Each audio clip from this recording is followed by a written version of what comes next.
Hear the song that is sung by the four winds, for it is the voice of our awakening, which heralds the rebirth of Ulnoi.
Hey, I'm Comrade Shane, and this is Juche Lesson.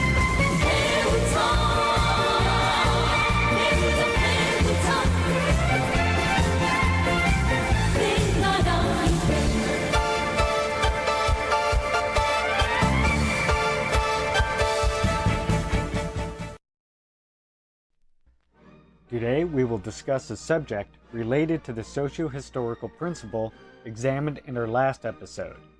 The subject that the leaders of the working class makes the masses the independent subject of history.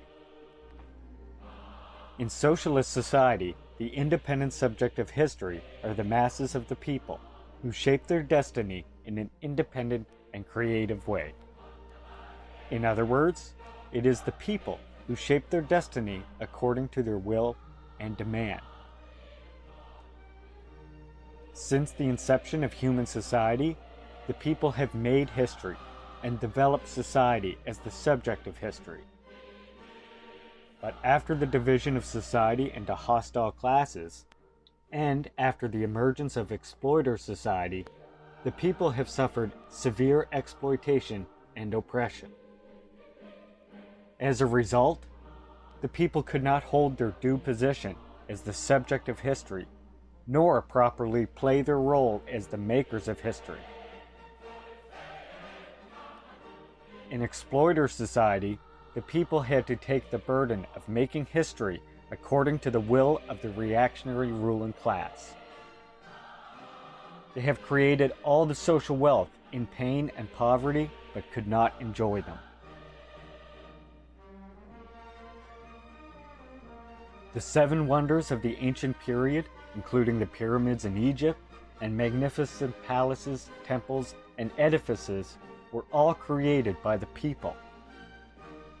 They were not for the people, however, but for the ruling, exploiting class. The people have witnessed a lot of sacrifice in the struggle to overthrow the old society, but were always deprived of their achievements by an exploiting class. Spartacus and Sicily's slave rebellions in the ancient times, peasant war in Korea, peasant war in China, and the rebellion in India tell that the people had fought bloody struggle against exploitation and oppression, but the people gained only different forms of chains. In the exploiter society, the people could not be masters of history, but became the object of history. The people in these stages could not be called the independent subject of history that makes history and shapes its destiny in an independent and creative way. The people could not become the independent subject of history for a long time because they were not awakened of their class status and strength, thus failing to unite into one political force.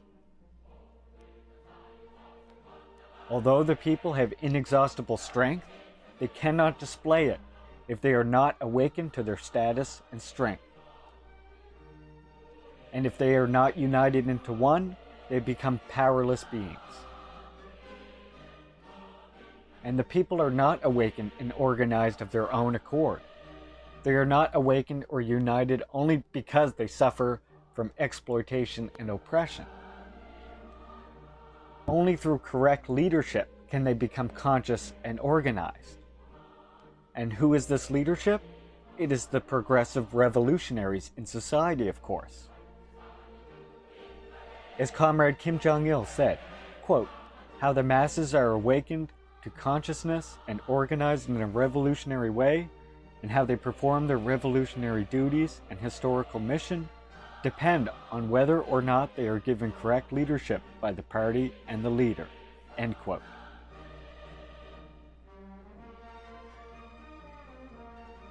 There has been a certain leadership this or that way in all socio-historical movements.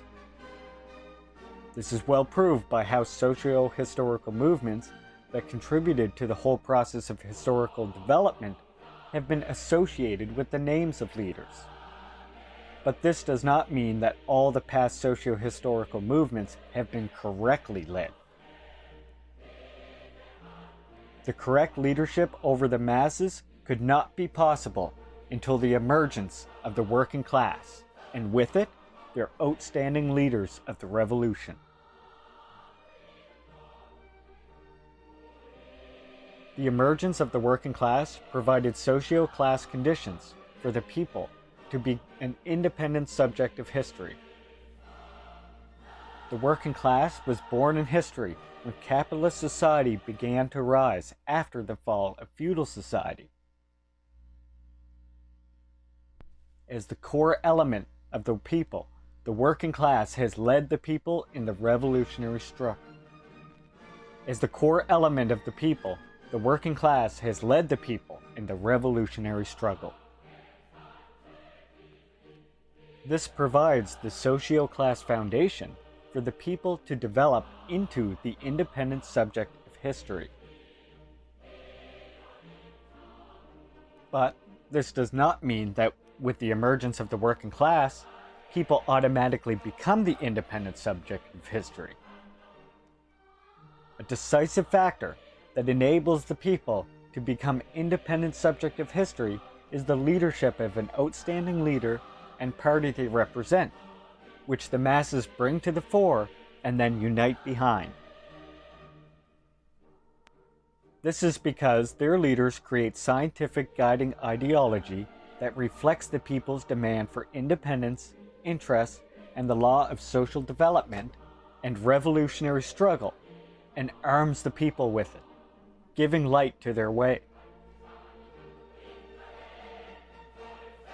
The people know the way of shaping their destiny by scientific guiding ideology created by a leader, and thus rise in the struggle to create a new independent and fair world, overthrowing the old world of domination and subjugation. A leader of the working class also forms revolutionary political organizations, such as a working class party, to unite the people organizationally, to make them into a powerful force of the revolution. Herein lies another reason why the leaders of the working class are a decisive factor in making the people the independent subject of history.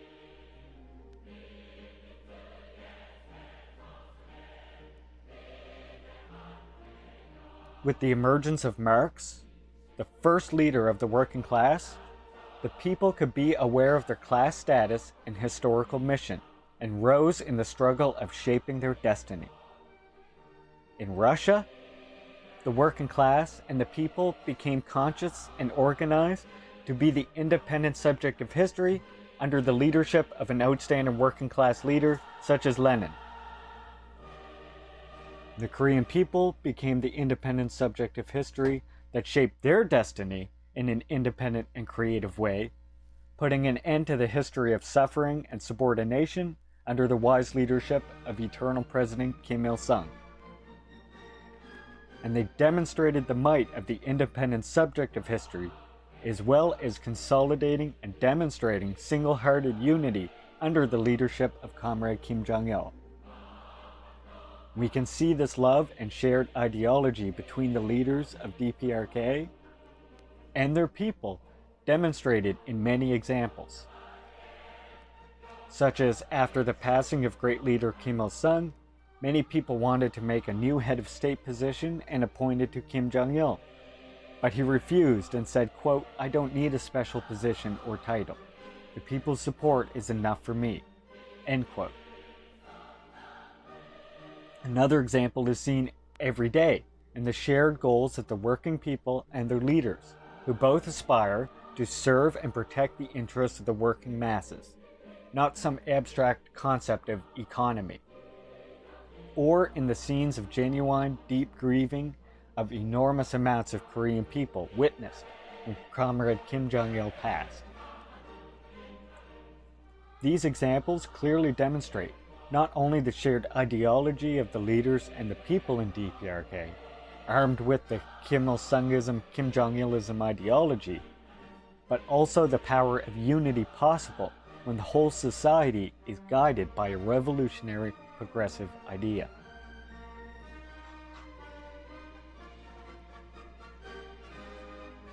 Before I end the video, I'd like to address two common misconceptions that arise when discussing Juche with those still captured by the rampant anti-DPRK imperialist propaganda. Firstly, there is the notion that the leadership theory of Kim Il-sungism, Kim Jong-ilism has something to do with previous bourgeois great man theories. However, this is a mistake of distorting the collectivist and humanity-centered nature of Juche philosophy. To simplify for the sake of this video, the great man theories believe that history itself is driven and made by individuals and their actions, and that with small changes in their decision-making or even in their appearance, history itself would have changed outcomes. Also common with these theories is the idea that the great people who drive history are above the masses and often chosen by a higher, even spiritual force. However, as we learned in the last episode, these characteristics are actually antagonistic to the Juche philosophy. It isn't special individuals that propel history, but the popular masses who are awakened and united with revolutionary idea that champions their own interests. A leader of the working masses comes from no other place than from the masses. They are propelled to leadership because their ideas reflect the advanced demands and independent interests of the people. A working class leader cannot be separated from the working class masses and must learn from them before they are able to awaken and unite them. And in a socialist society, the relationship of leaders and people is not one of domination and obedience, but rather of duty and love. The love and trust of the working class leader for the masses, demonstrated and solidified through the practice of serving the people tirelessly, and on the other hand, the love of the people for the leader for representing and defending their advanced demands and progressive interests. The trust this characteristic plants in the masses results in a harvest of loyalty to the party and the leader. And since the party and the leader protect and represent the interests of the working masses themselves, it guarantees dedication from the people for the collective interests of society and for themselves, and thus a firm, unbreakable unity. The second misconception is the idea that Kim Il-sungism, Kim Jong-ilism's leadership theory is something to do with a cult of personality. Again, this is a mistake of interpreting the theory from the bourgeois perspective that the working masses are not independent, creative, and conscious social beings, but rather simple beings driven by instinct or easily fooled. Firstly, this overlooks the fact that in socialist society, it is the working masses as masters of everything, since they hold state power and all legal authority. But what's more is that this is actually insulting to the intelligence of the working masses, who are not brainwashed so easily in the manner this proposes. In capitalist society, they try to create many personality cults in the imperial countries, and the result is extreme factionalism, social instability, and ideological oppression of working class ideology. Historical lesson of revolution is that the masses are the masters of revolution, but they must be awakened, guided, and united around the Workers' Party, the general staff and ideological leader of the working class. This should be already well known to Marxist-Leninists, but let us take that further. Since the masters of revolution are the masses, they decide everything in socialist construction. The party and leadership only makes them conscious, reflects their interests, and carries out their orders. The leader, whether Lenin, Stalin, Kim Jong-il, is not the most powerful in terms of legal authority. They are the leading intellect, as decided by the people themselves in the course of revolutionary struggle and socialist construction. If the masses unite behind a leader, it is because that leader most accurately reflects their interests, for the dedication to the people, etc. This has absolutely nothing in common with a cult of the individual.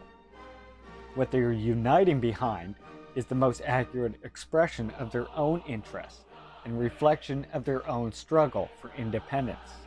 This has nothing to do with an individual.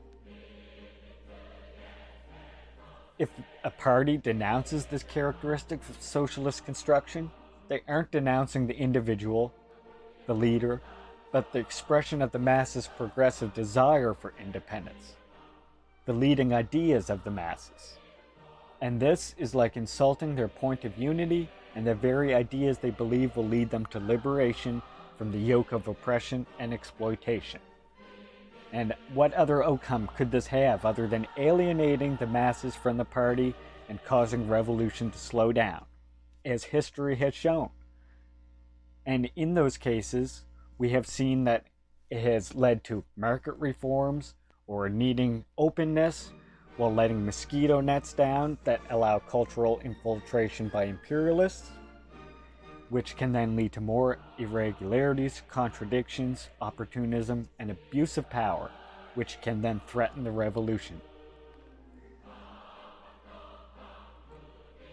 To deny the role of leaders and leadership in the revolutionary communist movement is to deny objective laws in the development of the revolution itself and reality itself. If we deny reality, we cannot wage revolution successfully. The ideas of the leaders of the working class that awakens and unites them are the most revolutionary ideas of the masses themselves, propelled to the fore by their own struggle.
That's all for this episode.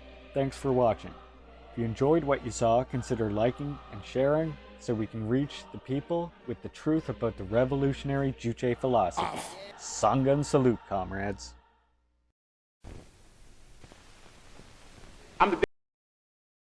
That these are the people who are 18 and above South Africans, all of them.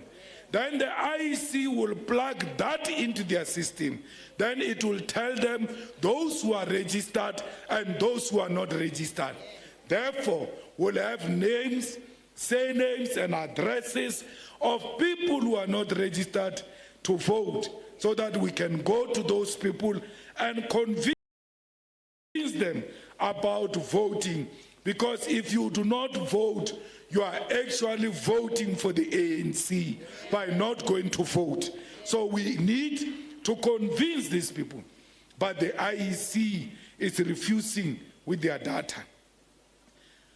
I have asked, I've not seen it, that a letter, a legal letter, must be written to the IEC, putting it under terms to give us the data of unregistered voters. Hello, of ICB, South welcome Africa.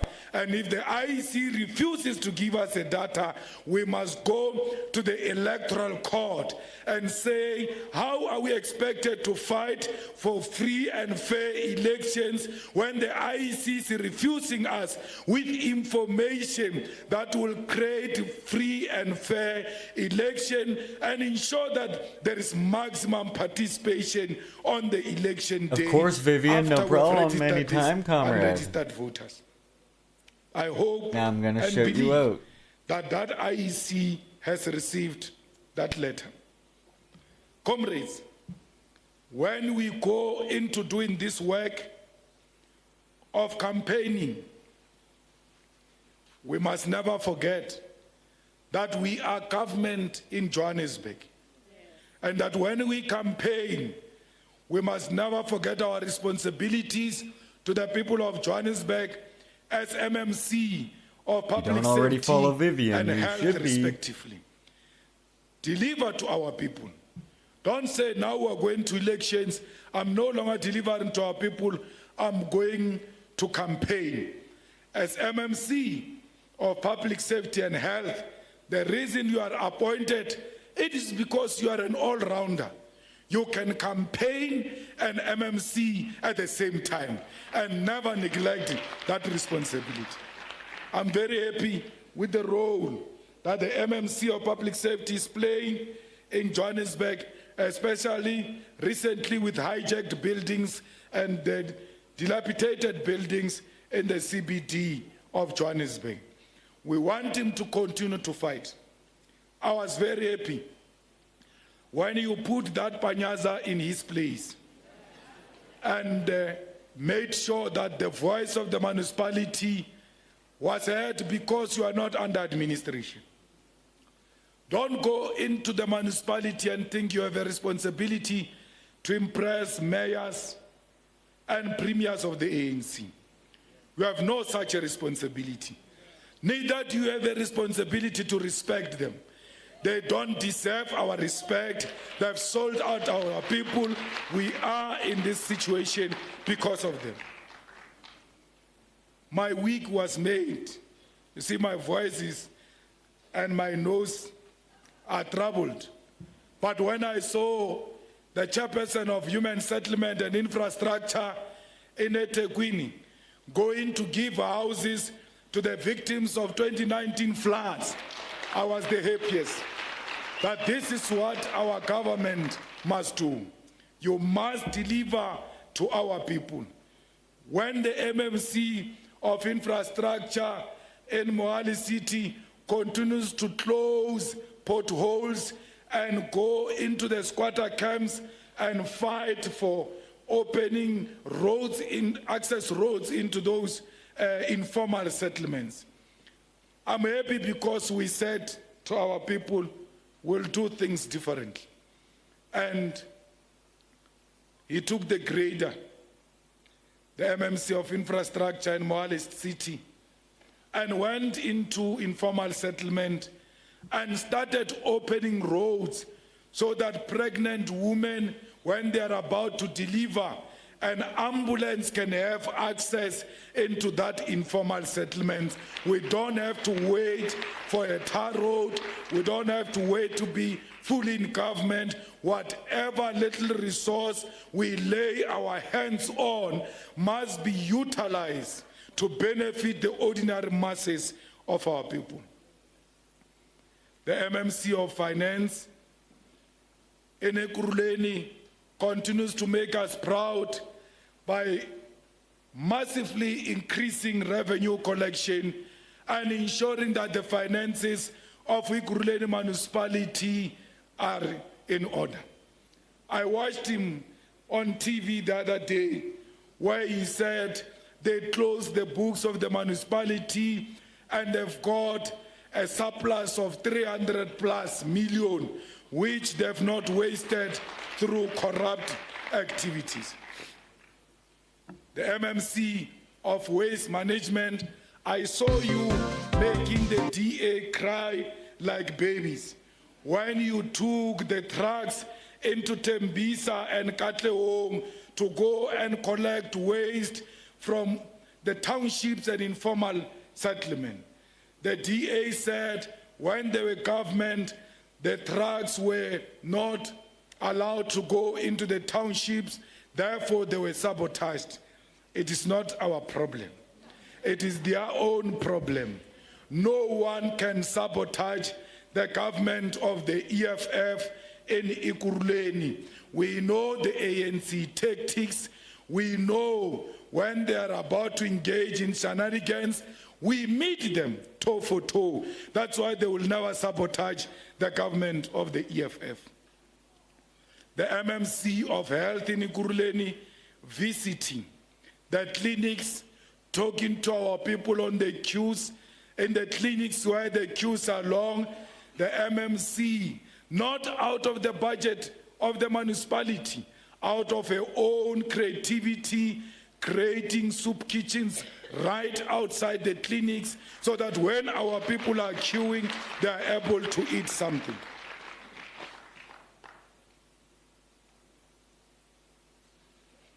We had previously been critical for the performance of the MMC of Nelson Mandela Bay, and it is clear that our criticism, which is a self-criticism, was helpful as we are beginning to see their activities. As the MMC of Infrastructure and Engineering has embarked on initiatives to improve the sewer system in the municipality, while the MMC for Energy and Electricity has launched a load shedding curtailment pilot project in the municipality. This project entails the installation of meters that will ensure that our people are still able to utilize lights, plugs, and televisions when there is load shedding at a limited rate. We, however, need more public service delivery initiatives, not only from the MMCs of the EFF, but all public representatives, as it is the work of this nature that will be our track record of governance on the campaign trail. We must begin to get reports from all the public representatives. Oh, my favorite place of... Well, Jesus Christ, thank you so much for the raid, Unelectable. Very much appreciate that, comrade. Right? We haven't even ran the intro yet. That's awesome. Thank you for the raid, Unelectable. Hope your stream went well today. We're just checking out some of this live Malma here. Watching this live Malma talk while we were just chilling out, waiting for people to come in. Of course, today you might, if you follow this channel, you might know we're going to be reading today Chapter 3 of Stalin, History and Critique of a Black Legend. So, you know you won't want to miss that. That's going to be upcoming. First, we have a few videos that I want to get to. And yeah, we're gonna watch like another minute of this. And then I'm going to run the intro. Thank you for coming in, by the way, comrades. Thank you so much for the raid. Very much appreciated, Matt. Thank you. I appreciate the beard compliment. It's coming along. Nice. Well, we can be beard buddies. Oh, thank you so much for the redemption there, GMO. Alright, well, you know what? Let me just run the intro. Why the hell not? We've got a group in here now. I feel like now is as good a time as any. Have to adjust this playlist.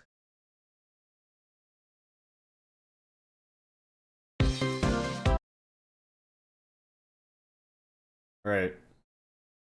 Let's roll, comrades. Get this show on the road.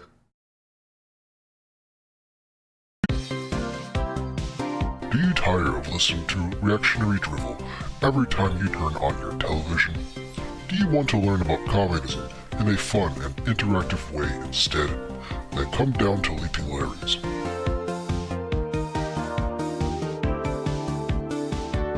When you come down to Leaping Larry's, you will be greeted with a salute every time you step in through the door, because we value our comrades.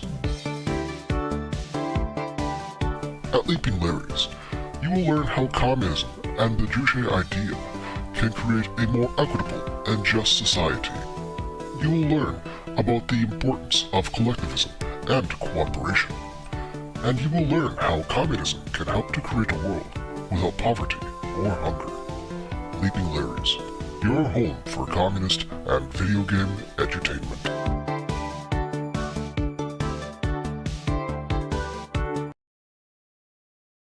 Welcome in, everybody.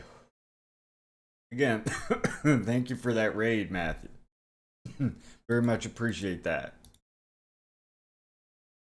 Alright, I just have some videos I want to get to this morning first off.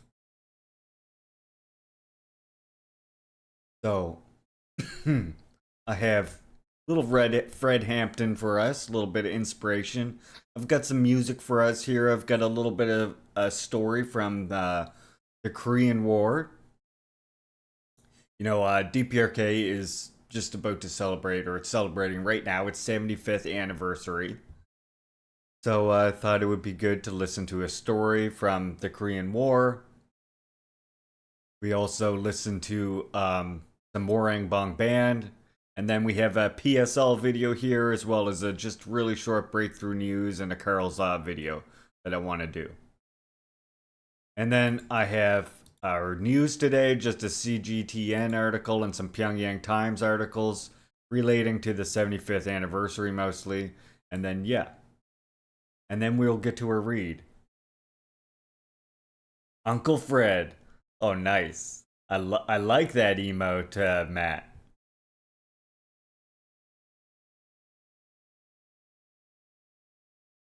It's... Oh, hey, perfect. Welcome. So, what do I call you now? Razor? Do you like the new layout? I added some comrades to the layout here. Razor's fine? Okay. Cool. It was Fred Hampton's birthday recently. Yes, that's true. That's why I was actually going to watch this Fred Hampton video. Oh shit! But before we do that, it looks like we have a comrade wanting here a little bit of a beat break. Here's our little chord break right here. You know, I just kind of hang around off stream and I make little beats. Sometimes we do one right on stream, but we like to do a little chord break. So thanks for the redemption, Razor. Let's go. Let's hang out, listen to some beats for a second. A little bit of a chord break for you all.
Thank you for the cork break, comrade.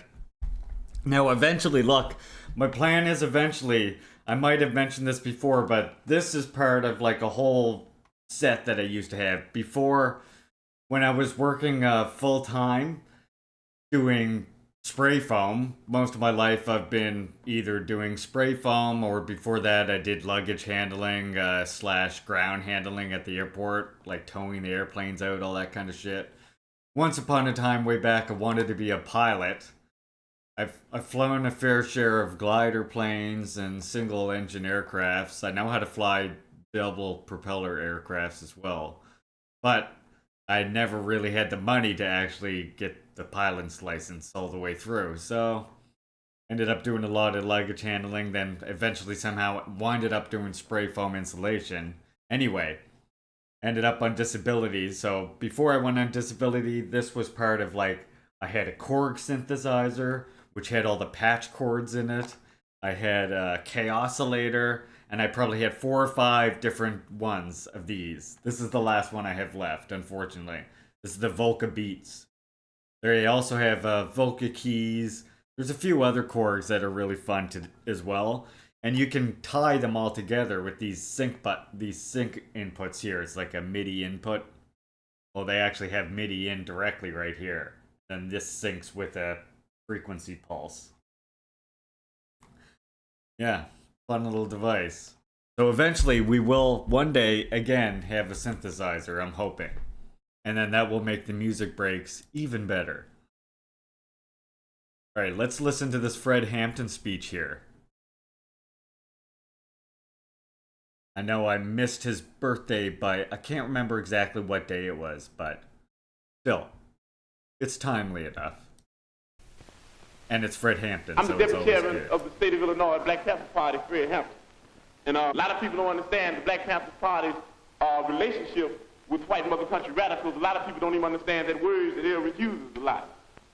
But what we're saying is that there are white people in the mother country that are for the same types of things that we are for stimulating revolution in the mother country. And we said that we'll work with anybody and form coalition with anybody that has revolution on their mind. We're not a racist organization because we understand that racism is an excuse used for capitalism. And we know that racism is a byproduct of capitalism. Everything would be all right if everything was put back in the hands of the people. And we're going to have to put it back in the hands of the people. Everybody in the state of Illinois is going to have to be involved or even around the revolution because we're going to have one. We're going to have to do more than talk. We're going to have to do more than listen. We're going to even have to do more than learn. We're going to have to start practicing, and that's very hard. We're going to have to start learning, and you learn through practice. We got to start making mistakes, and you learn through making mistakes. We got to start getting out there with the people. And a lot of times we think we're better than the people, but that's an insult, and that's criminal. Think you're better than the people. We got to get together and learn where it's at. It's going to take a lot of hard work. That breakfast for children is something else. You ought to dig on it. Every sister in this audience. Every sister in this audience ought to get themselves together and come on down and help us with that Breakfast for Children program. You ought to come down and help feed them children in the morning. We have Breakfast for Children because we teach the people through practice.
Everybody want to leave, let's leave. Okay, we gonna say it while we're going out.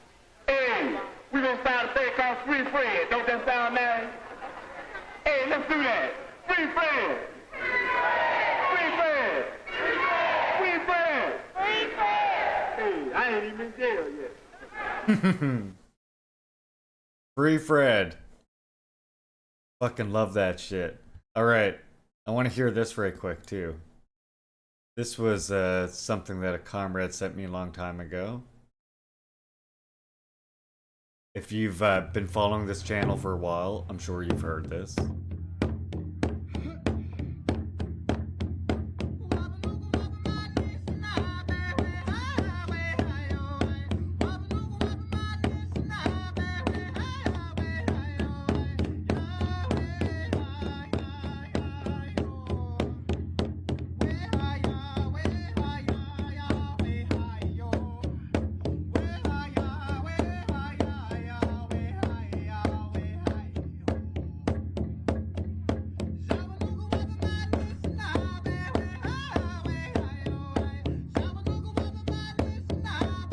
This comrade, by the way, is Ojibwe, in case you're wondering.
Two contrasting systems. We'll come to this one in just a second.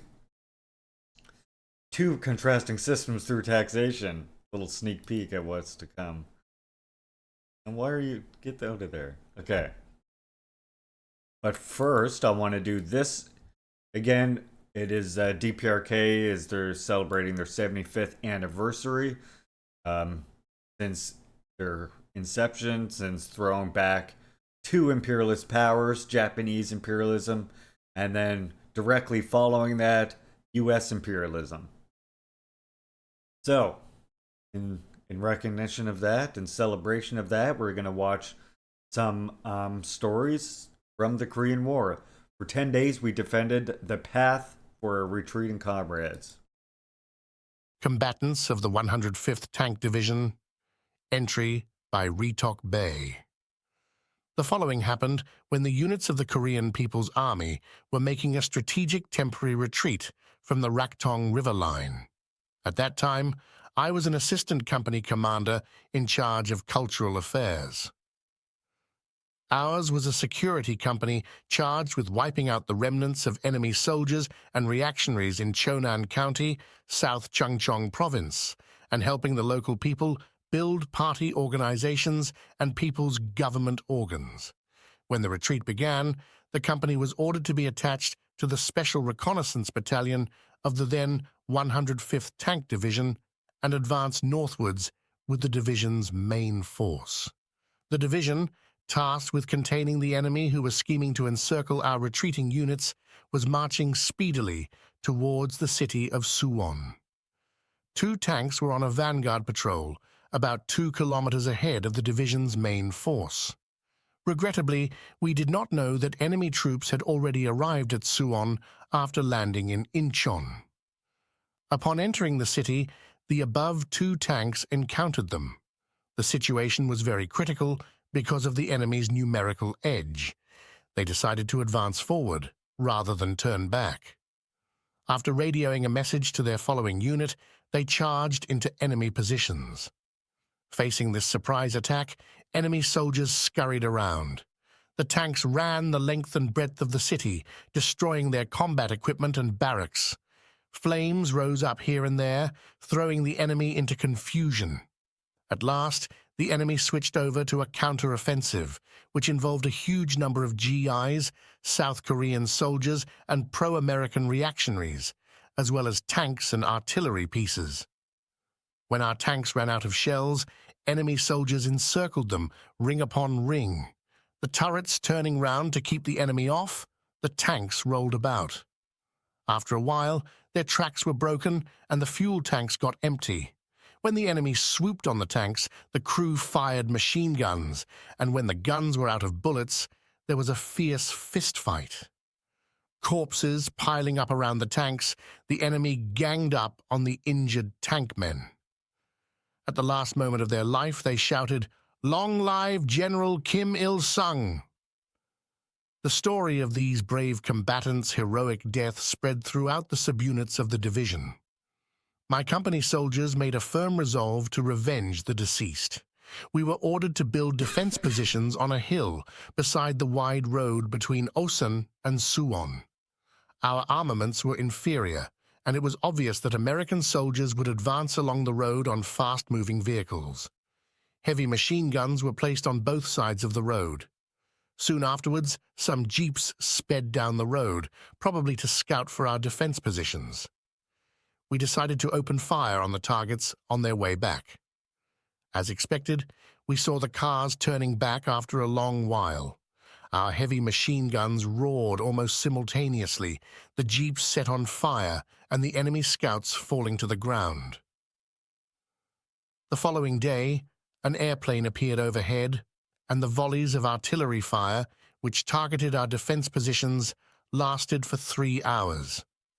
Then, preceded by 2 armored vehicles, enemy soldiers approached towards our trenches, shouting, "Avenge our tankman's death!" My company's soldiers all opened fire, followed by the rattle of an anti-tank gun. The armored vehicles blew up one after another. The thunder of our heavy machine guns and rifles filled the air. There were heavy casualties on the enemy's side, and the survivors escaped. On the afternoon of the 5th day after the battle began, the orderly of the 3rd platoon came up, breathing fast and telling me that his platoon leader was in a critical state. I rushed out of the trench and ran through a thick haze of smoke. The man with a bullet wound near his heart was gasping for air. I held the injured in my arms and called his name. He barely opened his eyes, calling me in a faint voice. All cried out, deeply lamenting the death of the platoon leader. I told the orderly to bring my blanket there. Then I took his blood-soaked party membership card from his breast pocket and kept it with mine, before carefully wrapping his body with the blanket. I wrote on a roll of paper, Im Yong-hoo, leader of the 3rd Platoon Security Company in Chonan, Special Reconnaissance of the 105th Tank Division, hailed from Jiangjin County, South Hamgyong Province. This I put into a water bottle and buried with his body. I marked his grave on the map, thinking I would come back there after we achieved victory in the war and reunified the country.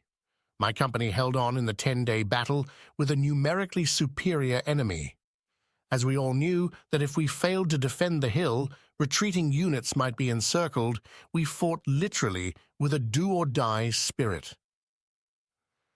As shown, the 105th Tank Division is associated with the exploits of numerous combatants who fought heroically till death in the flames of war.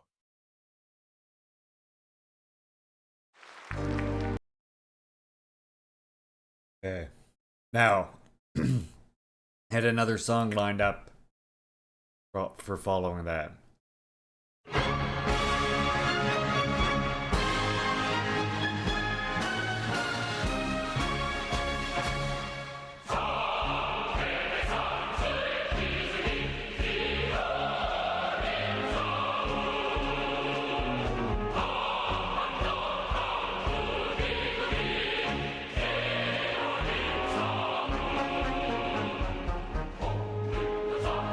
One of the best right here.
I don't know much about Stalin. What would you say makes him so good? I would say practically defeating fascism single-handedly in military combat was one good thing. Obviously not Stalin individually, but he was a leader and a marshal of the military.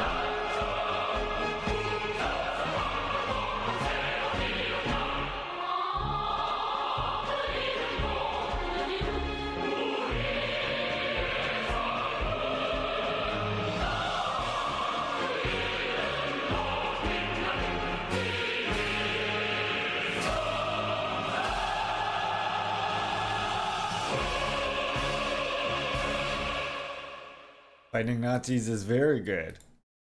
I love violins. Yeah. He was essentially leading over the USSR when it went from being a mostly serfdom country where the serfs were often subject to the violence of kulaks, including like burning schools that they made to try and give themselves a higher education, things like this. He put an end to that. If you want, we could get into the whole myth of the whole Holodomor, which we're gonna be doing that anyway. When, again, we're reading right now a Stalin History and Critique of a Black Legend. Every Tuesday and Thursday, we're reading through this book, and something that you have to understand is like the so-called Holodomor that we are told in the West is this intentional famine is by many analysts today. They admit, even anti-USSR ones admit that it was not a forcible genocide or a forcible famine or anything like this. And in fact, just the opposite. We have to understand that this famine didn't just affect Ukraine, it affected a wide region of many republics in the USSR. And furthermore, these famines had plagued the area for a millennia in this cyclical fashion, where every so many years you'd have this famine due to undeveloped agricultural technology, and also the individual ownership and stripped development of agriculture. Something that's overlooked, you always see these bourgeois historians who try and place the blame on Soviet collectivization of agriculture. But that's actually mistaken, right? Because what these historians who do that are doing is they're taking a metaphysical analysis, and they're completely disconnected from all these other famines that have been happening for 1,000 years before in this exact same fucking region. Right? They're just completely ignoring that and saying, oh, well, this one famine happened because of collectivization. But if you actually look at the facts, the collectivization of agriculture is what put an end to that cycle of famines, making the Holodomor, as we're taught, one of the last famines in that area. And the reason for that is exactly because of collectivization of agriculture and the modernization of agriculture as well, which went along with the mechanization of the country as a whole. And then we have to remember that Stalin as well had the foresight to want to move the industrial base or build an entirely new industrial base beyond the Urals, so that in the event of the fascist attack he knew was coming, they would still have the industrial capacity to throw back the Nazi invaders. And this was the thing that surprised Hitler, was that all of a sudden they were in this country, they thought that they had decimated some of their industrial centers, and they were rolling in industry and tanks and mechanization like they never even thought they were possible of doing. Easter and Sam, welcome, comrade. Besides the other thing that we learn in this book, the other mistake that Hitler made was, or the military genius rather of Stalin, was that Hitler was trying to get Stalin to come up to the front, right?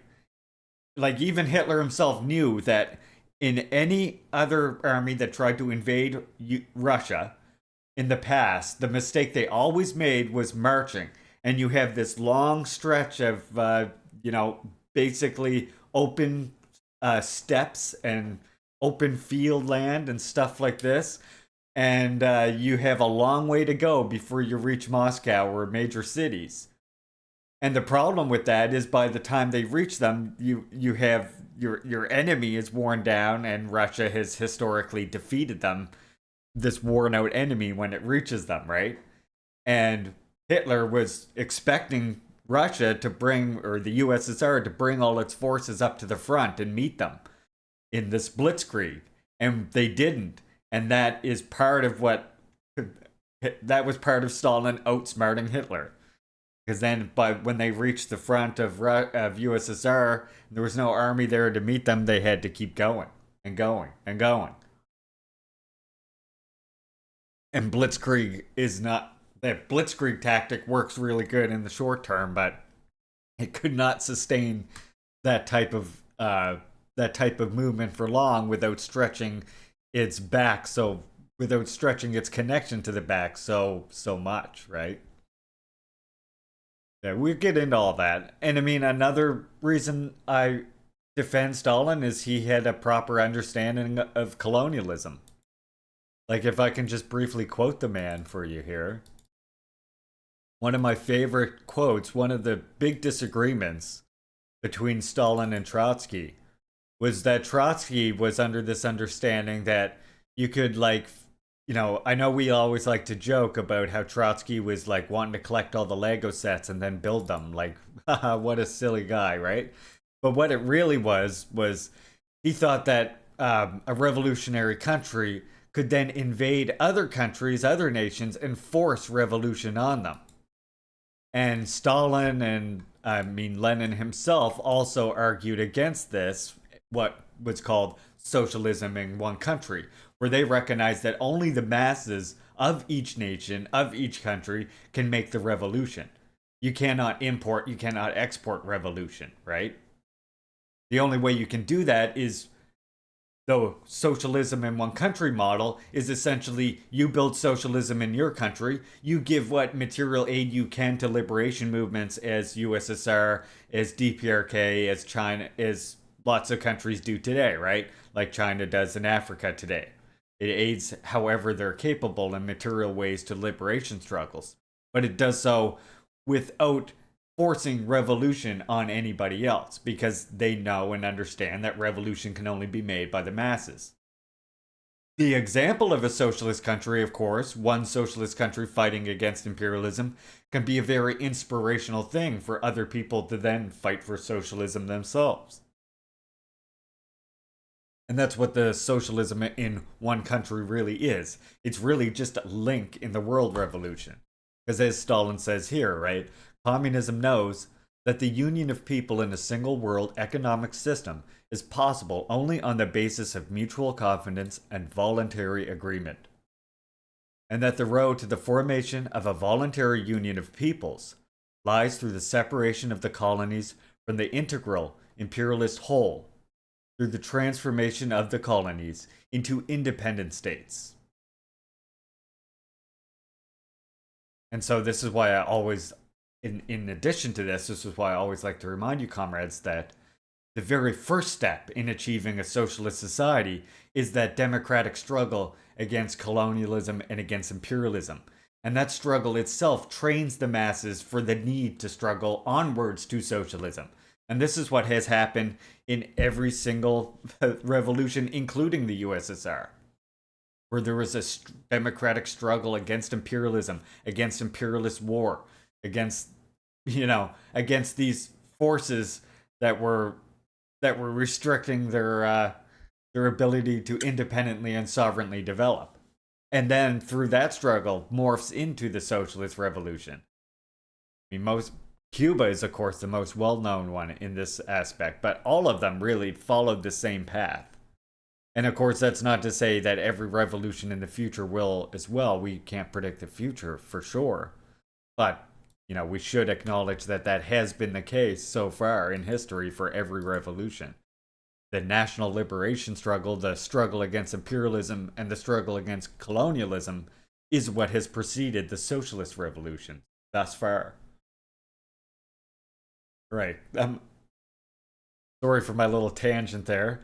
We will, again, be reading that Stalin work here very soon. I just have a few more videos I want to get to, warm up the old vocal cords. And I do have a couple articles as well. Actually, let's do the Pyongyang Times right now. And then we'll listen to this song. And then I have a PSL video I want to watch here as well. So, yeah, let's do the Pyongyang Times article, since this is related to what we're talking about with DPRK a while ago. As I mentioned, it's the 75th anniversary, so Kim Jong-un receives a flower basket from the Lao president. Respected Kim Jong-un received a flower basket from Thongloun Sisoulith, General Secretary of the Central Committee of the Lao People's Revolutionary Party and President of the Lao People's Democratic Republic, on the occasion of the 75th anniversary of the founding of the Democratic People's Republic of Korea. Flower basket was handed over to an official concern by the Lao ambassador to the DPRK on Tuesday. Yeah, you won't want to miss the Trotsky voice. I don't know how much Trotsky voice there is left in the work, to be honest, but one day we'll do the Kotsky voice too. Palestinian president sends a flower basket to the DPRK leader. DPRK has tried to materially aid Palestine. As you know, it's very hard to do thanks to Israeli apartheid. But did you know that DPRK is actually more internationalist than you realize? And they have tried to send many times material aid and sometimes succeeded to Palestine liberation fighters. They have sent material aid very recently to Yemen. They have done so to Burkina Faso in the past during Thomas Sankara's time. Actually, fun fact, Thomas Sankara carried a dual pair of pearl grip pistols that Kim Il-sung gifted to him. And this was during the time when DPRK was giving Burkina Faso military aid during its struggle against imperialism. This is why with the, if you know, the new Burkina Faso leader actually reestablished ties with DPRK. One of the reasons why this is so exciting is literally because DPRK would very likely send material assistance again to Burkina Faso in the form of military aid or whatever. They did so to Yemen, fighting against Saudi Arabia not that long ago. I appreciate China and their non-interference stance, of course. Every country has their own strategy of doing things, so don't misinterpret my words as saying one way is better than the other. It's just I very much appreciate DPRK's very militant stand on very openly calling out Israel is a state that should not exist, for very openly supporting Yemen fighting against Saudi Arabia. And you can actually find evidence of this in bourgeois media, where you will see bourgeois media report and say, oh, DPRK is breaking sanctions by providing Yemen rebels with material. That's what they'll say. Of course, they leave out the fact that these Yemen rebels are actually Yemeni people fighting against a Saudi Arabian fucking invasion, right? We're same with Burkina Faso. They don't even report that, because in that instance, the U.S. was also helping the French in that struggle against Burkina Faso and Sankara. So they didn't even touch that shit. So this is why you have Palestinian president sending flower basket as well to DPRK. Yeah. Yeah, totally, March. 100%. Yeah. I agree. And that's what I was saying. Like, not to like try and don't misinterpret my words as saying anything China's doing is bad. Like, I mean, they're providing material aid to Africa in many ways, economic aid, and they also forgive entire debts, like just completely absolve debts with African nations and so forth. This is doing an enormous service in the struggle against imperialism. I'm just simply pointing out that I love how DPRK is just like, they don't even give a fuck, right? They like, you know, China, for example, will have diplomatic relations with Israel in, again, their own strategy to try and weaken Israel and the U.S. relationship. I realize that, of course, but they do have certain positions on Israel that I don't necessarily agree with. Whereas DPRK is very much, they don't even recognize Israel as a state.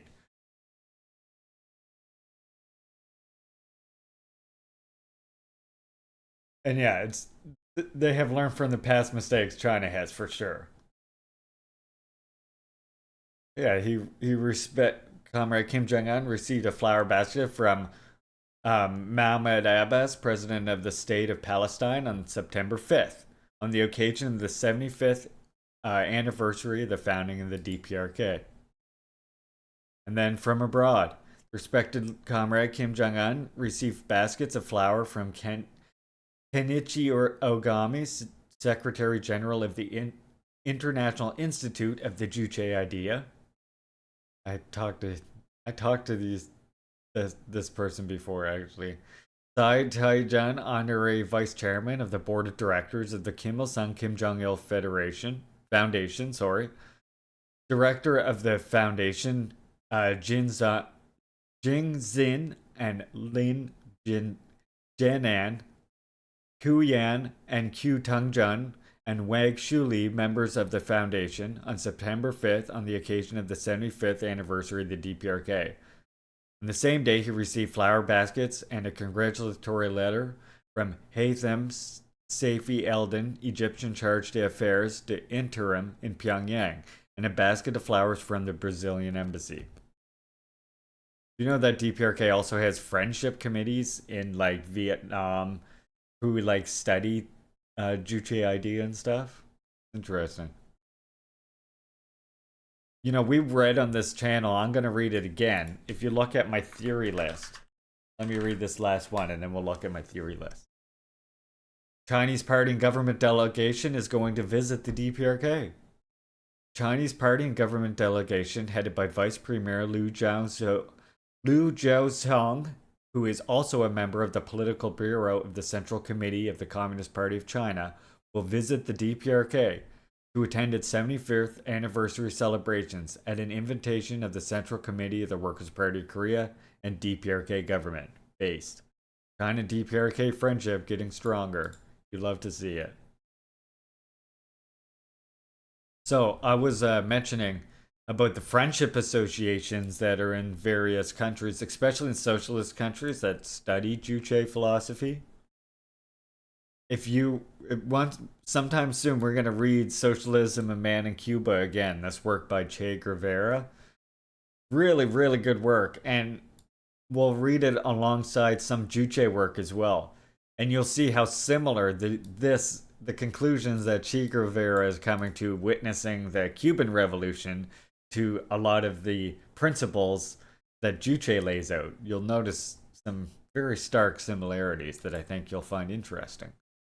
We'll get to that read once we're done the Stalin book. We're about a quarter of the way. Alright, and finally, in celebration of DPRK's 75th anniversary. By the way, comrades, I just want to remind you that in celebration of DPRK's 75th here, if you are able to defend Cuba, you should take the time to find comrades who have a good and friendly position, a humanizing position on DPRK, and you should learn from them and be able to defend DPRK in that same manner as well.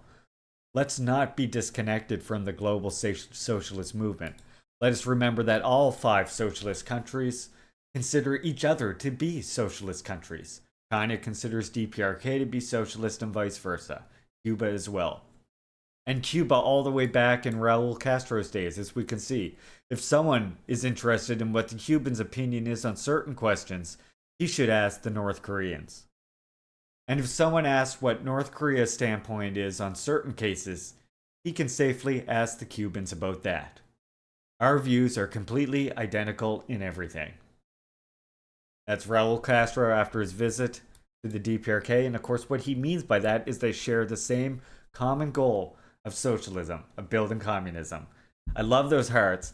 Hey, one's missing though, Grom, from Grom's things.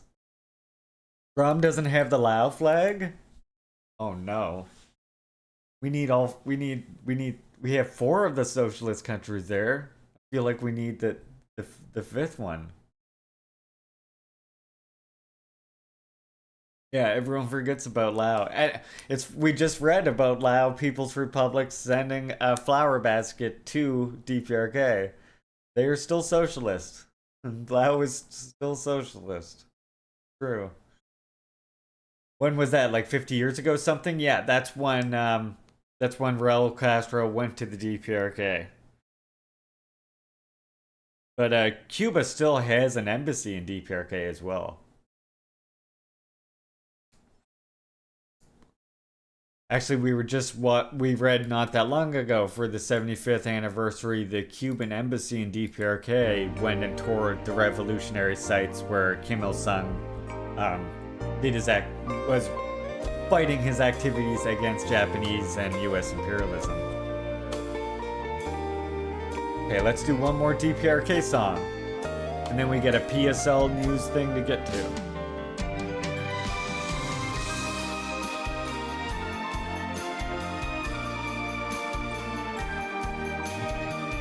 Don't worry, Meg. I know it's Grom.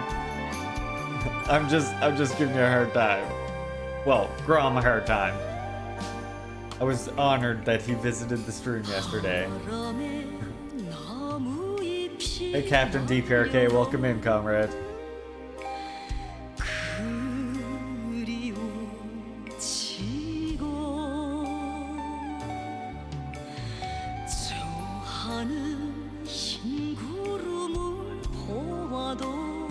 Is this the one where Anthony Blinken comes in on main guitar?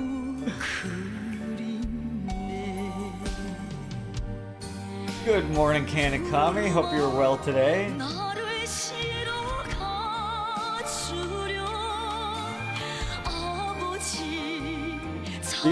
These girls would play their guitar would do circles around Anthony Blinken.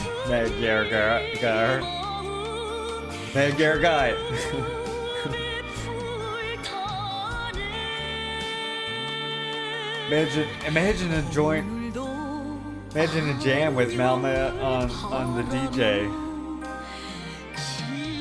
DJing some Morang Bong band.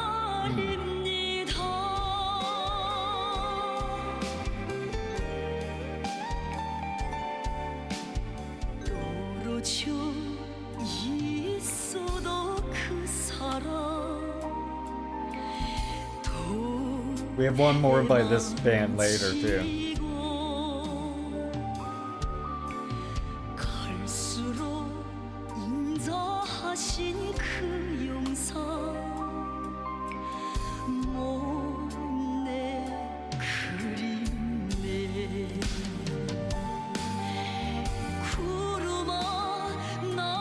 Sit for Rest. Welcome in.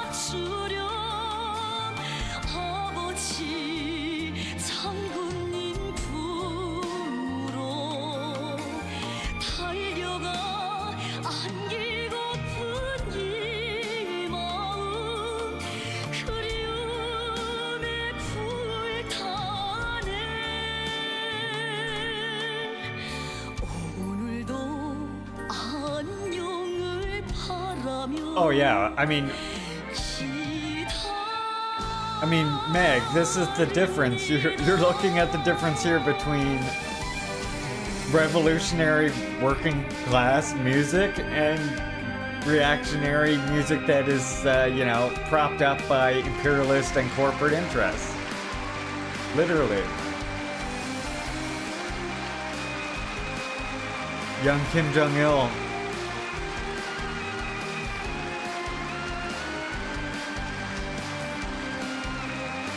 Yes, message matters, exactly.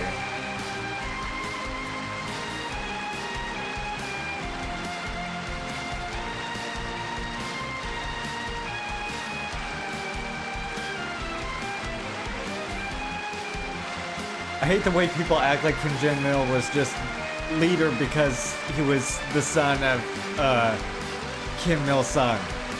Those people have literally not read one work by Kim Jong-il.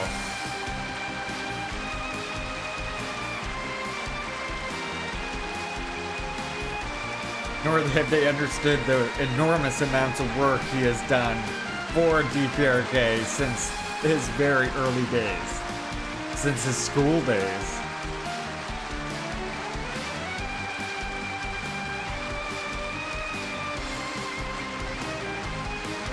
Morang Bong Band does concerts quite often, GMO, from my understanding, as does a lot of other bands. In DPRK, like, you generally have, like, musicians in every single, like, paid musicians in every single, like, basically every community. And almost every workplace. Obviously, there's communities where the musicians have to rotate workplaces, but it's actually a job in DPRK that you're a musician who goes around to workplaces or works at a permanent workplace and you give concerts to the workers as they work. Or like after they're done working, you hold a concert as well at like their community hall or whatever. Oh, if people want to come attend this, yeah, they're free, yeah. They have an internal tourism industry as well. Like, you could take a taxi service, you could take a long-distance bus service or a train service, or even, yeah, there's lots of different ways that people come and see Morang Bong Band, and they travel around the country as well. And then, of course, like I was mentioning, a literal job in DPRK is you're a musician who either works at one workplace permanently or you travel around to different workplaces and farms. And you give concerts to workers as they work to like motivate them. That's a type of employment in DPRK that exists.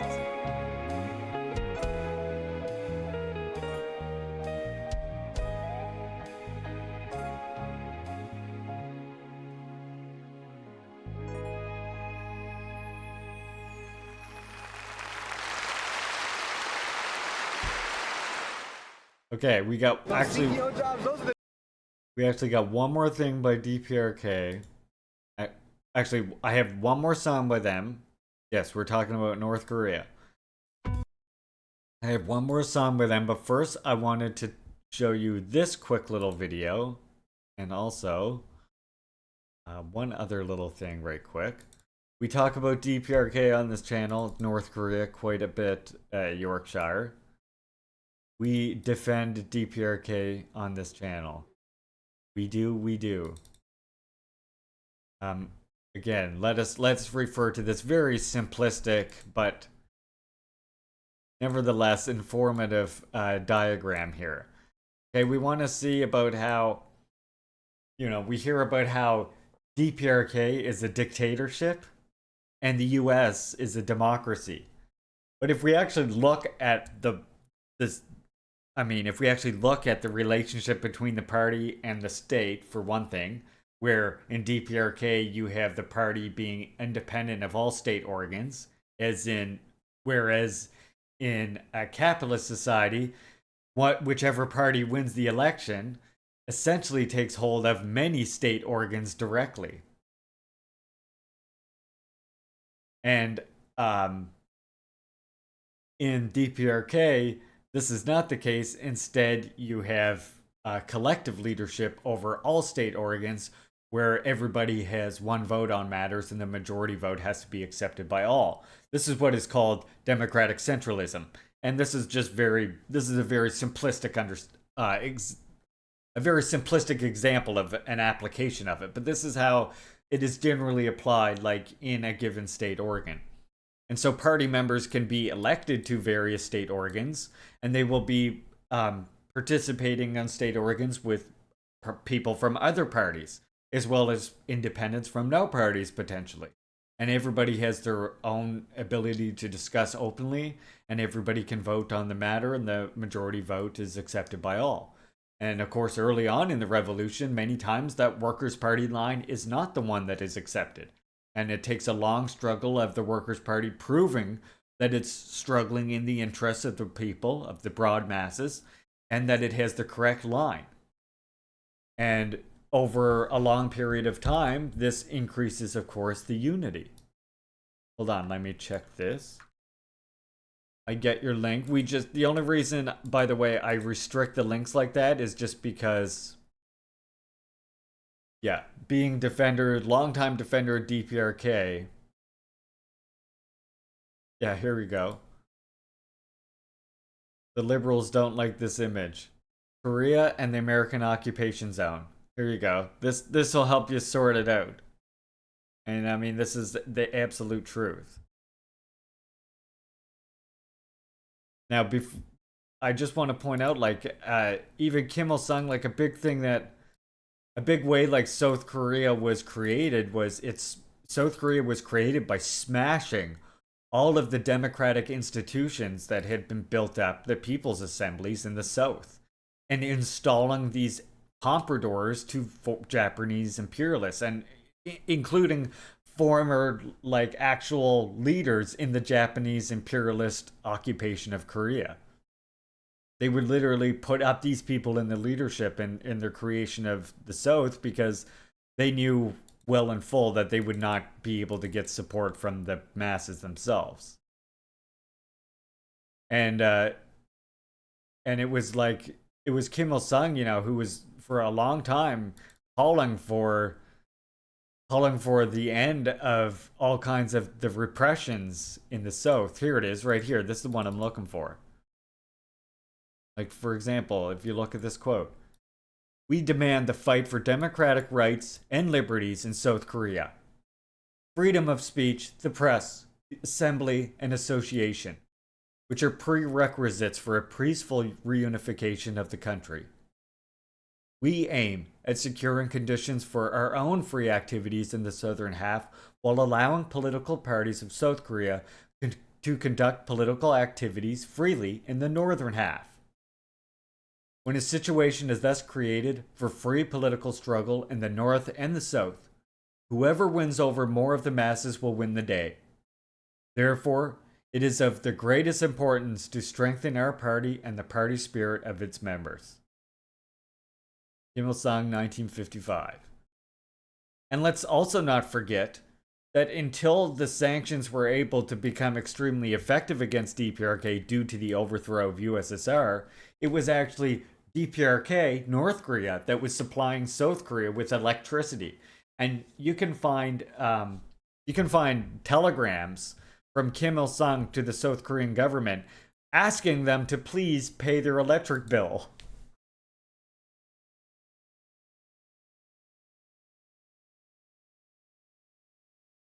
Which I find immensely fascinating.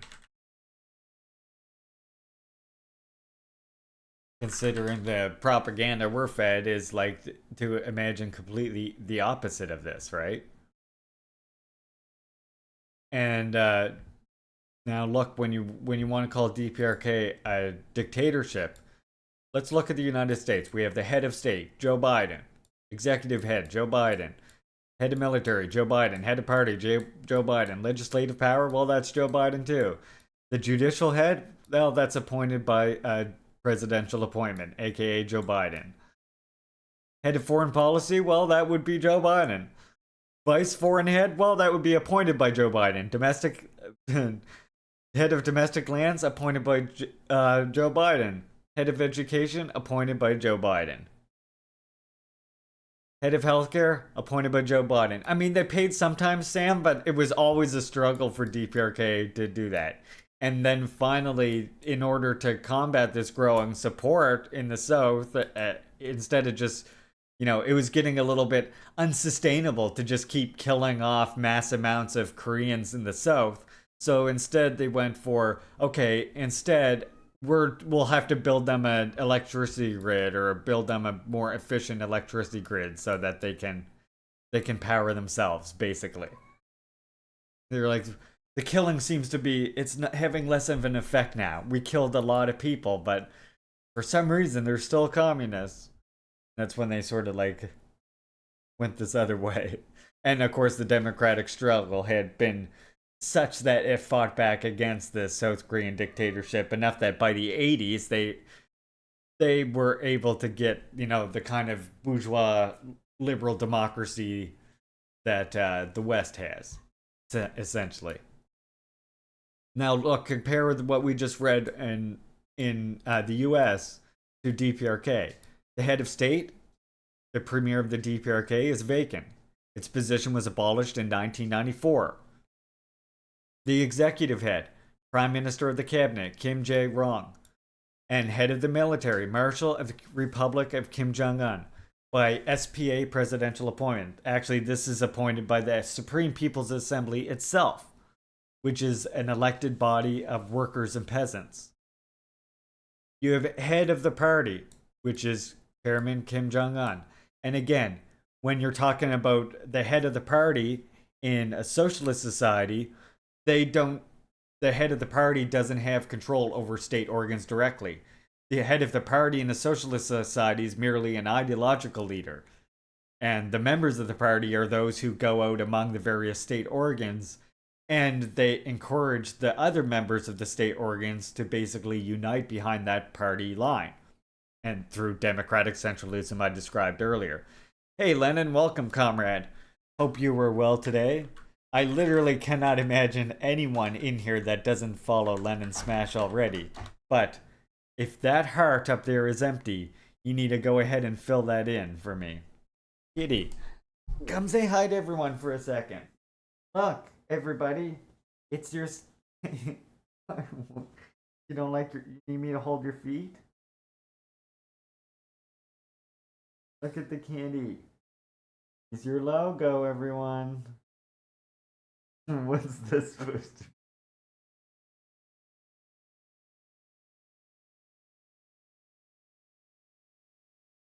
He's a silly kitty.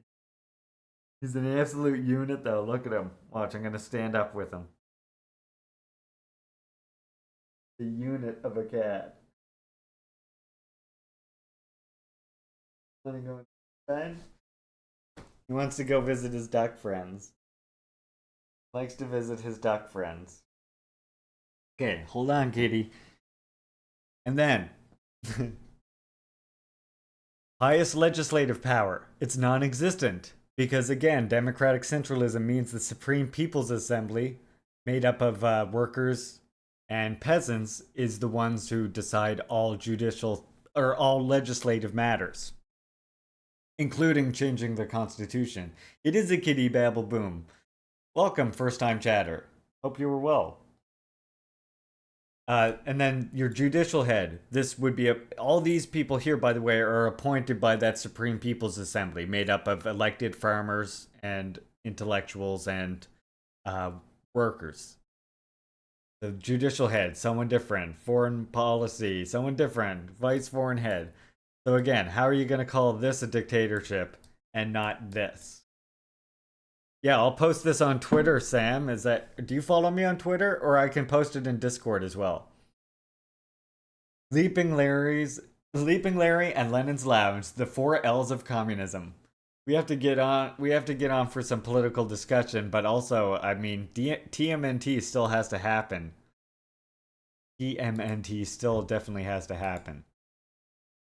All right, let's make this our Twitter post. I know I posted it before on Twitter, but you know, reposting it to Twitter is okay too. I just put that. There it is. Here we go. Look, I'm posting it to Twitter. We're doing it live. Yep, we're gonna do the Teenage Mutant Ninja Turtles game at some point. My last one went all right. Look, where is it? Oh, this is Ty's friend, by the way. This is one of Ty's friends.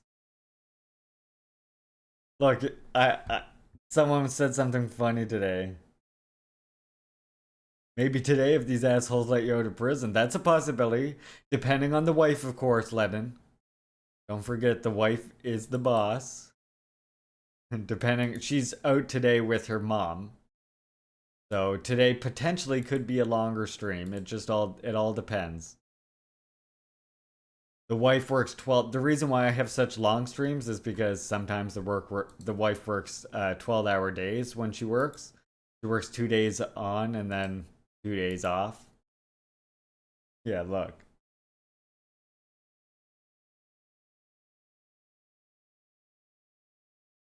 I am with a couple First Nations organizations. Yeah, I have done work, of course, in the past with the Communist Party of Canada and as well with the Korean Friendship Association of Canada.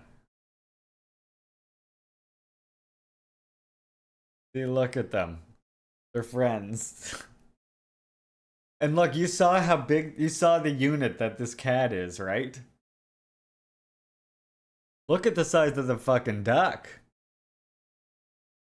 You know what I'm saying? Like, look at this. The cat's a unit. Look at the duck is a unit. Yeah. And then this is the bigger duck. Look at this one. The cat, you think the cat would win? I don't know. We've actually had this discussion before. You would be surprised. These ducks aren't your average ducks. They have a little claw right here that is very much dangerous.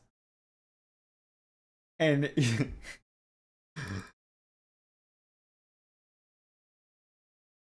trying to judge the J-Rock, you know what I'm saying? See what I'm saying? But I ain't shook, because motherfuckers try to take me out and stuff, but they can't, right? You know what I'm saying? Saying, know what I'm saying, too many times. 80 or 90 times? That's too many times. Once or twice is cool, but 80 or 90 times, man? What are you, from the department of know what I'm saying? You taking the know what I'm census? You counting my know what I'm saying? yeah, these ducks though, Lennon, these aren't from around here. These are Mexican ducks, technically. And these ducks have been known to chase off coyotes. I'm telling you, this is a big guy. It might be hard to tell from the picture here, but this fucking bird is massive. Lennon, this guy Eddie will come after you. He will be Eddie, go dive bomb Lennon. You better respect my ducks, Lennon. They're collectivist and communist. My ducks are comrades, damn it. They're comrades.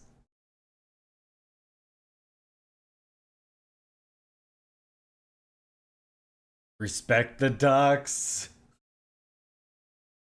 At least respect the Muscovy ducks, god damn it.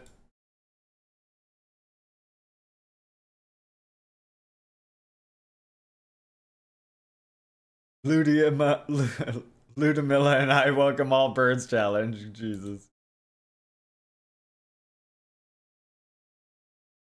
Hey now, these are... Am I vegetarian or vegan? I am not. In fact, being Mi'kmaq, you know, I think I think the word vegan might be an old Mi'kmaq word meaning bad hunter. I'm just joking. Just a lighthearted joke for you vegans out there. I have no problem. Vegan, if you can live a vegan lifestyle, that's great. Just do not be militantly vegan and turn that into something that turns you into anti-native as well. That's the only thing I'm warned about. Like, for example, let me give you an example. The worst kind of first world privilege, Lenin, and these militant anti-vegans. How many of you in chat? I'm gonna let the cat go see the ducks here. And while I'm gone, I want you in chat to think about this question. How many of you in chat have heard the rhetoric about the clubbing of the baby seals? Okay? How many of you have heard of that? Let me know in chat if you've heard of clubbing baby seals in Canada.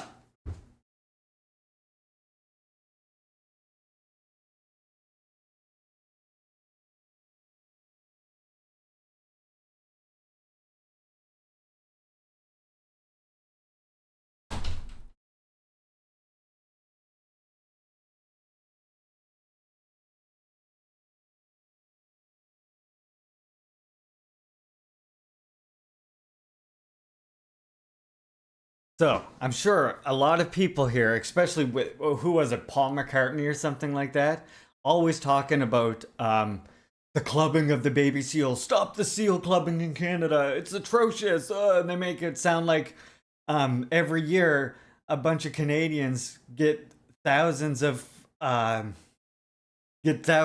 clubs and just like run out into the ice and club a bunch of baby seals to death, right? Like, that's Paul McCartney. He was probably the most famous person who talked about this. But what the seal clubbing actually is First Nations people going and dealing with a overpopulation problem where there's so many seal that they will literally overfish areas. They have been doing this for thousands of years. And the main reason why First Nations Inuit people hunt seal, and they hunt adult seals, by the way, not baby seals. The reason they hunt seals is mainly to feed themselves. Imagine that. Imagine having to hunt and feed yourself. And some fucking settler beetle motherfucker is like, oh, they better stop the bloody clubbing, yeah? Jesus, fuck, you just want to, you want to backhand them, you know? Like, get your settler opinions out of here. And then you hear, and then I hear that goddamn song from his little buddy there. So you say you want a revolution. Oh my god, that fucking song makes me so mad.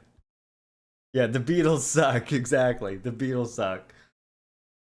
You know that song I'm talking about. So you say you want a revolution. Fuck, that song's awful. Awful. Like, yeah, revolution's gonna entail some violence, and the violence initially comes from the fucking state, from the reactionaries. We merely prepare ourselves to defend from the violence. And you have John Lemon's fucking response to that is, oh, but don't you know, violence is bad, or whatever the fuck he says. Don't beat the seals on your land. Exactly, it's not your land, right? Exactly. First Nations people absolutely have a right to defend themselves. Maybe it's the same guy who ran Arbor. I'm not sure of that other thing that. I'm not sure of that other channel you mentioned there, Babel Boom, but yeah. So, as I mentioned before, comrades, this is why you should follow my socials, by the way. Oh, the workers. Okay, worker song.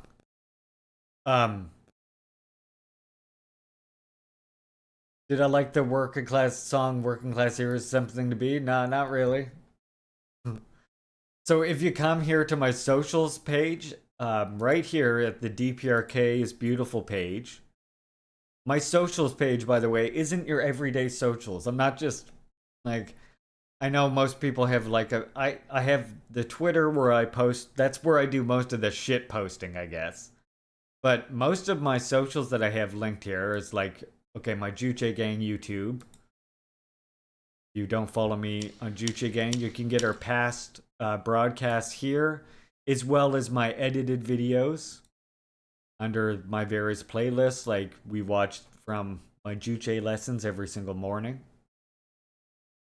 But you should also check out right here I think these will work even if you don't have Facebook yourself. But we have one here for Marxist-Leninist theory, and we have one here for DPRK. Now, both of these I highly recommend you checking out, because in the videos tab, I have salvaged all kinds of videos that have been removed from YouTube. Especially a lot of these DPRK ones that you can't find on YouTube anymore. So if you happen to be looking for like some DPRK videos that you can't find on YouTube anymore, you might find it on here. I was trying to, because I knew that YouTube was taking down pro-DPRK channels constantly. And I did the same thing with this Stalin page as well. You go to the video section, I have a whole bunch here just from DPRK.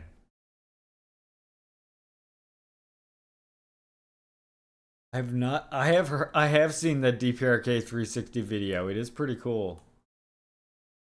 All right, we have two more DPRK videos actually we want to check out here.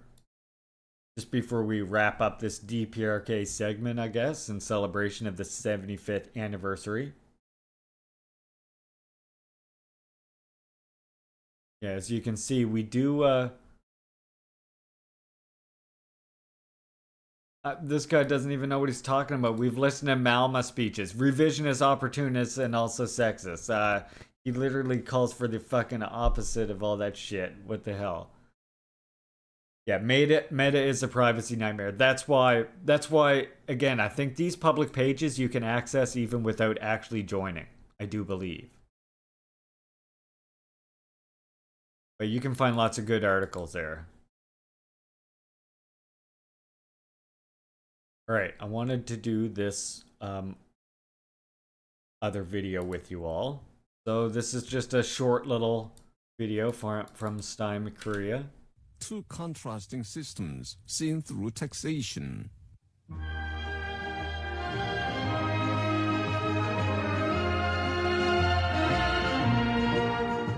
The law on abolishing the tax system was promulgated in the Democratic People's Republic of Korea on March 21st, Juche 63 or 1974. The British Association for the Study of Sungun Politics, the British Group for the Study of the Juche Idea, and the British chapter of the Korean Friends Association in their joint statement said, yeah, this is one after that I the promulgation of the law on completely abolishing the tax system in Korea, the DPRK became a tax-free country for the first time in the world. It was really an amazing event. The complete abolition of the tax system in Korea freed the Korean people from all sorts of taxes and improved their living onto a higher level. This is a miracle of history. The Nigerian newspaper New Nigerian in an article said, looking back upon the days when the Korean people have lived a tax-free life, we can fully understand the reason why they do not choose other system but the socialist system under any circumstances and conditions. A member of the National Secretariat of the Youth Organization of the Popular Liberation Movement of Angola said with excitement, in the world, there are not a few self-styled advanced states and welfare states, but the DPRK is the only tax-free country. It is an ideal and hope of humanity to live in a tax-free country. Korea is an ideal society humanity has desired so much. The abolition of the tax system in socialist Korea greatly shocked the world as one of the human historic events in the 20th century. Along with it, the world of tax disappeared for good and all in Korea. But in the capitalist society, taxes are increasing day by day, and it is a serious social problem. It is proved well by the tax system of the United States. In the United States, tax takes the largest proportion in the national financial revenues. Tax goes along from the cradle to the tomb. Death and tax are inevitable. These words are heard often in the American society. Whenever it suffers an economic crisis, the United States enforces a policy of making different kinds of new tax items, increasing the amount of the taxes and enriching the monopolies with the money. For Find the instance, lie. after the financial crisis in 2008, ridiculous tax items such as cigarette tax and fatness tax newly appeared in some states of the United States. Due to the daily increasing tax burdens, people are suffering utter destitution and double and treble exploitation. Most of the poor in the United States fail to pay taxes, which jumped more than 50% after the year 2000. So they live in houses without water and electric power supply during the year. The Russian radio Sputnik exposed that in the United States, one of the 4 families has to pay more than 70% of its earnings as tax, and in case it fails to pay taxes, it is left homeless immediately. The Japanese magazine Sekai Shuho also disclosed that the tax system of the United States is good to the rich and bad to the working masses. This is the reality of the United States, which talks about equality of all people and public welfare.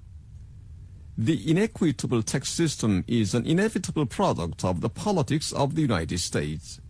Today, in the United States, people of broad stripes are constantly waging fierce protest actions against the corrupt society, which forces only poverty and inequality on the absolute majority of the working masses.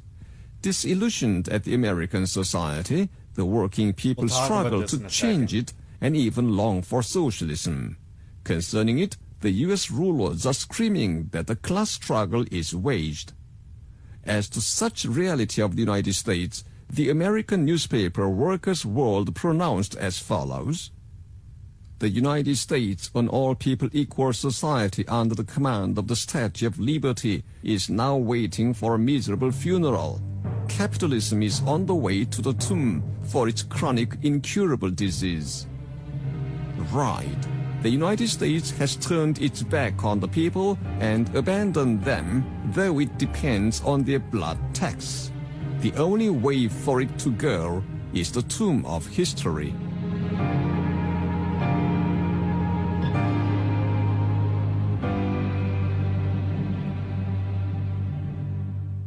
Here you go. There's about the taxation system. Now, as I was mentioning, I wanted to just talk about it and just briefly. So they abolished the tax system on March 21st, 1974. You might be wondering how this is possible. We're always told that in a socialist society, we're told that in a socialist society that we're gonna have way more taxation. Well, how come in this very advanced socialist society they have absolutely no taxation? Then you might be wondering, because it's not socialism which requires taxation; it's capitalism which requires taxation. You see, in a capitalist society, taxation is used to continually to perpetuate the upwards redistribution of wealth. Do not forget that all of the public services, anything like this, is done in the government budget, right? And then the government borrows money from private bankers and private investors. And at the end of the day, your taxation, all the money that they've collected from your taxes, ends up going to service the national debt. The country's debt, I should say. Even when the country runs a surplus in a year, it never takes a dent out of the debt, and the debt keeps growing. So in a capitalist society, taxation can never stop. See, because they always have to continue to redistribute that wealth from the value makers, the working people, up to the bourgeoisie, the people who don't work. Do you think we should nationalize water, electric? I mean, I think we've reached the point in human society where it is unnecessary to have privately owned production in general. Individual people making crafts and things like this, yes, but a place where multiple people are employed, I don't see any need for that to be privately owned anymore in modern society. And I think socialist countries like Cuba and DPRK prove this without a shadow of a doubt. And now in a socialist society, you see when the working class, achieve socialism, taxation now becomes a downwards redistribution of wealth. In other words, a redistribution of wealth from the people who have stolen it, the bourgeoisie, back to the actual people who generate the wealth. And as a result of this, eventually you run out of the need to tax. Because eventually the bourgeoisie run out of stolen wealth. And the people have the fruits of their own labor back. And now you have the national plan, which accounts for things like healthcare, education, housing. Yeah, private property is that, personal property is not. And I honestly, I tend to agree with DPRK that even housing should not be private property. The stuff that you own within your house, your personal property, absolutely.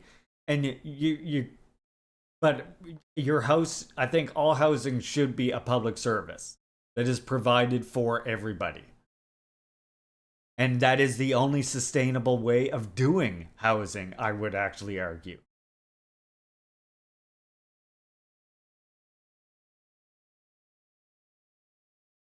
So yeah, if you want to get rid of taxation, the only way to do that is for us to build a socialist society and advance so far as DPRK has as to completely abolish presidency and other state organs. It takes a while. Yeah, yeah. You are on a rock flying through space. Get your shit together. You don't own jack shit. Our power is literally our collective ability to struggle for our own interests. And first, in order to do this, we have to first awaken the masses to their own interests and encourage them to take up that struggle. That's of course the most important part. I did have one more interesting little video here that's really neat. See if I can find it. One more DPRK one. Finish this off. It's a really neat video. For some, yeah, here it is. For some people it's seen already.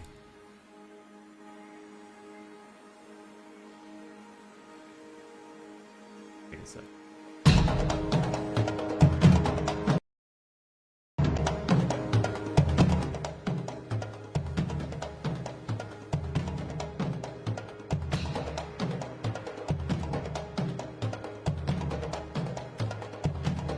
Yeah, I'm not a fan of that song either, Captain DPRK.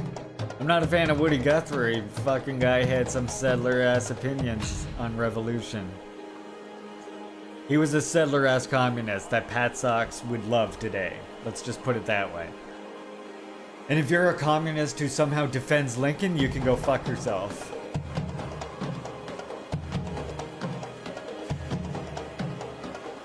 I'm Mi'kmaq. And my First Nations cousins were murdered by fucking Lincoln.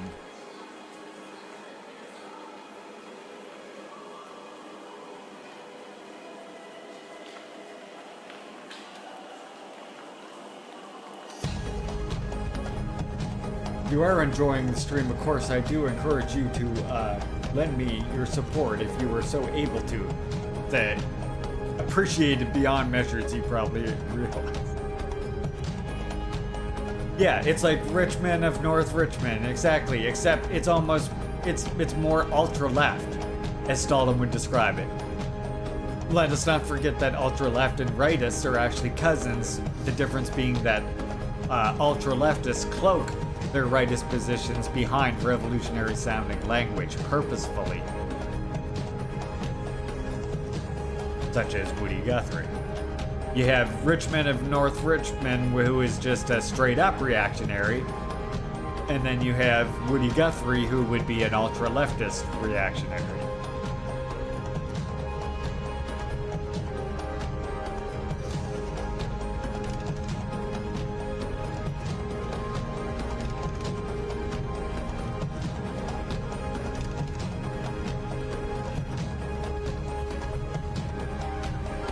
Hey, Lennon.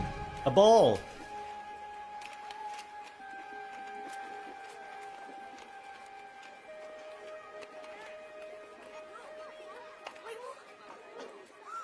What? Say that again about Woody Guthrie.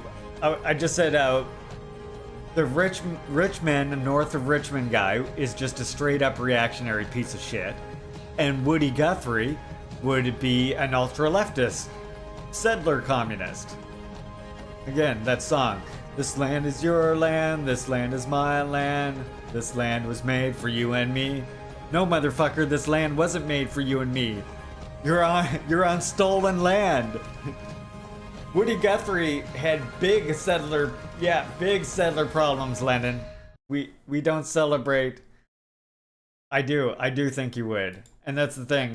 And I mean, I don't even know for sure if you'd say it today, but I mean, regardless. Yeah, he's got more than just the one problematic song too, let me just say.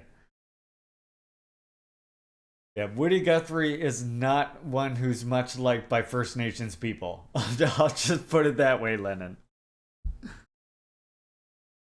Because again, it's not just that song, it's some other ones that he wrote like it. He would be what we would consider, what we First Nations communists would definitely consider ultra leftist.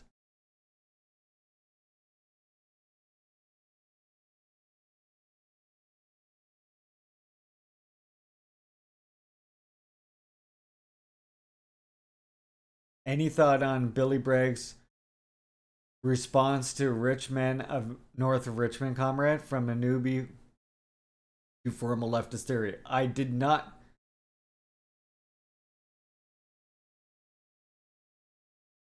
Yeah, I know he's in the. Oh, Lennon, I have to hear him all the time, comrade. I do work, I work with the organizations around here. Many of them settler-led organizations, and yeah, we hear them. We hear them. It's just like there's so many others, you know. Yes, I realize that's.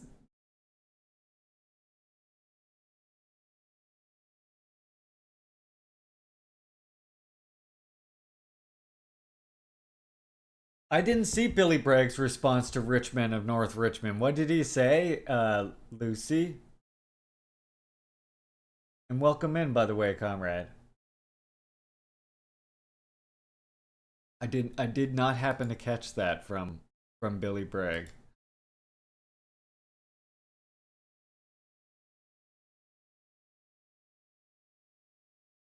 All right, I want to check out this one last song from DPRK to wrap up, I guess, our DPRK segment.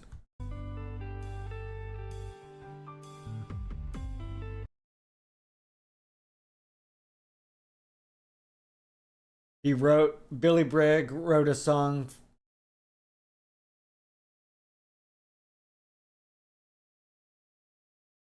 He wrote a song for it.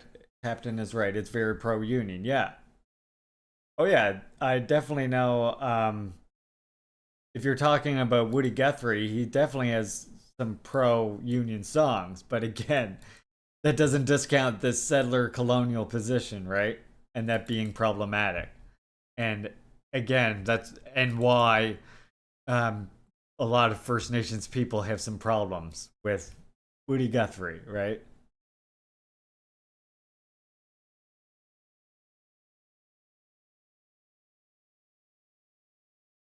Oh, Billy Bragg's response to Richmond is a song that is very pro-union. Oh, do anyone have a link to this song? We can listen to it after we're done this one. Oh, I know people are on an ad break now, unfortunately. We'll check out this song here, and then if someone has a link to this Billy Bragg one, we could check it out if you want. As long as you comrades are gonna assure me it's not reactionary.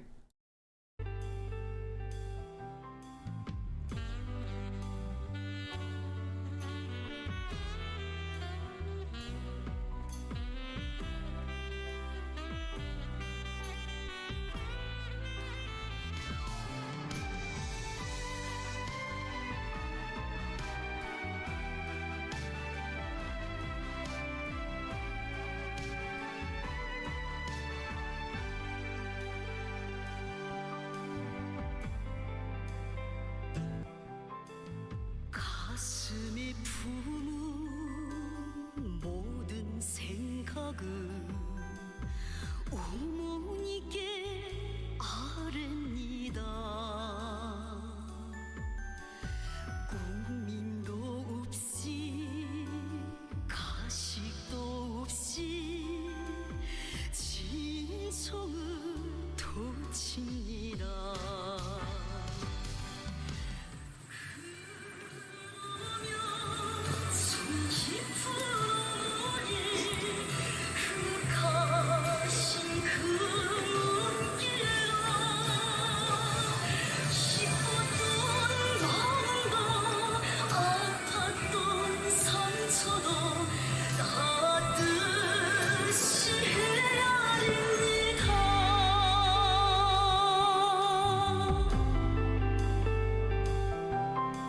사랑 아니면 I love how when they do a concert, they play it on the loudspeakers around town. 분매도 들어가며 못난 자식도 정을 다하여 키워주신 어머니 주저없이 스스럼 없이 그 품속에 안겨들며 숨겼던 잘못도 서슴던 허물도 그대로 터놓습니다.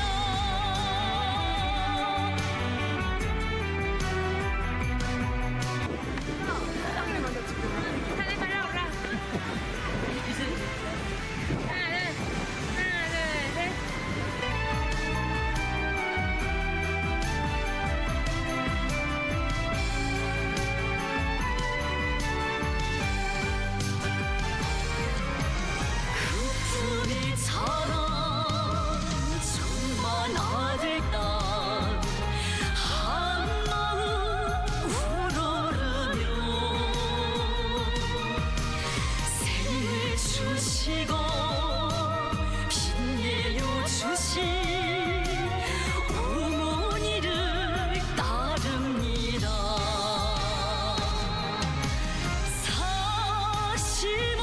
사심없이 변함이 없이 그대만을 사랑할 마음 어머니 어머니 위대한 어머니 영원히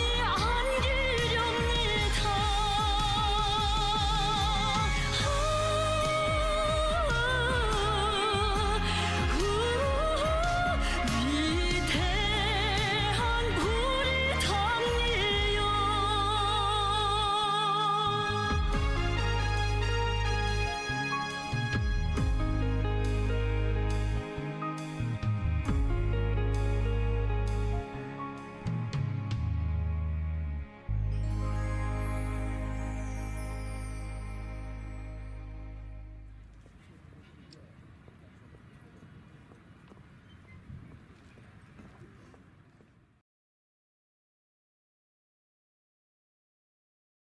And just to close off our segment here on DPRK, I just want to remind you all that we always hear about the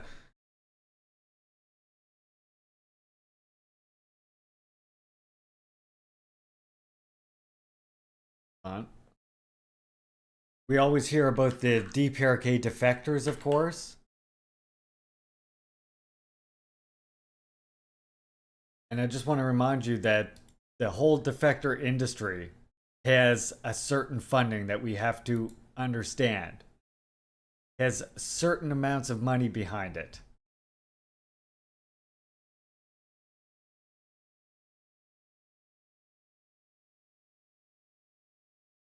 And I want to just show you that when I was working in the Korean Friendship Association, I was honored to be able to meet many people who travel to DPRK on the regular, and even people who used to live in DPRK. I just want to remind comrades that probably far more defectors, quote unquote, that then are hostile to the DPRK are the ones who don't appear on media anywhere hardly ever, because they're the ones who were fighting to return to DPRK or fighting for reunification so they can.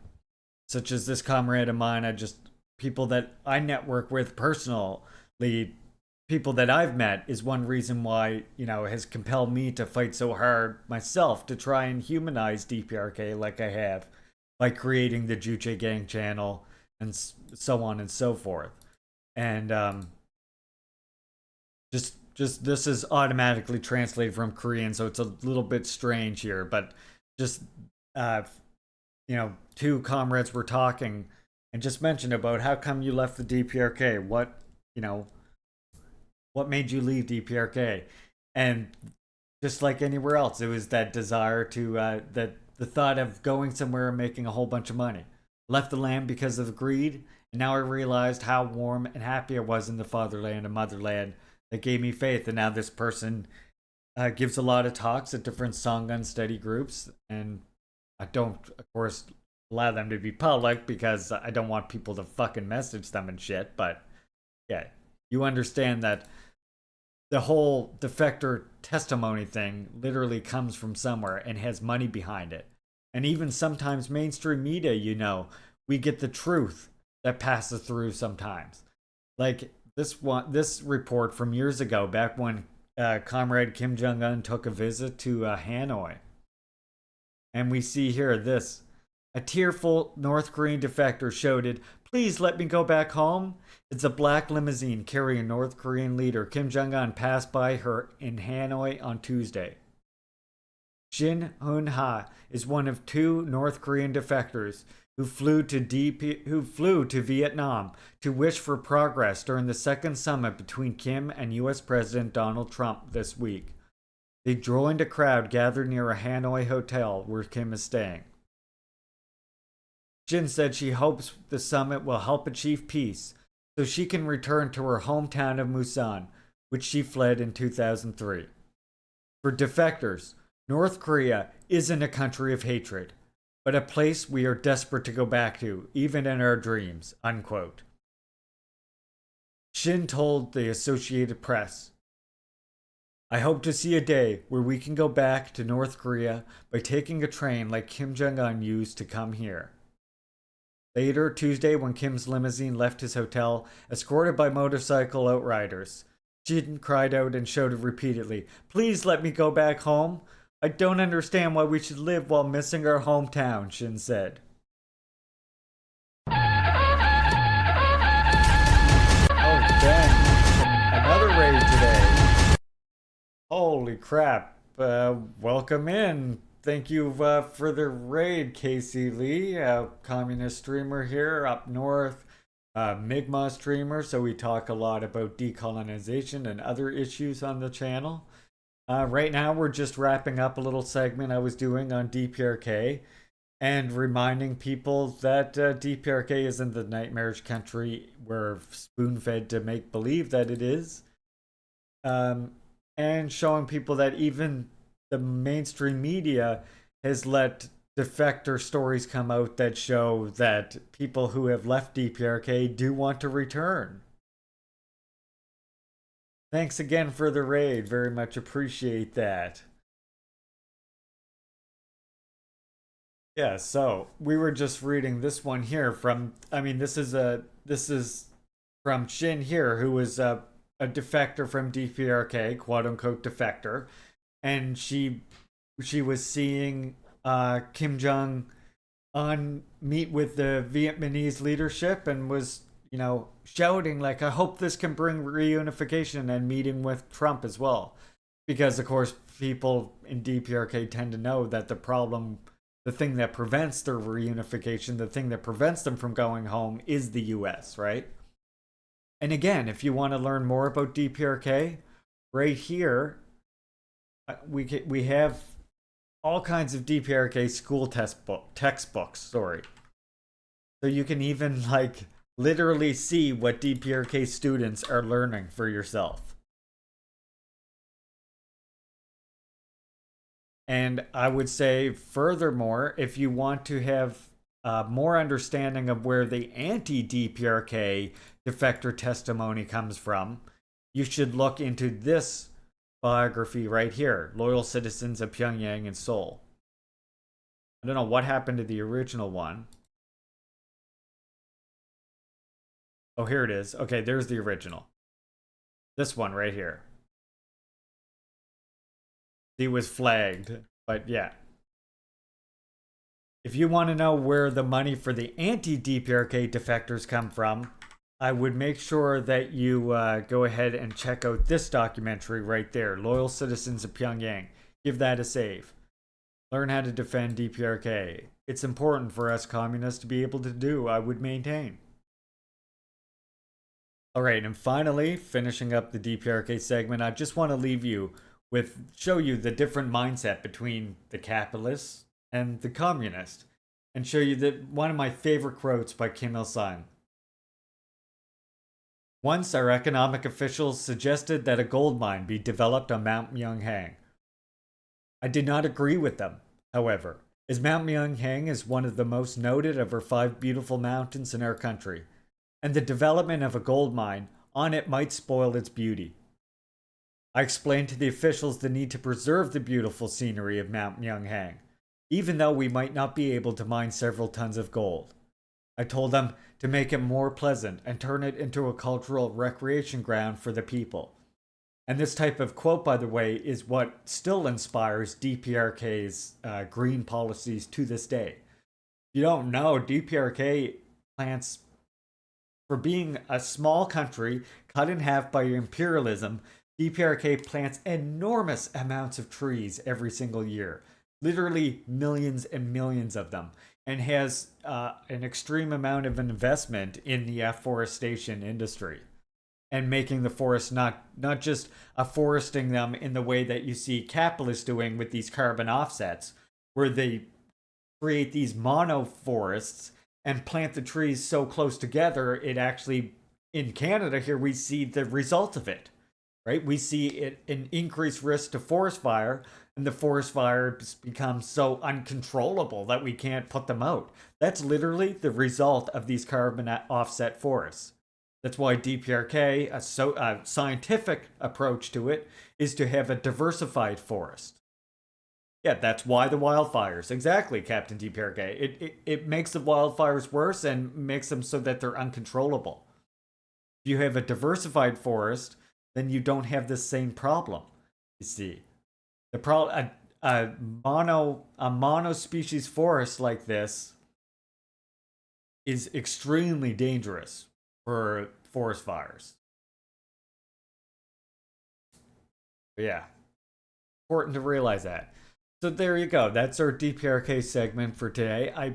We're doing a little bit extra longer DPRK stuff because, as you know, it's DPRK's 75th anniversary right now. So go out, comrades, and defend DPRK. Humanize it. God dang it.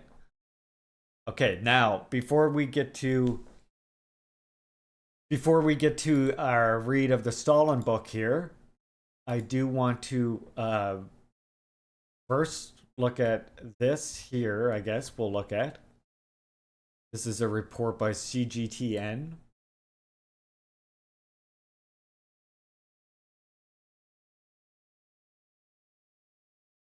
You found that interesting, Yorkshire? Like, interesting in a good way, I hope. And again, you can always reach out to me. Yeah, check out any of my socials if you need more information. Even searching up the Anglo KFA here, this one. This blog site right here can be really good as well.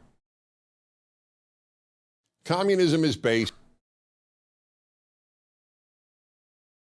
Yep, my brothers and sisters of the North, we actually watched that on the channel. Another really good documentary.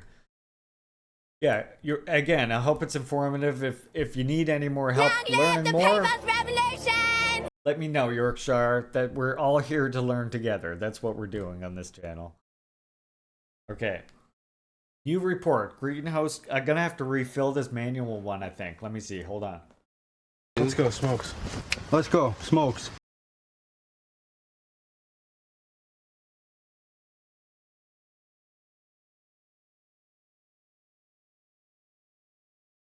Oh. A little bit left. I'll have to refill this one. This one's a manual one. I gotta put the butter in itself. I do have a disposable one here too.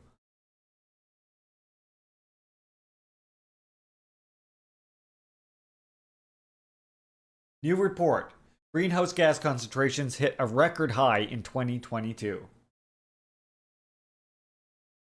Greenhouse gas concentrations, global sea level, and ocean heat reached record highs in 2022. According to an annual review of the global climate published on Wednesday. I thought I could make it bigger, but I can't. The State of the Climate Report, the 33rd annual assessment compiled by the National Centers for Environmental Information at the U.S. National Oceanic and Atmospheric Administration, is based on contributions from more than 570 scientists in over 60 countries. It provides the most comprehensive update on Earth's climate indicators, notable weather events, and other data collected by environmental monitoring stations and instruments located on land, water, ice, and in space.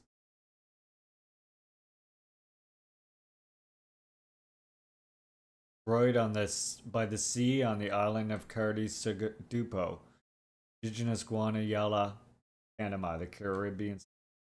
That was on August 30th, 2023, that photo's from.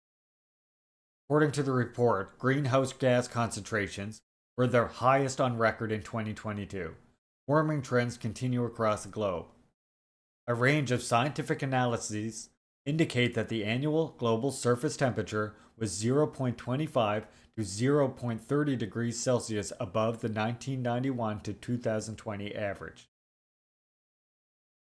La Nina conditions in the equatorial Pacific Ocean that began in mid-2020 with a short break in 2021 continued through all of 2022, according to the report.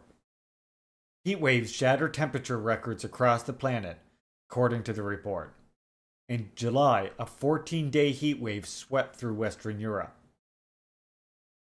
Record-breaking summer heat in Central and Eastern Asia, particularly in the Yangtze River Basin, led to a devastating drought that affected more than 38 million people and caused a direct economic loss of $4.75 billion, according to the report.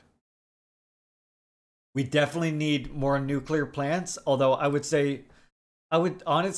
think that we can switch to solar and wind fully. I think nuclear is a good interim step, though, that will need to be done in many instances until we can build up solar, wind, and hydro to the degree that it is powering everything. But I think it is possible to absolutely do it all with renewable energy sources, completely renewable, without nuclear waste left over. And that's even without achieving fusion energy, which of course we know China is getting closer and closer to all the time. But I would still say, we can definitely do it. Geothermal, that's another good one. Common, welcome in, by the way, dear comrade. Fantastic to see you here. I hope you like I added the new comrades to the stream right here. I added our comrades Lenin, Fanon, Kim Il-sung, and Kim Jong-il, I hope for what are obvious reasons. But yeah, definitely, we want to be able to, nuclear is a good step, and again, because it can generate enormous amounts. But eventually, I think we can reach the point where we're geothermal, we're solar, we're wind, we're all of that. Hey, don't you call me coach! I'm like, coach? I'm like just sitting there stunned looking at the screen like, coach? What am I to make of this? Okay then, coach. Alright, I got a couple short videos here, and then we will start our read of the Stalin book. The jobs that could be automated. That's right, get them out of there. Yeah, get them out of there. And they don't realize whether you corporate, management and all of that. If it wasn't for the people you see walking in this parade, they wouldn't have a check either, would they? This year, Labor Day is falling on the eve of what could be one of the biggest labor showdowns in recent memory. In just 10 days, the contracts between the big three US auto companies, I was saying, GM, like, Stellantis, and Ford. Like I was saying, GMO, there 100% could be a breakthrough in nuclear fusion technology, like China, we know, is working on that. But I was just saying that even if that, like, let's just say I think I agree with Kim Il-sung and Kim Jong-il that the working masses are essentially capable of anything. But just say that for whatever reason, fusion energy is impossible or not viable, I think it is still possible for us to completely power everything with sustainable energy sources myself. I completely believe that. That we can never have so many people that renewable energy sources and sustainable energy sources cannot be used to power the entire human population. In my own opinion. I'm no fucking expert on power. But I just think it could, personally. And over 150,000 UAW members will expire. If the big three auto companies it's just, again, the reason why I think we need nuclear...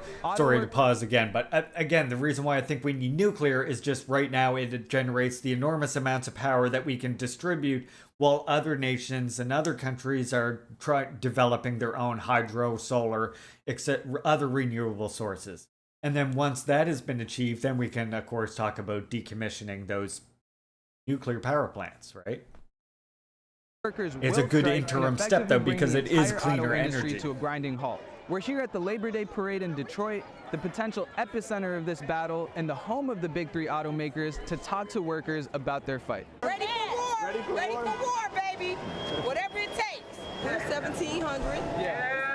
Committee person. I'm a committee person. Okay. We got some stewards in the back, and we're ready. These CEOs and these corporations and companies are making billions and trillions off of our backs, and the workers who are there every single day putting their foot forward for the company need to be recognized for that. We are just like the nurses, the doctors, the lawyers, UPS, Starbucks, and everybody. We all need some money because we all take care of everybody. Among the United Auto Workers' core demands include the end of the two-tier wage system, a pay increase that matches or exceeds the 40% pay increase the big three CEOs have gotten in the last 4 years, cost of living adjustments, defined pensions, and stronger protections around plant closures. The big three have called these demands unrealistic, but are they? In the last 10 years, the big three auto giants have made $250 billion in profit. In addition to the things I've read, radioactive waste can become a problem. At Ford alone, investors have seen 150% well, I think increase it's worth in dividend like payments. overcoming Any even honest nuclear look at power. the numbers Personally, shows that the big three are happy to share their profits with I'm anyone no who's expert. already rich, but not the workers who generated them. And these CEOs are now coming back and saying, oh, well, the UAW's got to be realistic. The workers have to be realistic. What's your response to that? Well, define what realistic is. Is it realistic to make over $250 billion? We've had quite a few. Seriously. Fingers getting smashed, backs, trucks hitting people on the head. It's all kind of injuries that you can get building these trucks. Whether it's Ford, GM, doesn't matter. We're in there every day putting our bodies into the mere trucks that everybody is driving every day in cars. In 2008, 2009, when the big three were in dire straits, they came to us and we opened our contract back up and gave them a lot of things that we're trying to get back now to help them stay afloat for the, live to fight another day type of scenario, right? So we did that, and now we're asking for those things back, right? We did that. A decade later. Oh, that makes me sick. That makes me sick to my stomach. Tens of millions of workers around the country are seeing their pay and rights get eroded while CEOs and investors make more money than ever before. Union auto jobs used to be the gold standard, allowing workers to buy a house, raise a family, and live a relatively comfortable life. But attacks on unions and corporate outsourcing have turned the job into a shell of its former self. In that sense, UAW's fight to prevent good, stable union jobs from being turned into second-tier, low-wage jobs is the fight of the entire working class. Brothers and sisters, welcome the UAW President, Sean Payne. 75% of Americans said they support the UAW members and our agenda.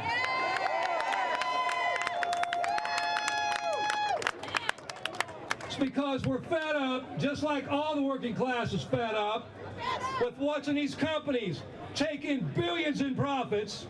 We've watched the CEOs rake in millions in salaries. We've watched shareholders rake in billions in dividends. And we've watched workers' wages, benefits go backwards. I can guarantee you one thing. Come September 14th, we're going to take action to get it by any means necessary.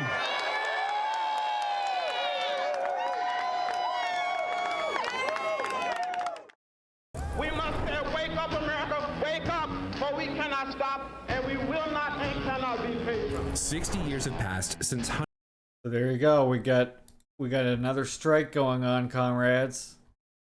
Militancy in the labor movement is fucking heated up right now in the US. Right? Let's push them towards... Let's push now settlers towards supporting this, as well as supporting the struggle of First Nations land defenders and water defenders. Fucking pump that militancy up. But it's so sad the way that one guy was talking in the thing about saying how, you know, they gave up this and that in order to help these corporations stay afloat. Ooh, that hurt me. Mama M Media, welcome, comrade. I hope you were well today. Gotta give a shout out to Mama M Media.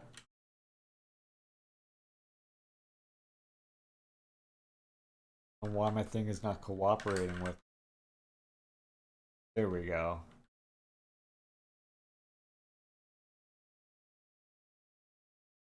Shout out to Mama M Media. If the heart at the top of your screen looks hollow, you need to go ahead and fill that in. Please and thank you. It's your Juche gang duty. Shut down the machine. Try to keep getting rich. Yep.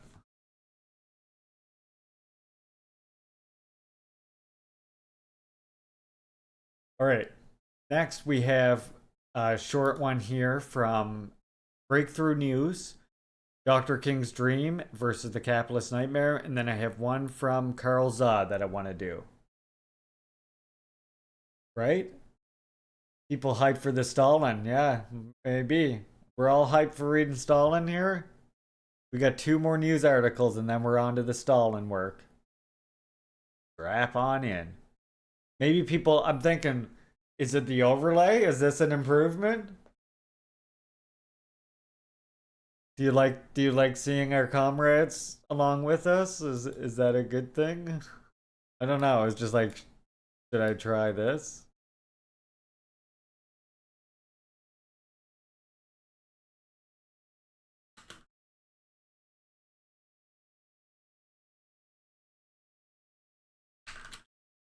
Do you like the new comrades in the overlay? Yes or no? Why don't you go ahead and answer that poll in chat and let me know? By the way, we are only 6 subscribers away from having 69 sub points. Come on. You know you want to help us get to 69, comrades. And if you do, we'll put on a First Nations jam. Think about it. Just saying, while we're watching this thing, think about it. Oh, nice. I see 4 people immediately voted yes, we like the comrades. That's awesome. I did the Fanon one just before I started the stream. That's the nice number. Yeah, the nice number. Then eventually we'll make the subscriber point goal 420 one day. We'll never reach it, but we'll make it the goal. We'll make that the goal one day, because I'll just get bored. I feel like I can't like ever make it less than it is now, right? So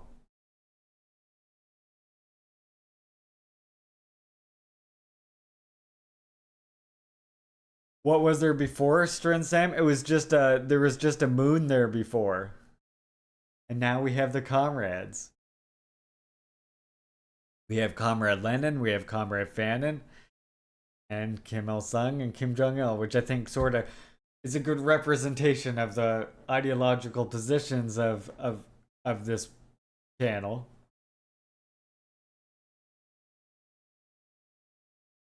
We might add more, will probably be added as well. I have been thinking about how I could incorporate my pipe into it. I don't know if you've all seen the old pipe that I have. It's getting a little dings.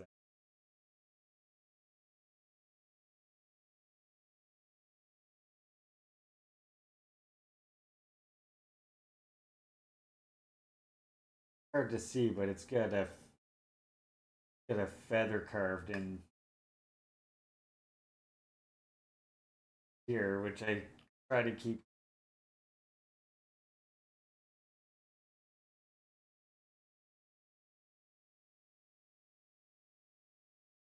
This has been used.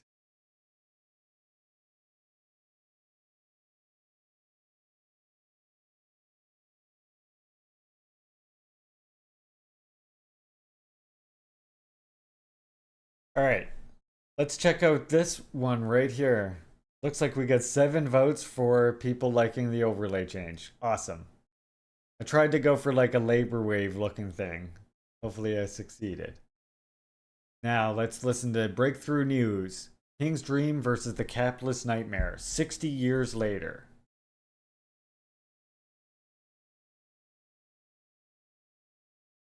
Hundreds of thousands marched on Washington at the height of the civil rights movement in the U.S. Over the decades, the legacy of this movement has been contested and obscured. Today, with right-wing attacks rolling back hard-won gains and increasing global and economic crises, what can we learn from the legacy of the March on Washington?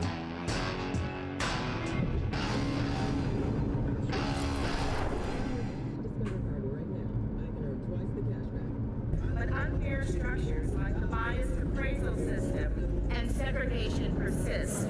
In fact, our neighborhoods are more segregated today than they were 100 years ago. That is why we are breaking the silos so that issues of economic justice, racial justice, and climate justice, issues of health care are all interconnected. So that's the one thing we want people to know. And that for many of us, for young people, that we're not only fighting for equality, but we're fighting for existence. Early on the morning of the 60th anniversary rally, a wide variety of issues find a voice. This broad coalition all share in the alarm at the onslaught of far-right attacks on our democratic rights. When I woke up this morning, it was really shocking when I thought about like the amount of rights that we took for granted that are being rolled back.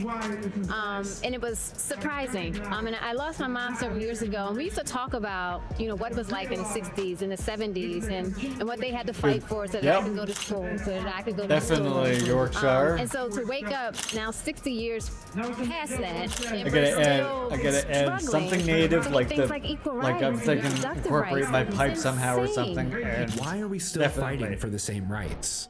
Have to DC incorporate political organizer Sean Blackman says the answer lies in the unfinished business of the original civil rights movement. The issues that Dr. Martin Luther King and the civil rights movement and that whole second Reconstruction period, the issues that they were fighting around, the issues that they were organizing around are still relevant today. Now, what issues am I talking about? We have to remember that the March on Washington was a march for jobs and freedom. So there was an explicit economic and political character to this demonstration. That was one of the interesting things if we think about the history of the March on Washington and how it relates to today. It was initially conceived by A. Philip Randolph and Bayard Rustin as being more focused on economic inequality than the issue of civil rights per se. And the point they were trying to make and that they wanted to bring to the forefront, and that would later be raised directly by John Lewis in his speech at the March on Washington, is that integration as a goal would always remain incomplete as long as it was not married to some form of deeper economic and social justice and change. We need a bill that will provide for the homeless and starving people of this nation. We need a bill that will ensure the equality of a maid who earns $5 a week in the home of a family whose income is $100,000 a year. We must have a good FETC bill. I do think also that when we talk about not only Dr. King as an individual, but that whole civil rights second Reconstruction period, I think a lot gets glossed over. I think specifically the more radical aspects, including those of King himself. See, Martin Luther King gets reduced to just a dreamer. And one could be forgiven for thinking that Dr. King only ever made one speech. But we don't hear about Dr. King's open critique of capitalism. The speech on Vietnam is so good. Imperialism, and how he connected that to white supremacy. Now, we know, of course, that Dr. Martin Luther King went on to promote the Poor People's Campaign just before he was assassinated. And of course, he was a strong supporter of the labor movement. And certainly SNCC, who had been working with poor sharecroppers in the South doing voting rights, had a deep consciousness about the need to link the movement for civil rights to the movement for social and economic rights. But ultimately, there were a lot of individuals, the more conservative trade union leaders, the political bosses of the two parties, the big corporations that saw that segregation was now holding them back in many ways, as opposed to before when it was helping them in terms of the differential profits. And that was hitting at one of the deeper realities of the contradictions that existed inside of the civil rights movement and inside of civil rights as a concept. And I think partially why we've seen, even though there have been many successes and gains, we still are so chained by the scourges of racism and inequality today. And that is the fact that capitalism needs racism to thrive. Needs racism to thrive. We live in strange times where our non-melanated brothers and sisters want to convince us that slavery was nothing more than a vocational training program, that 40 years of affirmative action was sufficient to wipe away 400 years of discrimination, and that 48 years of voting rights was enough to level the playing field. Well, you know, black people are not supposed to be free. In case y'all didn't figure that out, like, we are not supposed to be free underneath this system. And it's very evident by the way that we are treated still today within this country and beyond. Everywhere in the world, you can see the oppression, exploitation that happens to our African people. It doesn't matter if the Africans are the majority or not. And so when we're talking about the resonance between Martin Luther King Jr. in his day and now, I mean, we're still in that fight. And so right now we're dealing with all these attacks in voting rights, all these attacks against free speech, all these attacks in different areas of against reproductive justice as a way to renegotiate. Again, this is why I tell you, what's happening with settlers education? need to unite behind the leadership of the oppressed people. This racist they know what they're suppression. doing. We need Not to be only are they clear struggling on the that front we lines, are they know living what in they're a doing moment there. Of a fascist right-wing attack on basic democratic rights here in the United States. My friends, let us not forget that we are involved in a serious social revolution. By and large, American politics is dominated by politicians who build their career on immoral compromise and ally themselves an open form of political, economic, and social exploitation. The parallels of our current struggle and the struggles of the 1960s raises fundamental strategic questions. Can the Democratic Party establishment be trusted to defend and expand social rights, or does it co-opt and mislead the movement? How does this movement become a mass movement once again? Is it time for a new direction? As the contradictions of capitalism sharpen, more radical proposals are coming to the fore. Come on, no justice! No justice! No justice! You know, I think what's important about the commemoration of the 60th anniversary of the March on Washington is, you know, the fact that it can speak to so many people. And in a way, some people might say that that's kind of the problem with it because it seems like it may be quote unquote watered down. But the thing that's important to remember about the March on Washington is it was a big, broad, united front of very radical people who were there and involved. I mean, if you go back and you look in the archives, you know, the whole communist movement, the whole socialist movement in America was very excited about this and doing a lot to sort of reach out to the people who were there and to mobilize people to be a part of it. But also sort of the conservative people totally controlled by the Kennedy administration who just wanted to keep it moderate and safe and under control were also a part of it. And so in a way, the commemoration of things like the March on Washington or even the civil rights movement in and of itself can be a lot of what you make it, because the sort of the lowest common denominator, base level foundational reality, which was that black people should have civil and democratic rights, is something that people of a range of different political persuasions can and did support.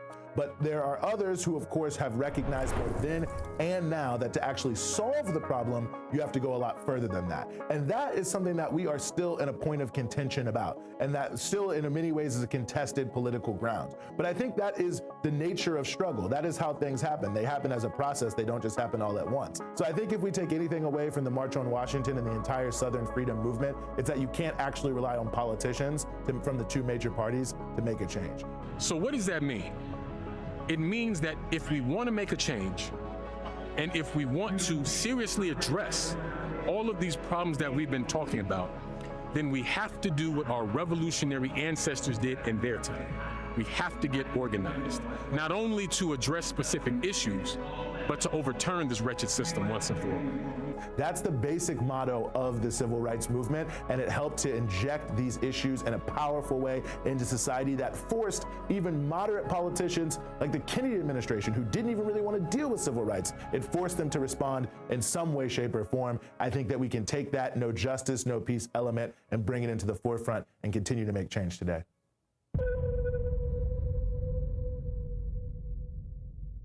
Right. What did we think? Tokyo. Thoughts in chat? Interesting piece. We got one more here by Carl Za, just on Japan and the whole dumping of the Fukushima wastewater. Actually, common. Speaking of nuclear waste and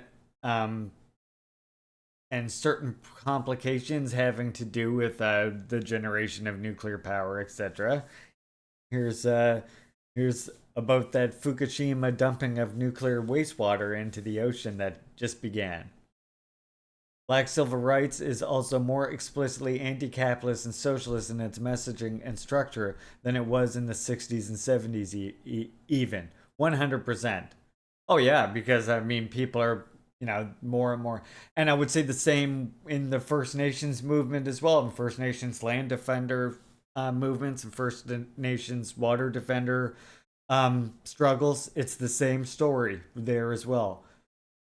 Becoming more and more more and more militantly anti-capitalist. I would say it always was anti-capitalist, but more militantly so, you know, more abolish the system. More like recognize that the treaties themselves were an illegal act of coercion to begin with. Yeah, definitely inspiring.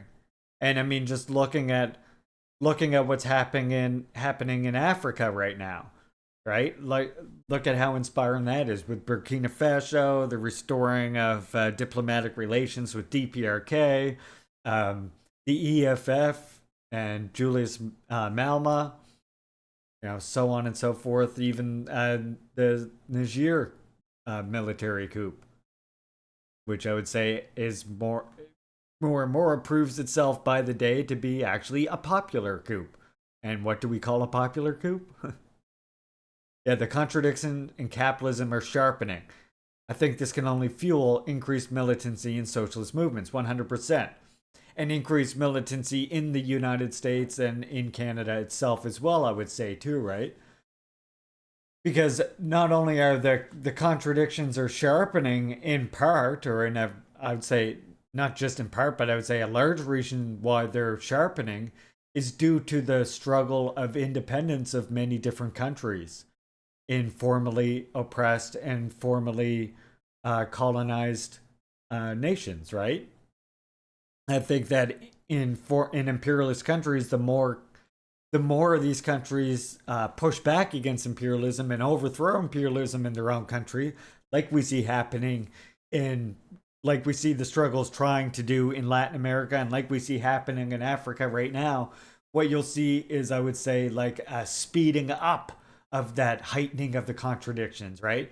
Because the main thing that the imperialists were gaining from imperialism, from having all these access to all these labor and all these markets, was the super profits that allowed them to make concessions and grow an enormously fat labor aristocracy that militantly fought in favor of colonialism, right? And as it's less able to do that, I think by necessity that will draw more and more people behind the revolutionary leadership of the First Nations people.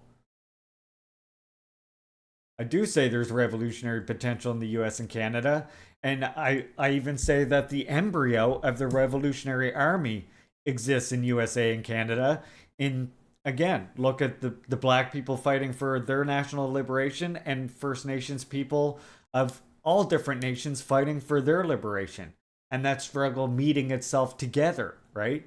And then the allies who are also oppressed and like living on these lands as well, who join us in that fight, whether it's land defenders, whether it's water defenders, or whether it's like we see the militancy in the struggle for black liberation also heating up. Right there is your revolutionary, the embryo of that revolutionary army, the vanguard, if you will. Right? It's we tend to take I think a lot of settlers in the West tend to take a very mechanical approach to revolution, and then they therefore see these settler-led parties as themselves being the vanguard. Like, oh, we just have to keep not realizing that they have a role as a settler-led party to sort of unite behind that embryo of the vanguard. And that the vanguard can only be chosen by the masses. And then I would say also there's sort of the mistake of some Westerners. I would say most communist parties are getting better on this front, but a lot of Westerners also make the mistake, especially ones who get drawn, unfortunately, into the fucking PATSOC movement, but they tend to be reactionaries anyway, so what can you do? But like they tend to focus too much on unions as being the center for revolutionary change and make this very mechanical analysis that makes the word working class synonymous with proletariat. And then that's why they cry about, for example, if you've ever read Settlers, the book, The Myth of the White Proletariat, that's why they get so mad when they read that. Instead of reading what Sakai is actually saying in that work, they just see him saying, "Oh, you know, the whites can be working class, but they're not proletariat; they're whiteitariat." And you see how upset fucking white people get at this suggestion, right? People who wouldn't normally call themselves, I would say people who wouldn't normally call themselves PATSOCs, reveal themselves to have PATSOC tendencies when they do this. And I see it happening all the time. Anyway, let us watch this last news report right here. Japan files WTO complaint against China's ban on Fukushima contaminated seafood. With the World Trade Organization regarding Beijing's ban on Japanese seafood.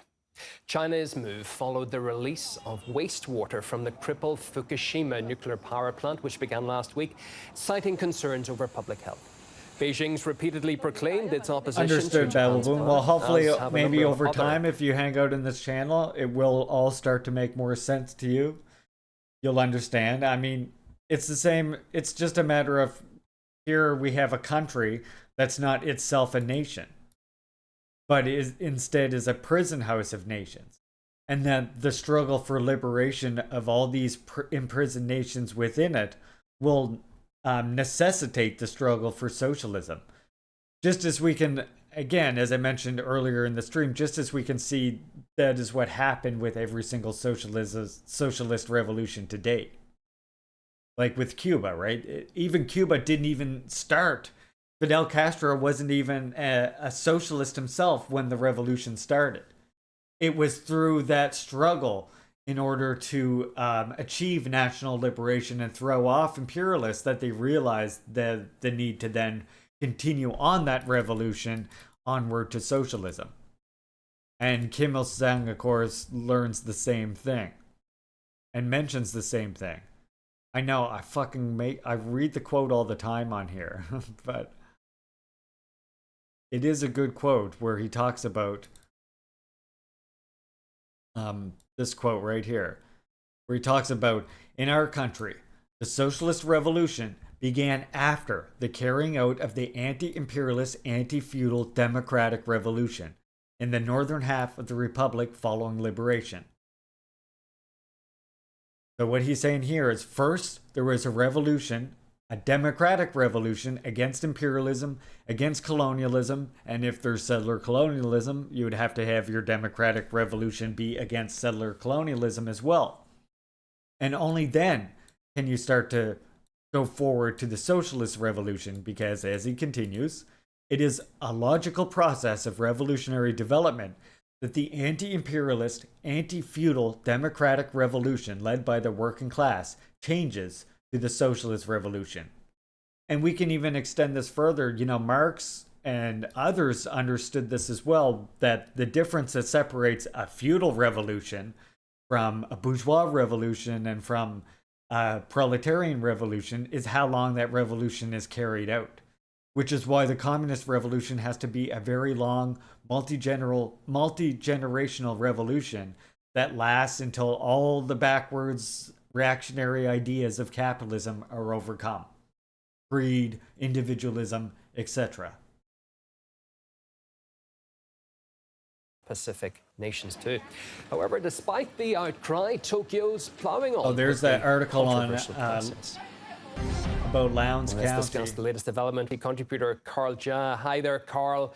What do you make of the Japanese plan to lodge a complaint with the World Trade Organization? Is it a symbolic move, or will it force Beijing to rein in some opposition? Well, Japan is playing the That's victim. a good Kwame Ture. I mean, when it has decided to release not just nuclear wastewater, you know, normal countries running nuclear reactors, they will have nuclear wastewater generated from using the water to cool the... Libertarianism is like an invisible moth gnawing away at the people's political integrity. I tapped the sign. I think I picked the perfect Kim Jong-il picture for that. Look at him. He looks so much like, he looks more like his son there than in any other picture I've ever seen. After the passage of the Voting Rights Act, a civil rights worker named Kwame Ture heard that there were 0 registered voters in the county. He became so fed up with the white landowners who organized black citizens who terrorized black citizens in the county. He organized a Lowndes County Freedom Organization.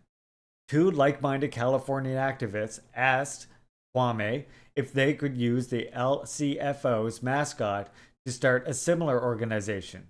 The 2 men, Bobby Seale and Huey P. Newton, named their group the Black Panther Party. Fucking legendary. Absolutely legendary. Yeah, if you continue on with this news story. The nuclear reactor.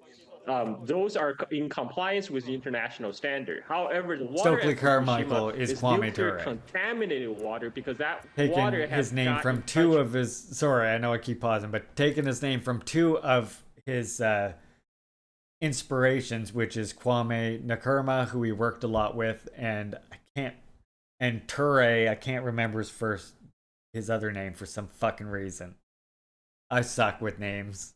Not just I suck at nuclear saying wastewater. You know, normal countries running nuclear reactors, they will have nuclear wastewater generated from using the water to cool the nuclear reactor. Those are in compliance with the international standard. However, the water at Fukushima is nuclear contaminated water because that water had got in touch with a nuclear fuel. The Japanese government and the Tokyo Power Electric Company have claimed that they use the Alps to filter out. I don't know how to pronounce it either. That's why I never remember the first fucking name. They can, but they have problem isolating tritium and carbon-14. But the sample they provided to the International Atomic Energy Agency, again, this is a sample provided by TEPCO, the Tokyo Electric Power Company.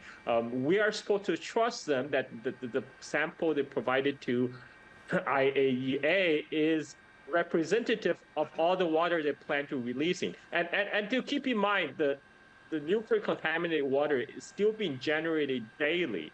Every day, anywhere from 90 to 140 metric tons of nuclear contaminated water is being generated because they still need to keep the core cool down.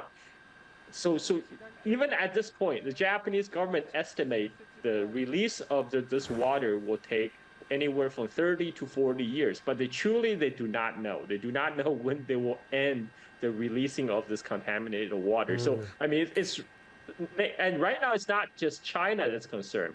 People in South Korea and Japan are also protesting. A majority of Japanese people, 80% of the Japanese people, are against their government's plan to release this water into the global commons that is the Pacific Ocean. So Japan is playing defensive here. I mean, by taking China to court, to WTO, it's trying to deflect some of the international criticism on its decision to release the water. You mentioned the Pacific Ocean. A lot of fishermen whose livelihoods depend on the ocean and what they catch.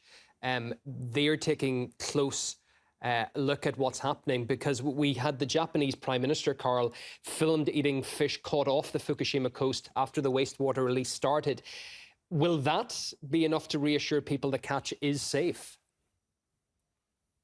No, as right, I mentioned, so now they're trying to sue to try and just overcome it. They will continually release this nuclear contaminated water for the next 30 to 40 and maybe even more years.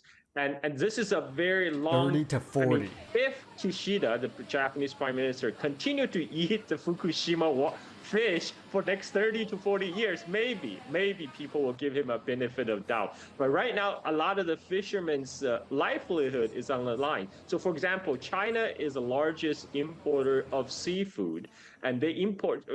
Mainland China combined with Hong Kong, they import about $1 billion worth of seafood from Japan every year. And this is why Japan is also taking China to WTO court, because China is rightly concerned, because they are the ones that will end up as a consumer, and as are many of the Pacific nations like Fiji. You know, nations as far as Fiji, they're raising their voice, but because they're small nations, Japan could ignore their protest, because ultimately Japan has a backing and approval of the United States in their decision. So they felt that is enough for them to override the international concerns. That was going to be my final point, because despite the wide protests, as you say, as far away as Fiji, since the release started, Tokyo isn't responding to international pressure. It's going on the offensive. They're saying that what Beijing is doing is political. How do you think things will eventually play out? Political. Well, I love how they can just weaponize that word and go, oh, it's political, and then you're just supposed to write it off. There's nobody that can force the Japanese government to reverse the decision. But I like to point out, even a Japanese Prime Minister, Kishida, has publicly said they did not reach the decision until very recently, specifically after the Camp David meeting with President Biden and the President Yoon of South Korea. So yeah, not wanting to poison people is political now. I mean, it is. Explicit backing of the United States. They thought they could is do political. this It's just not political in the way they're using the backlash. word. And they obviously are surprised by the intensity of backlash from countries as China and South Korea. And yet they're still going ahead with it. Now, it's not like there's not any other plans to take care of this contaminated water. There have been many plans that's been proposed, yet the Japanese government chose the cheapest route, which is to release it into the ocean. Just a final brief point, if you will. I'm just thinking, are you of the view that Japan, would they be held accountable if the damage to the environment is proved perhaps in a tribunal or something, an international tribunal? How would that then be rectified by Japan? Will they ever have to pay a reckoning? Well, the thing is, this could be proved to long-term damage to the environment and marine life. As I said, the Japan plan to do this for next 30 to 40 years. By the time that we have enough data to support that this is harmful to the environment, it might be too late. Okay. Carl, great as always to have you on. The contributor, Carl Jean, speaking live. All right, we got one more We got one more cursed article to do because I just saw it and I want to share it with you all, and then we're on to the Stalin read.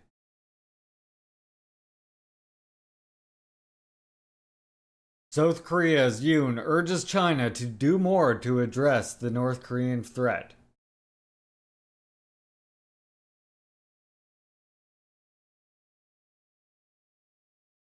South Korean President Yoon Suk-yeol asked Chinese Premier Li Qiang on Thursday if Beijing could do more as the UN Security Council member to address North Korea's nuclear threat. Yoon told Li China to do more to fulfill its responsibility and role as a permanent member of the UN Security Council, and stressed that Seoul's ties with Washington and Tokyo would only strengthen to counter North Korea, a statement from South Korea's presidential office showed. Yoon met Lee on the sidelines of an ASEAN summit in Jakarta. Lee, for his part, reiterated China's support for both sides on the Korean Peninsula to advance reconciliation and cooperation. China has always advocated maintaining peace and stability on the peninsula and will continue to promote peace talks, unquote. China's foreign ministry quoted Lee as saying in his meeting with Yoon, since 2006, North Korea has been under UN sanctions over its ballistic missile and nuclear weapons tests, but there are aid exemptions. Hours earlier, Yoon said North Korea's nuclear program was a threat to all countries participating at the East Asia Summit and stressed that UN member states should follow the Security Council's resolutions. The East Asia Summit includes ASEAN bloc, China, Japan, and United States, and others. The responsibility is heavier for permanent members of the UN Security Council, who actually adopted the resolutions, he said. For the past several years, the UN Security Council has been divided over how to deal with North Korea. Russia and China have said more sanctions will not help and want such measures to be eased. Yoon's remarks come amid reports North Korean leader Kim Jong-un plans to travel to Russia this month to meet President Vladimir Putin and discuss weapon supplies to Moscow. Although that's not happening, again. That's just bullshit peddled by the US right now, this whole sales of DPRK to Russia. The United States has said North Korea would pay the price for supplying Russia with weapons to use in Ukraine. South Korea has said the UN member states should not violate sanctions, including through arms deals.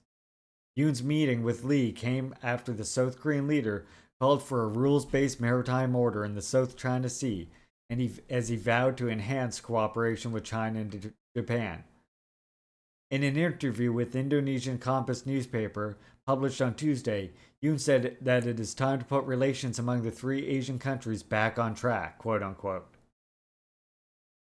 Yoon said any attempts to change the status quo by force in the South China Sea could not be tolerated. China claims most of the energy-rich waters, but neighbors Brunei, Malaysia, Philippines, Taiwan, and Vietnam also have claims. We need to establish rules-based maritime order in the South China Sea, a key sea lane in the region for Indo-Pacific region to continue prospering, with ASEAN playing the pivotal role for growth, Yoon said. And then what I found funny about this is, as you know, we just read, as he's there begging China to do more to enforce these sanctions. Yeah, just curious, was the communication before or after the US parked a nuclear sub? Oh, it was after, Meg. It was after. It was after. By the way, this is after we just read this fantastic article right here. By the way, I understand, again, I was saying earlier, I understand China has its own reasons for taking the foreign policy stances it does, and I completely support China. As you know, I don't take a critical stance. The one thing I do appreciate, again, is how DPRK, how militant DPRK is on their stances. Going so far as, again, not even recognizing Israel as a state, for example. Now, I don't know why this won't load, but Anyway, we read earlier that a Chinese party and government delegation is going to visit the DPRK for the 75th anniversary. So, suck it, Yoon. Yeah, even if DPRK is producing materials for NATO war, good. I mean, it is. It says it is. And it has the absolute right to do so. So, yeah, the CIA is not letting it load, comrades. So we'll have to see that another time. All right, we're on to the Stalin read now. Before we do, we had comrades share this song, so I guess let's check this out first.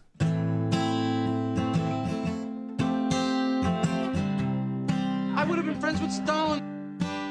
If you're selling your soul, working all day, overtime hours for bullshit pay, well, nothing's gonna change if all you To say that socialism doesn't work is to overlook the fact that it did work, and it worked for hundreds of millions of people. Fight for better pay, you better join a union, brother. Organize today, you'll see where the problem really lies when the union comes around. Rich men earning north of $1 million wanna keep the working folk down. Wanna keep the working folk down. The revolution that feeds the children gets my support. Union, you'll soon find that working people are all of one kind, so we ain't gonna punch down on those who need a bit of understanding and some solidarity. That ain't right, friend. If you're struggling with your health and you're putting on the pounds, doctor gives you opiates to help you get around. Well, wouldn't it be better for folks like you and me if medicine was subsidized and healthcare was free? Join a union.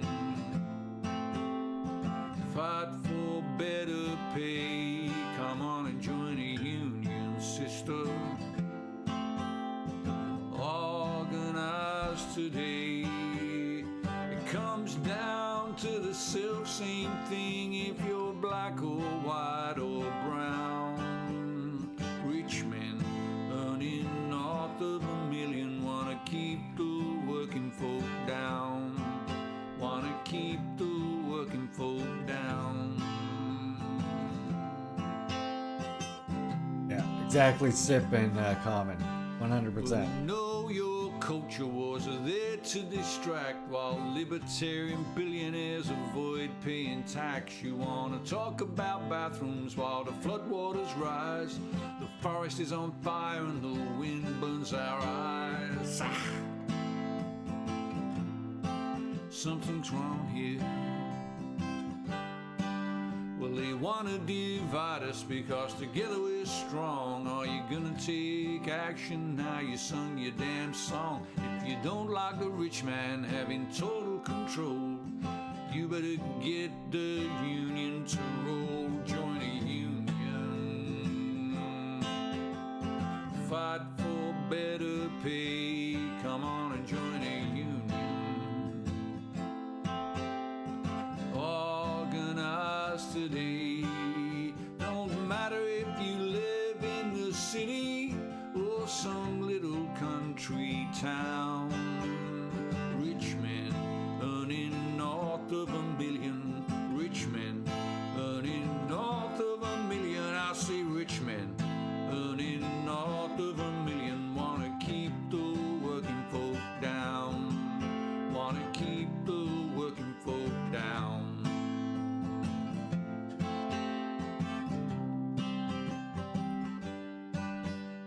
Yes, it is, Captain. And you're working all day, overtime hours for bullshit pay. Join a union. Here we go. That's definitely an improvement over that god dang other one. But it's no Kichi Kichima Sipram Konto Alliance shoot to kill Yamaza, kill the poor, the farmer, kill the poor, the farmer. Brr, pa, pa, brr, pa, pa. Attention. Just saying. It's not that. It's not that good. But it would be hard to be. Now, if you comrades don't already know, by the way, I do a little bit of editing, contributing editing work, and sometimes writing articles for over here at Peace, Land, and Bread. If you notice, if you ever catch the pre-intro portion of my stream, you might notice that we watch Peace, Land, and Bread. Or, God, we watch... what the... Okay, let me try that again. You might notice that at the pre-intro screen, we watch Juche lessons. Which, of course, is these lessons that I did on my channel here, Juche Gang, many years ago. I have them broken into 3 chapters. Juche Lesson Chapter 1, Juche Lesson Chapter 2, and Juche Lesson Chapter 3. Right now we're on Chapter 2. And if you're ever interested in seeing it in writing, although you'll be, of course, way behind, you can find it here in our Peace, Land, and Bread journals. I'm in the first 2 episodes, or the first 2 journals right now, and I will be returning in the future. But you can find my Juche lessons down here at the back. 147 if you have a physical copy, or page 74 of the PDF, if you have it split like this, that is. If you do 1 page at a time, I think it increases the amount of pages, if I'm not mistaken. Yeah. Look how good Comrade Ben makes my article look. Great. And then as part of you see where Larry comes from? Yeah. Oh, sorry, I didn't mean to duplicate.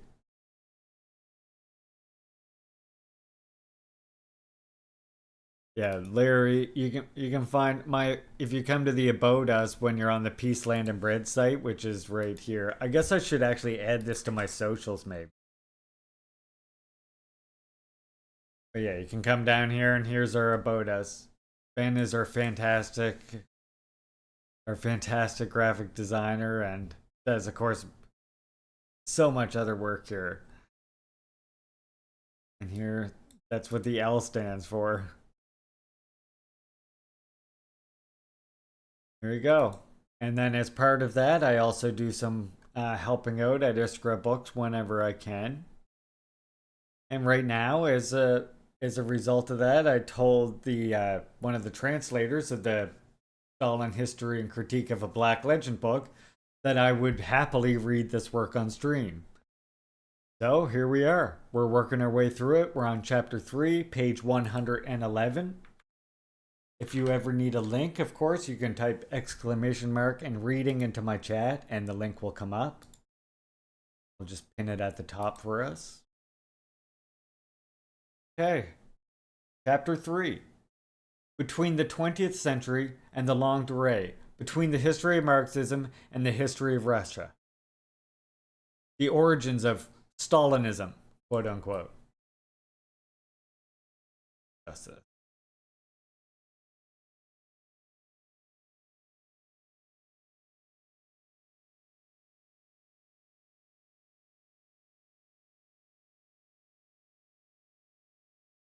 Of course, I got to when I'm reading. A catastrophe foretold. I could bring this down a little bit more. I just switch windows so I'm like looking more at you. I think that looks better.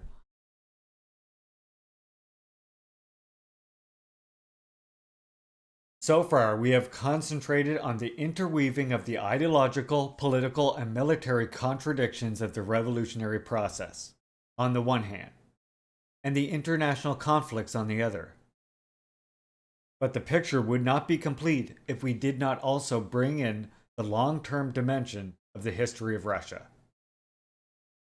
The approaching catastrophe had been felt by observers, and the most diverse orientations well before 1917, and even well before the formation of the Bolshevik Party.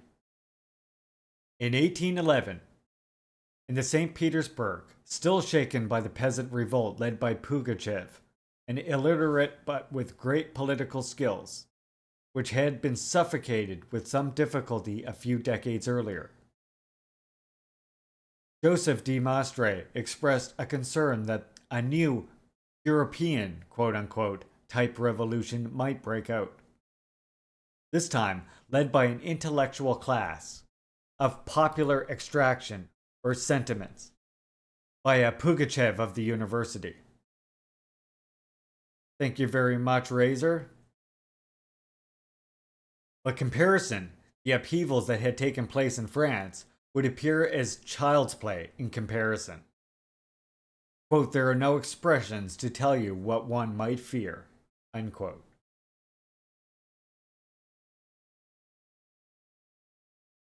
Thank you for the puff, comrade. Actually, this one should be good now, too.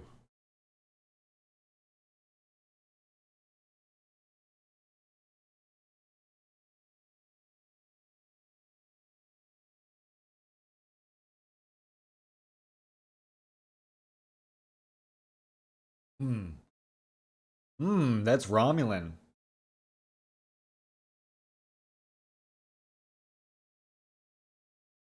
Is 420 a part of all communists? I don't know if it's part of all communists, but I can tell you in the native communities around here, it sure is.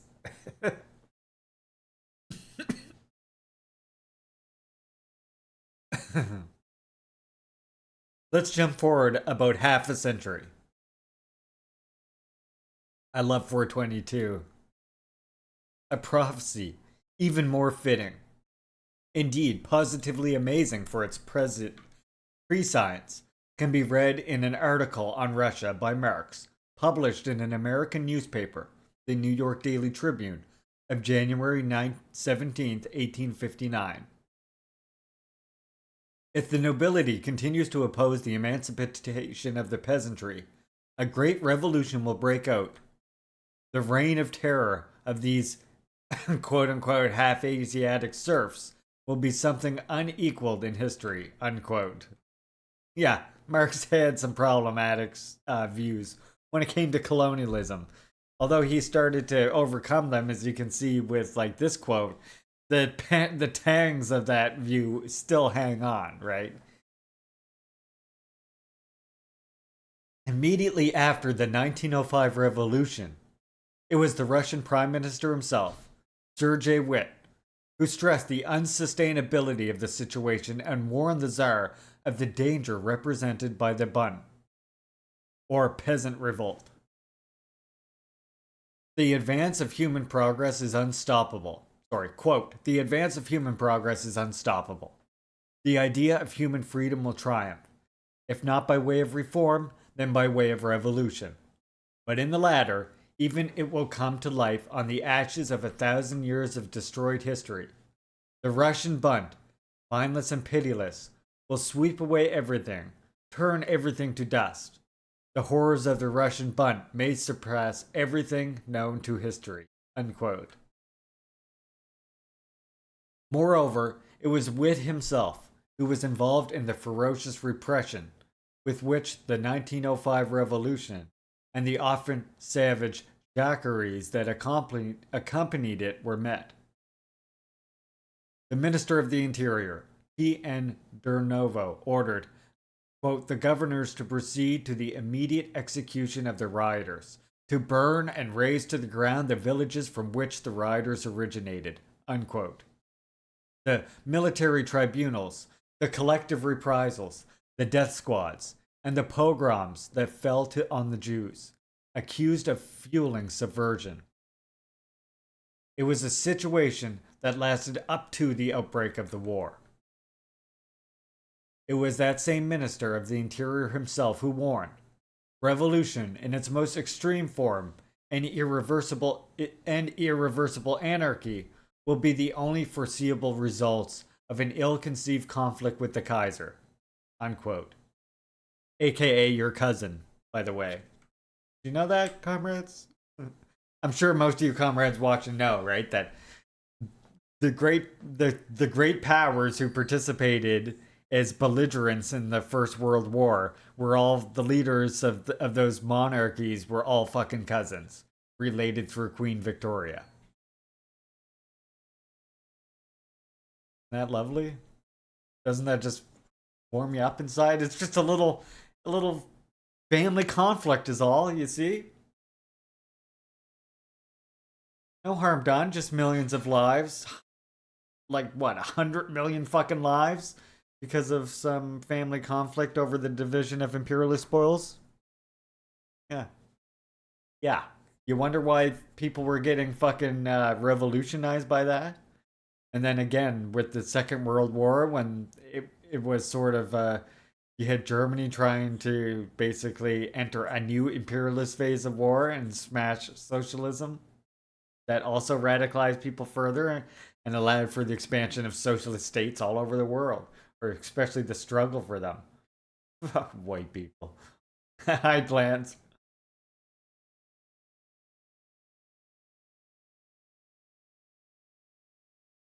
Welcome in, comrade.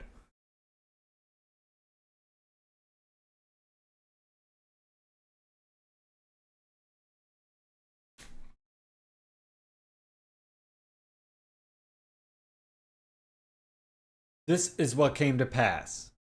In due course. Cool, thanks for dropping by and saying hi, comrade. Always appreciate you stopping in. Let's consider the picture that Russia presents on the eve of the ascension to power of the Bolsheviks. The myth of a country which, following the collapse of autocracy, was happily set on the road to liberalism and democracy, but which has now fallen into crisis. It was a myth cultivated by Churchill, who, to justify his interventionist policy, accused the Bolsheviks, propelled by German gold, or having forcibly overthrown the Russian Republic and the Russian Parliament, if you wonder where that myth comes from. It would be easy to accuse the English statesman of hypocrisy. He was well aware that between February and October, London had regularly supported coup attempts aimed at restoring Tsarist autocracy or imposing military dictatorship. It is Kerensky himself who stressed that, quote, the French and British government seize every opportunity to sabotage the provincial government, unquote.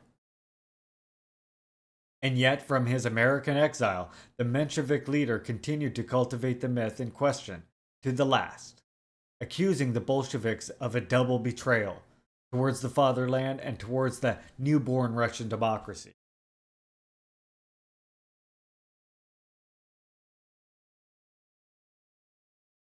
With the end of World War II and the emergence of USSR as a superpower, the charge of national betrayal became obsolete. Kerensky, however, was one of the few Menshevik leaders who clung to it.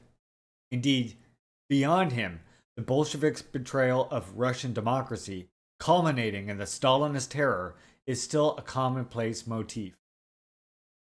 But this cliché does not withstand historical analysis. It is not just a question of the obstinacy of the leaders who emerged from the February days, and first and foremost of Kerensky himself, to preserve in carnage, which the overwhelming majority of the population is determined to bring to an end, a political line that can only be carried out by resorting to the iron fist and terror at the front and in the rear. Nor do the recurrent attempts to establish a military dictatorship, to which Churchill is anything but a stranger, constitute the main feature. there is much more. Quote, the idea that the February days were a bloodless revolution and that the violence of the crowd did not really take off until October was a liberal myth. This is one of the most tenacious myths about 1917, but which has now lost all credibility. Let's look at how it actually unfolded. The crowd exacted a violent revenge against the officials of the old regime. Policemen were hunted down, lynched, and killed brutally. Unquote. In St. Petersburg, in a few days, the number of dead amounted to 1,500. With the often ferocious lynching of the most hated representatives of the Asian regime, the most serious violence, however, was perpetrated by the sailors of Kronstadt, who mutilated and murdered hundreds of officials. The mutineers were the youngest recruits. The normal rules of naval discipline did not apply to them, and the officers had routinely treated these rookies with more than the usual sadistic brutality. Hence, they extracted revenge with an awesome ferocity, quote unquote. The situation deteriorated further in September. Following General Lavar Konolov's attempted coup d'etat, popular executions and assassinations were rampant, accompanied by unprecedented violence. Yes, officials were tortured and mutilated before being put to death. Eyes and tongue torn out, ears cut off, nails driven into epaulettes, hanged upside down, impaled. According to General Brusilov, a large number of young officials committed suicide to escape the horrible death. Unquote. On the other hand, methods of killing officers were so brutal, with limbs and genitals sometimes cut off or the victim skinned alive, that one can hardly blame the officer. Moreover, the fury was such that, even before October, in the resolutions of the Soviet, and the largely dominated by socialist revolutionaries, anyone against the Soviets were stigmatized as enemies of the working people, the bloodthirsty capitalists, the bourgeois who suck the blood of the people, unquote. On the other hand, the crisis of town-country trade, well before the Bolsheviks seized power, created a new, acute hotbed of violence. In the tragic situation created by the catastrophe of the war, the decline in agricultural production, and the hoarding of scarce food resources available meant the survival of city dwellers depended on very radical measures. Once again, even before the October Revolution, a minister who was a known liberal economist advocating the use of requisitioning by means of armed force in the event of market incentive failure. The fact was that the practice of requisitioning is common to all the parties in conflict.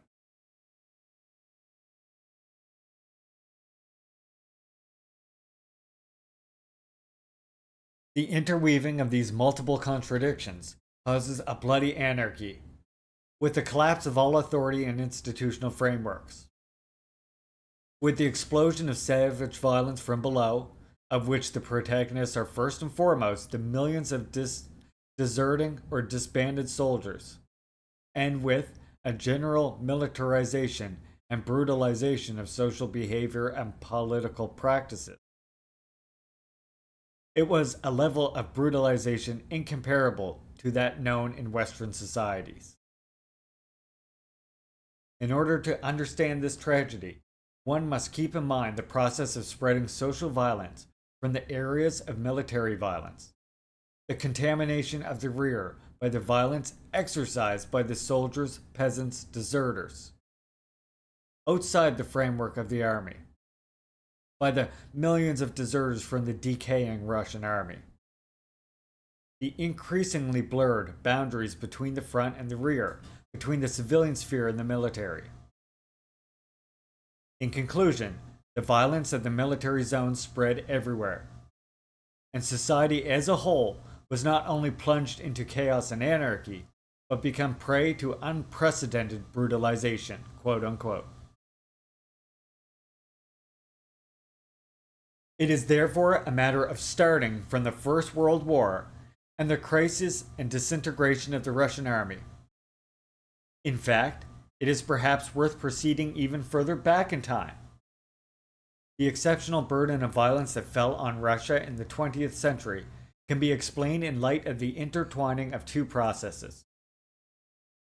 The Great Jacquerie of the autumn of 1917, which had been smoldering for centuries, and which, for this very reason, unleashed a blind and indiscriminate violence against property and homes and the very lives of the owners, as well as a very strong resentment against the city as such.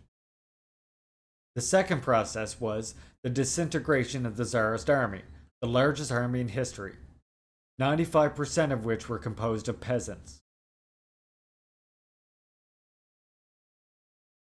The oppression, exploitation, and humiliation of an endless mass of peasants at the hands of small aristocratic elite, which considered itself a stranger to its own people, who were degraded to a different and inferior race, was the harbinger of a catastrophe of unprecedented proportions. All the more so because the First World War further exacerbated social conflict, in which aristocratic military officers exercised a daily power of life and death over the serf soldiers. It was not by chance that, at the first signs of crisis, they sought to maintain discipline at the front and in the rear by resorting to artillery. The collapse of the ancient regime was the moment of revenge and vengeance, which had been longed for and brooded over for centuries. This is self-critically acknowledged by Prince G.E. Lavalve.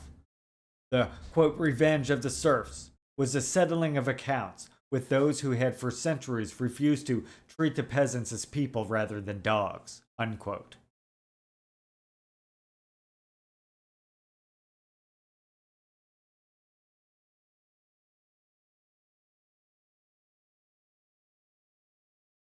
Unfortunately, just because it was a question of revenge, it took not only savage, but also purely destructive forms. Thousands of drunken workers and soldiers were roaming through the city, looting stores, breaking into houses, beating up and robbing people in the streets. Even worse was what happened in the countryside. Whole units of deserters took over regions in the rear and lived as bandits. Ukraine, the black.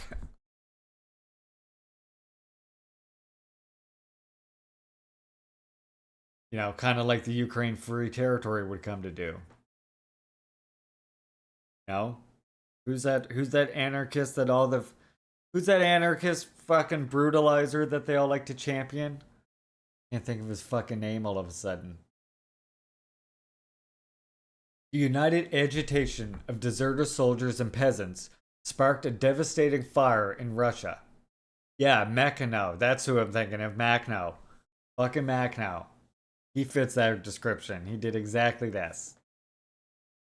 And anarchists still champion him to this day and ignore, like, the reason why he came into conflict with the Red Army was because he was literally committing fucking serious crimes against people who weren't necessarily guilty of being bourgeoisie. Or even collaborators of the bourgeoisie. The united agitation of deserter soldiers and peasants sparked a devastating fire in Russia under the banner not only of Jacquerie. Aristocratic houses were set on fire and their owners often killed, but also of ludism, the agricultural machinery that in previous years had reduced the need to resort to wage labor was destroyed. And vandalism, destroying and defacing anything like paintings, books, or sculptures that smacked of excessive wealth. Yes, peasants vandalized manor houses, churches, and schools. They burned down libraries and smashed up priceless works of art, quote unquote. Yeah, also Red Army supplies as well. Hey NTC, welcome comrade. Typical anarchist projection. They claim commies are murdering political opponents, but they are the ones that do that shit, right? And not even, and even when they haven't even proven that it's actually a political opponent sometimes, which is the worst part. And then they cry about, oh, the tankies betrayed us. Oh no. They won't let us indiscriminately murder people without fair trials. Not overseen by Macno himself. Like, my God.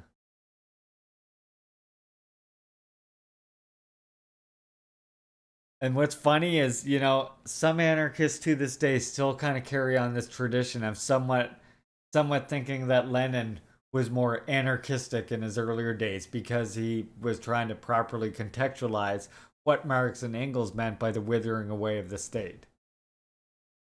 They somehow thought that he was meaning that as soon as the revolution was over, not over, but as soon as the socialist system was even established or socialist government was established, then the state could start to wither away. But again, as we mentioned in the last episode, that comes from a different understanding of the state, in that anarchists think the state is synonymous with government, right? Whereas Marxist-Leninists, scientific socialists, we understand the state is a mechanism, a tool of oppression of one class over the other. And in the case of the capitalist state, for maintaining a lower class, an oppressed class.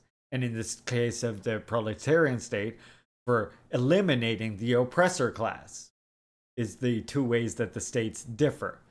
And so when the classes have been overcome in a proletarian state, which means proletarianizing the whole population essentially, when that is achieved, then the state ceases to be a state as such, to quote Engels and Marx. However, yeah, exactly, Comrade Stannis, there is still governance. Because as I just said, the state is not synonymous with government. The state is that tool of class control, of the right to violence over the masses. But once there's no more classes to control, the state ceases to be the state as such. However, if you don't think that with the enormous amounts of production that we're going to be dealing with, if you don't think we're going to need hierarchies or organization or centralization, I think you're completely missing what Marx was actually saying, right? Marx wasn't saying that there's not going to be any government, there's not going to be any centralization or any sort of there has to be a proper combination of that even into communist society. Because we're talking about what is now, and especially in the future, going to be enormous forces of production. And we're going to have to distribute that evenly in a uniform way that meets everybody's needs. Yeah, I've got an accent, comrades. What can I tell you? I sound like the Trailer Park Boys. You know, it's a thing. Worst case Ontario, you misunderstand me, I guess. What do you want me to get? Sarsaparilla or something?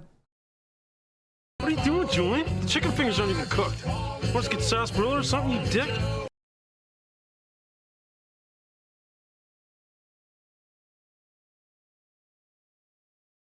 Yeah, it's also that too. Although through a number of years when I first H? I pronounce it like H. Yeah, I understand what you mean by autistic accent, though. When I first started doing Juche lessons on the communist current, I was constantly told I was very robotic, or sounded like I was just I guess, or something like this. I don't know, is what people told me. So over a number of years of practice and practice and practice, just having some sort of inflection. Did you see my ones that were on Communist Current? Now you see, I lost all the ones that used to be on Communist Current, and I actually had to redo all the videos starting with Juche Lessons 1 all over again. Because, yeah, certain things went down, and Claire and I had a falling out. And, yeah.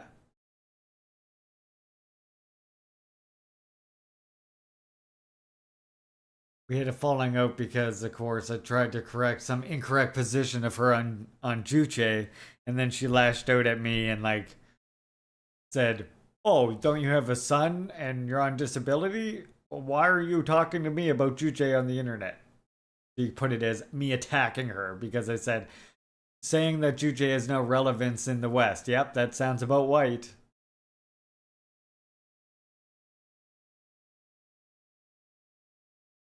Well, I mean, it's sort of just, it kind of just works for me now. I think the masking when I'm reading just works now.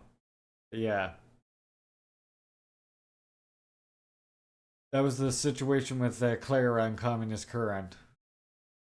So I had to redo all my old videos, starting with the first one. The very first Juche lesson. And if you don't know, Clara is now known as Keffels. So yeah, there's that. I'm very sad though because I lost one video that I made, which was on the correctional system. And I had a bunch of research documents that a comrade of mine who was going to school in the DPRK at the time scanned for me. And I was able to use that to make this video. And then, yeah, we had the falling out and I lost all my videos and had to start Juche lessons from scratch. Lost that one for good. Yeah, the communist community was different then. That's back when I was like in all kinds of left book groups as well. Oh, Facebook. What a thing. That was the time. All right, well, the next part of chapter 3 we're on.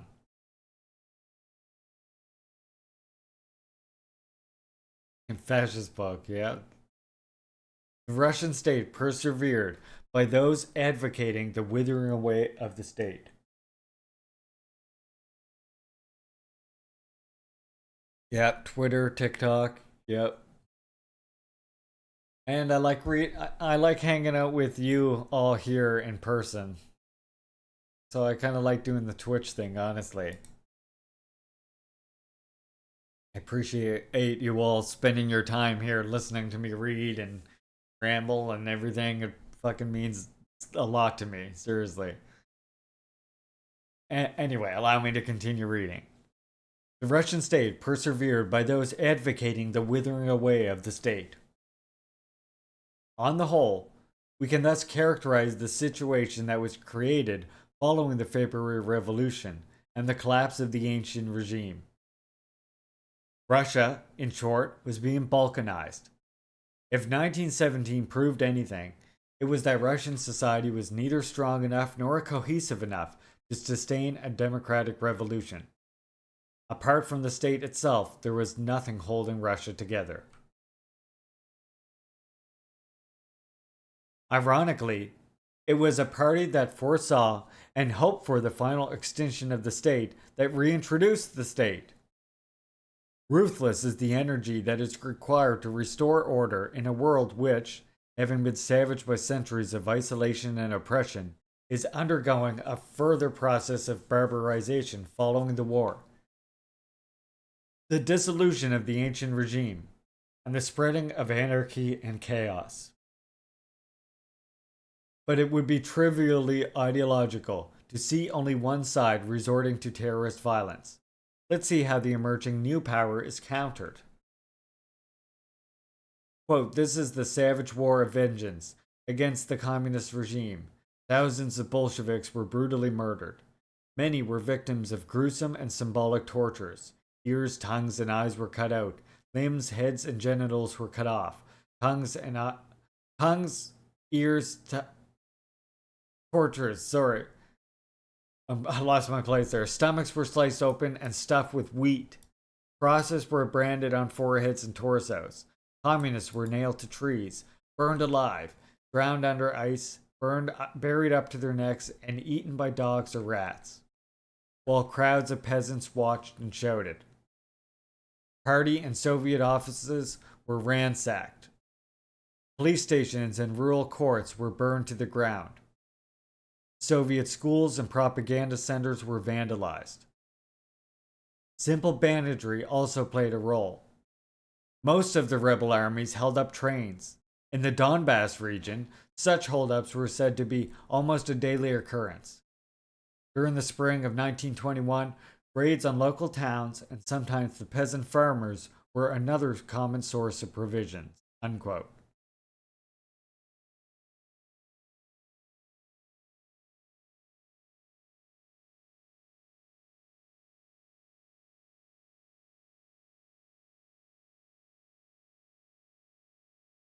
What brought about this savage violence? Was it the policy conducted by the Bolsheviks? Only in part. In 1921-22, there was a terrible famine, directly caused by a year of drought and heavy frosts. Remember how I just said that famines had been plaguing that area in a cyclical fashion since long before the Soviets took power and long since before the Holodomor? Well, look, here's one right here that occurred in 21 and 22. There was a terrible famine directly caused by a year of drought and heavy frosts.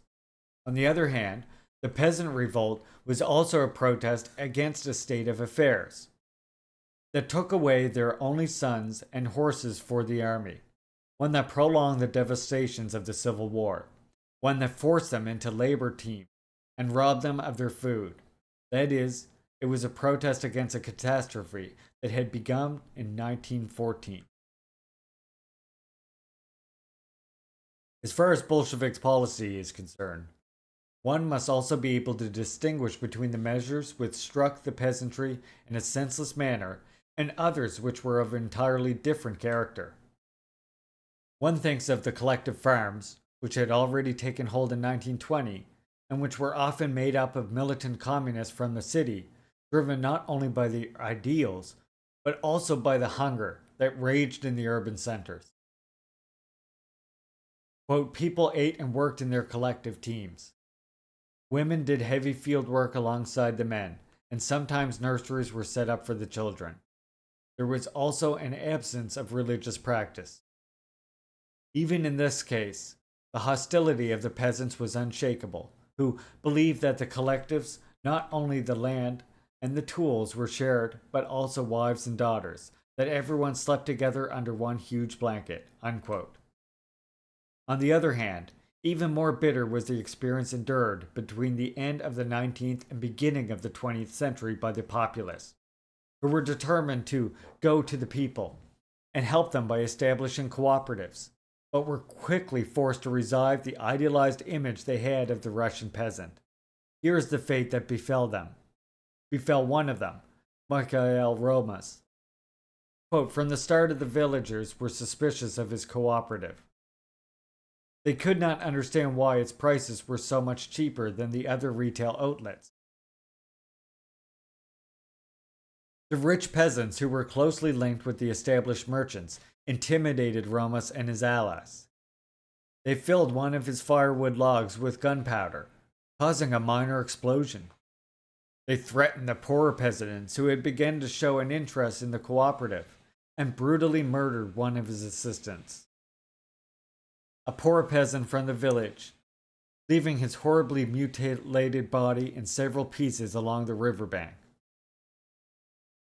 Finally, they blew up the cooperative, along with half the rest of the village, by setting alight the kerosene store. These naive populace barely escaped with their lives. Unquote.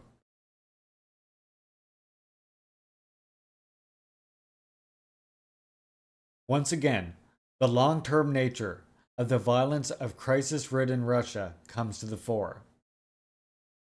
This also applies to their horrific pogroms targeting Jews and Bolsheviks.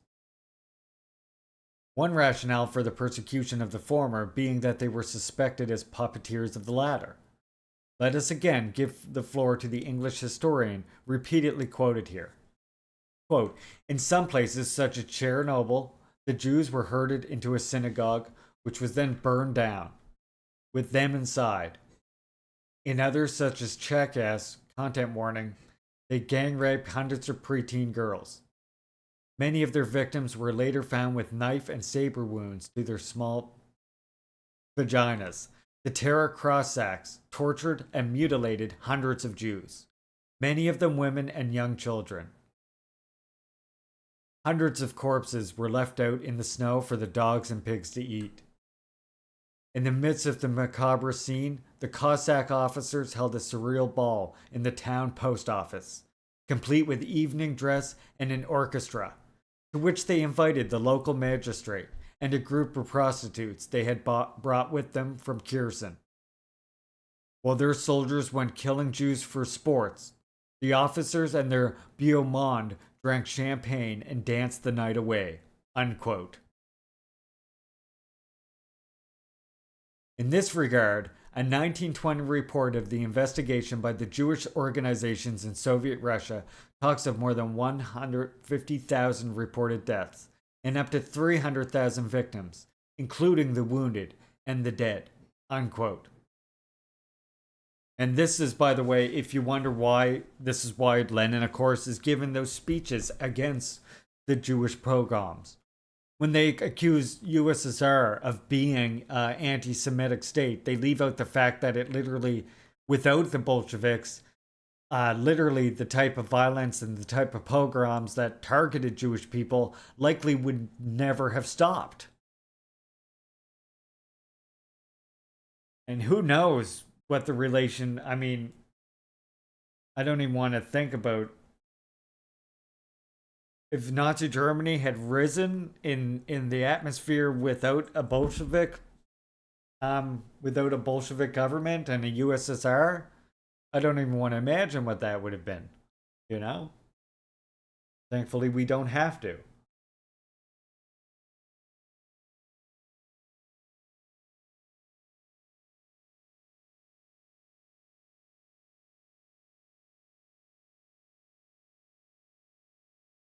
Stalin, and the conclusion of the second time of troubles. The Russian Revolution now appears in a new perspective. Undoubtedly, the success of the Bolsheviks in the Civil War was due in the last analysis to their extraordinary ability to build the state, an ability which their adversaries lacked. It was some of the declared enemies of the Bolsheviks in 1918 in Russia who drew attention to this point, even before modern-day historians were busy writing the Black Book of Communism. Pavel Mikhailov recognizes the merit of their having known to re-establish the state. Vasily Maklakov goes even further. Maklakov goes even further. Quote, the new government has begun to restore the apparatus of the state, to restore order, to fight against chaos. In this field, the Bolsheviks shows energy. I will say more, of an undeniable talent. Unquote. 3 years later, even in an ultra-conservative American newspaper, one could read, quote, Lenin is the only man in Russia who has the strength to hold everything together. If he were overthrown, only chaos would reign. Unquote. Exactly, Sam. What a different world we would be living in without the USSR. Don't even want to consider it.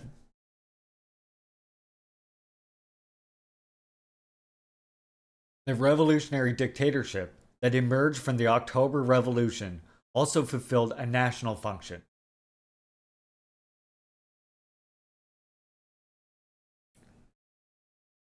Gramsci understood this well when, in June 1919, he celebrated the Bolsheviks not only as the protagonists of a great revolution, but also for having demonstrated their revolutionary greatness by forming a ruling group of excellent statesmen capable of saving the whole nation from a catastrophe into which it had been plunged by the ancient regime and the old ruling class.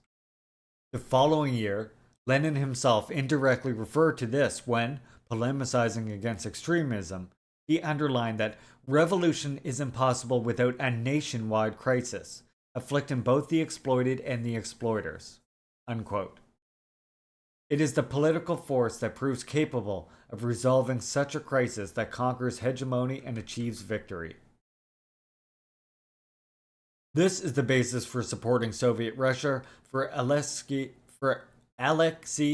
Brusilov, the brilliant general of noble birth who tried in vain to save his officers who were driven to suicide by the savage violence of the peasant rebels.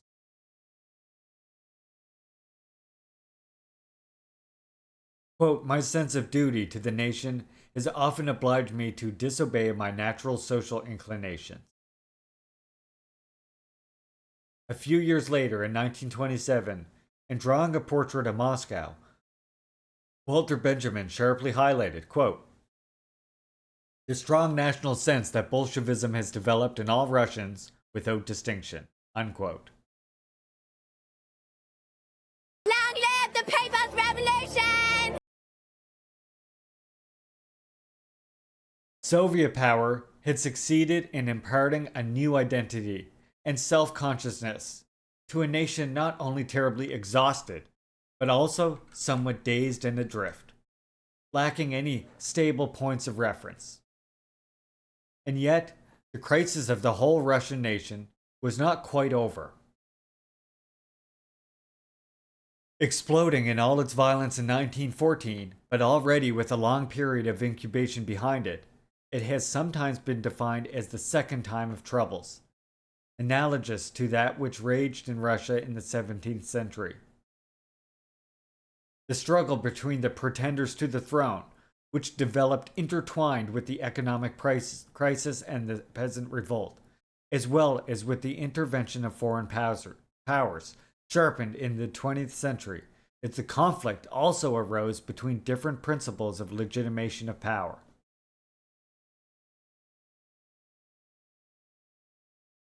To follow Weber's classical tripatriate topology, traditional power had followed the Tsar's family to the grave, even if this or that general had tried desperately to exhume it.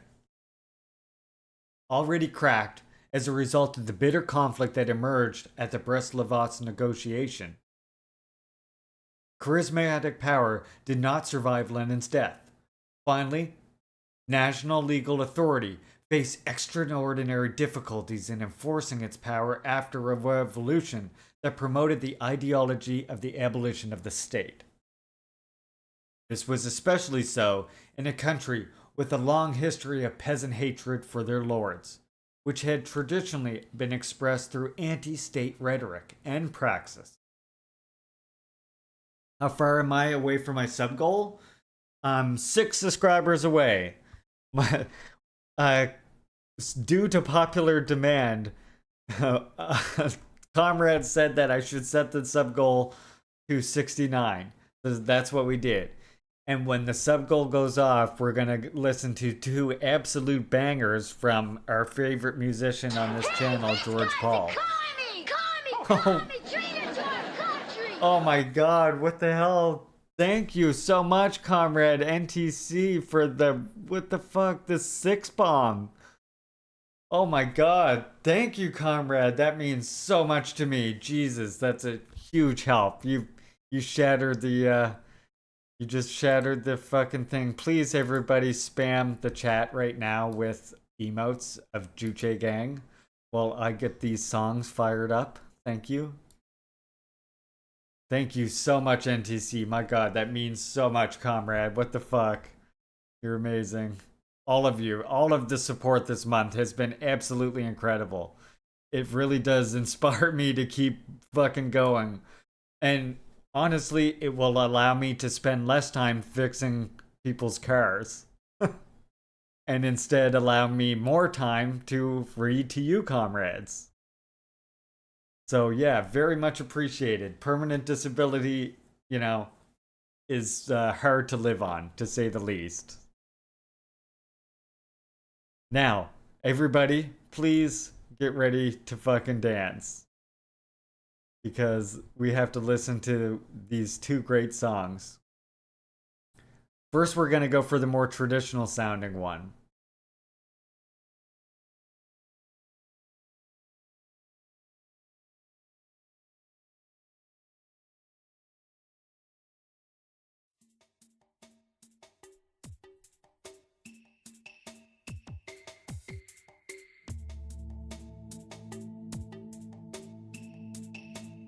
Thank you so much, comrades. Enjoy. Feel the ancestors flow through us here.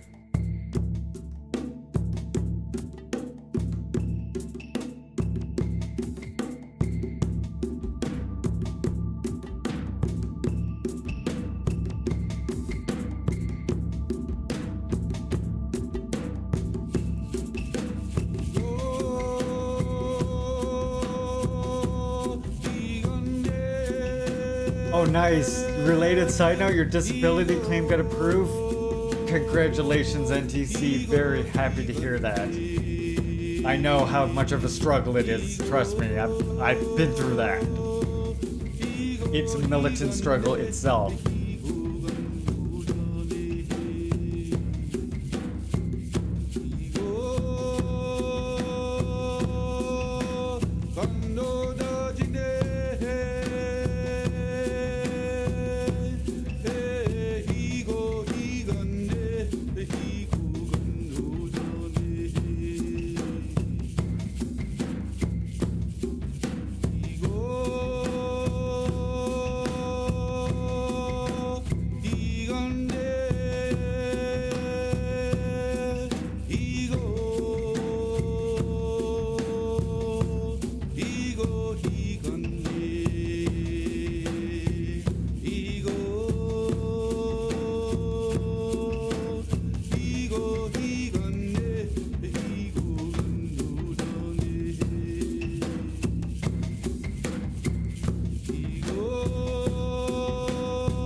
The next part.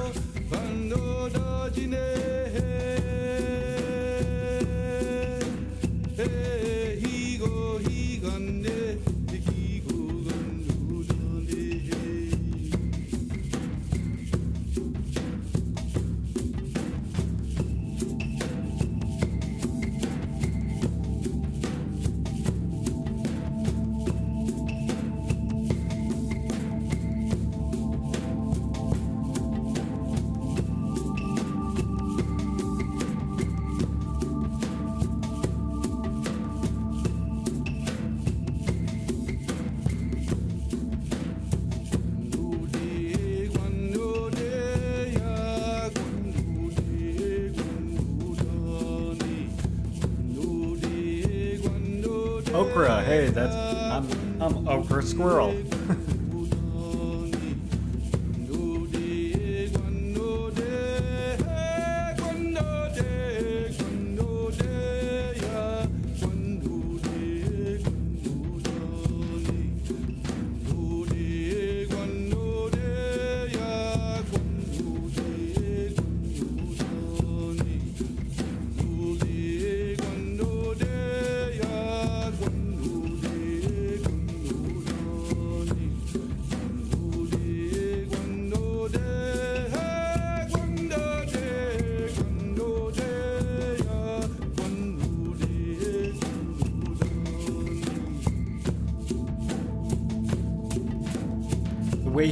The way he weaves that modern sound in there with the ancient sounds.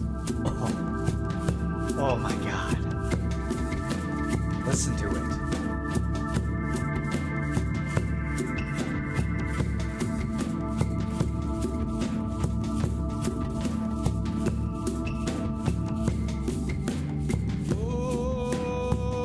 Right here.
My Nation, by the way.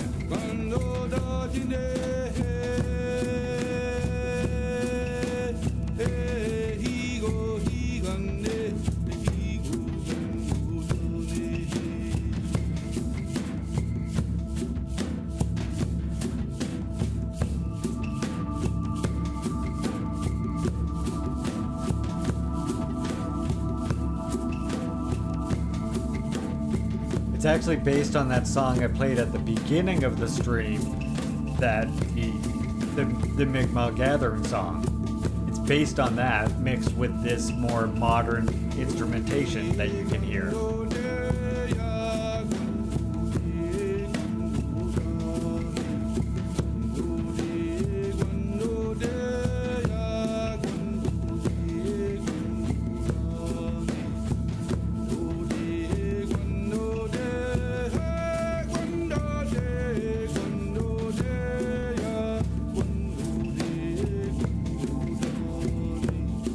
One more by him afterwards, because fuck, thank you, comrades.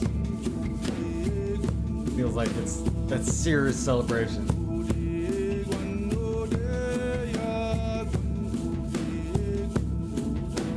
Then we'll have to figure out what the next year is gonna be, or what the next number should be.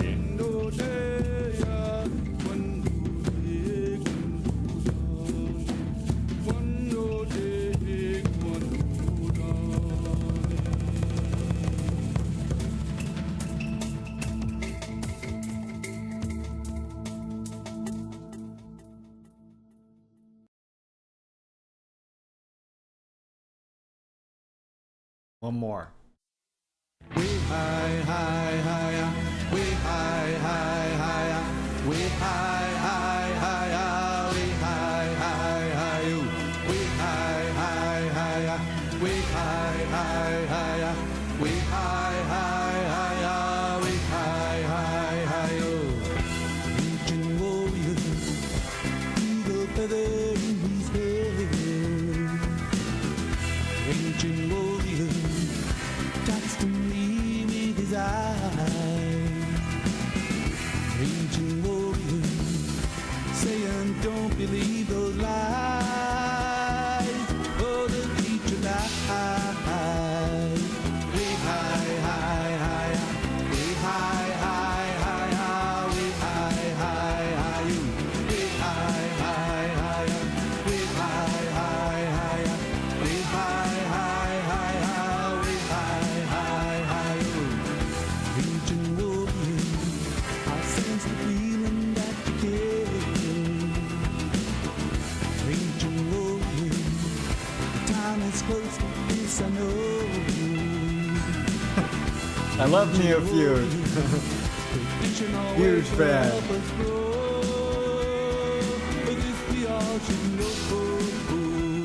Huge fan of Silver Spook's work. I have been honored to get arrayed by them several times.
We high, high, higher.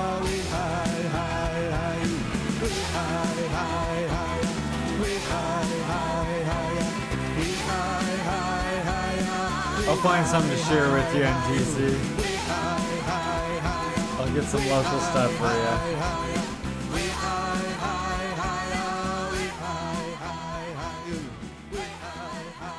I'll find just some local stuff to share on stream at some point.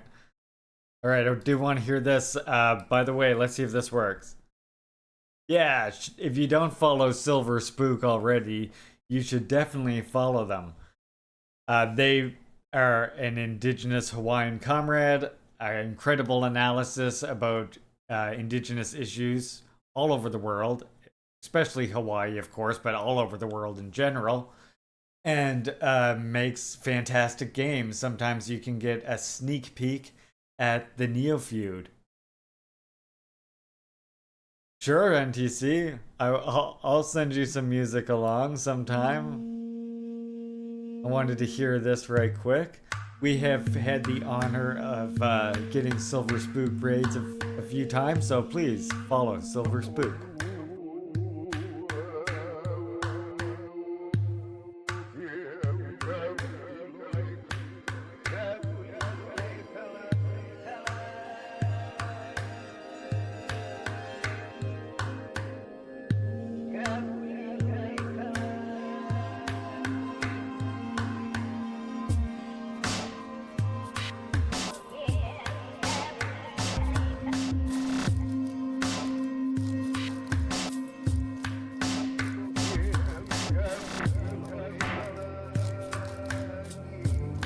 Oh, I would say I have, definitely.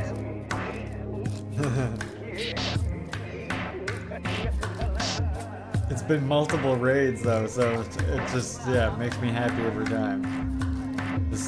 I love getting raided by other indigenous comrades. And I tend to raid, that's why if Lost Sioux or someone is on, that's who I tend to raid.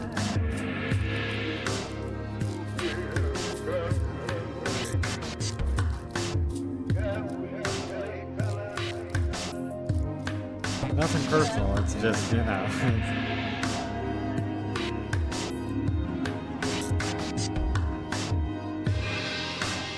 So if you ever suggest a raid and I raid Lost Sioux or someone instead, you know why.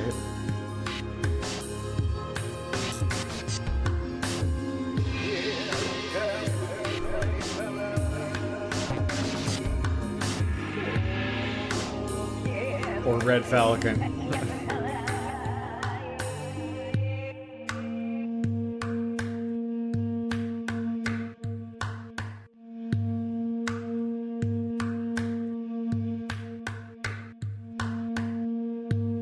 Love that. Thank you for sharing that. That was Sam, right?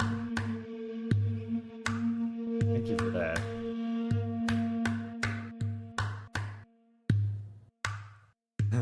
Me, I don't use Twitch, but I'll make an exception for my Juche comrade, Larry.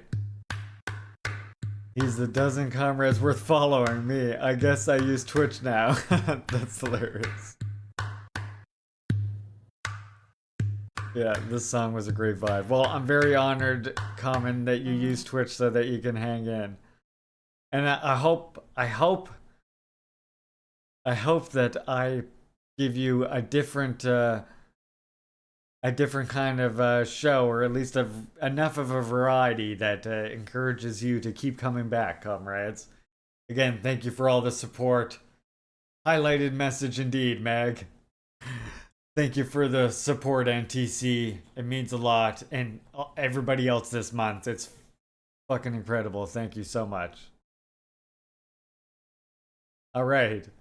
Allow us to continue with our read of Stalin, History and Critique of a Black Legend. If you're reading along, we're on page 120 of the PDF or page 100 of your physical copy.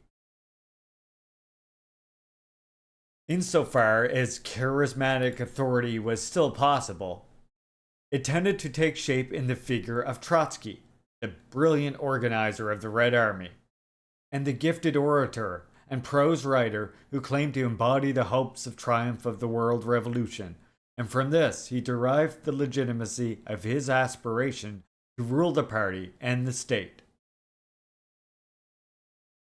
Come in. Stalin, on the other hand, was the embodiment of legal traditional authority, which was struggling to take shape. Unlike Trotsky, who came to Bolshevism late in life, Stalin represented the historical continuity of the party. As protagonist of the revolution, and hence holder of the new legality.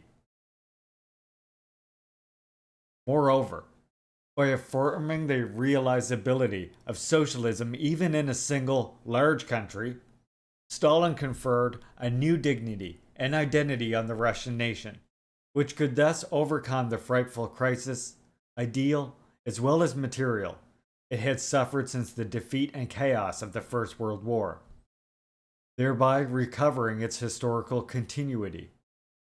But precisely because of this, the adversaries cried betrayal, while traitors, in the eyes of Stalin and his followers, appeared to be those who, with their recklessness, by facilitating the intervention of foreign powers, were ultimately endangering the survival of the Russian nation, which was, at the same time, the vanguard of the revolutionary cause.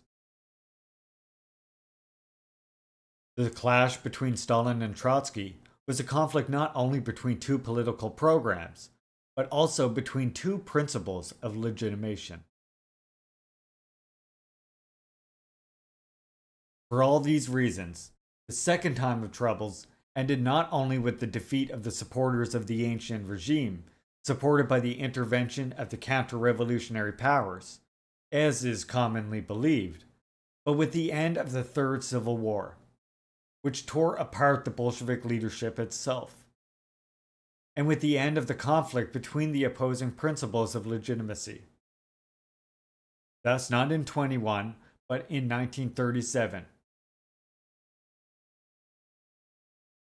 Although the time of troubles proper was left behind with the advent of the Romanov dynasty, the Russia of the 17th century had been finally consolidated with the ascension to the throne of Peter the Great.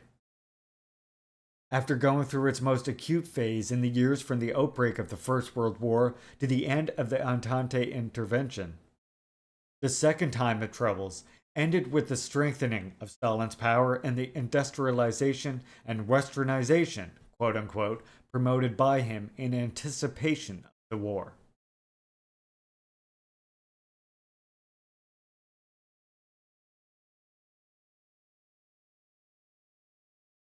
Exalted utopia and prolongation of the state of exception. Of course, the long duration of the Second Time of Troubles is not only an objective fact. What role do the intellectual and political classes and the ideology that inspired them play in its prolongation? A current of thought that finds in ardent the privileged point of reference is engaged above all in the search for the ideological original sin that would be proper to revolutions, with the most tormented course. A different approach seems to be more fruitful, one that takes its starting point from a comprehensive sociology of the intellectual and political classes. In the movements that led to revolution in France and Russia, we see at work vieux plume, beggars of the pen. According to Burke's definition, or the Puchev of the university, according to the definition of Maistre. In other words, it was a question of non-propertied intellectuals, mocked as abstract by their adversaries. There is no doubt that the intellectuals of the property-owning class arrive at the appointment with the collapse of the ancient regime already having behind them real political experience, and even the exercise of political power.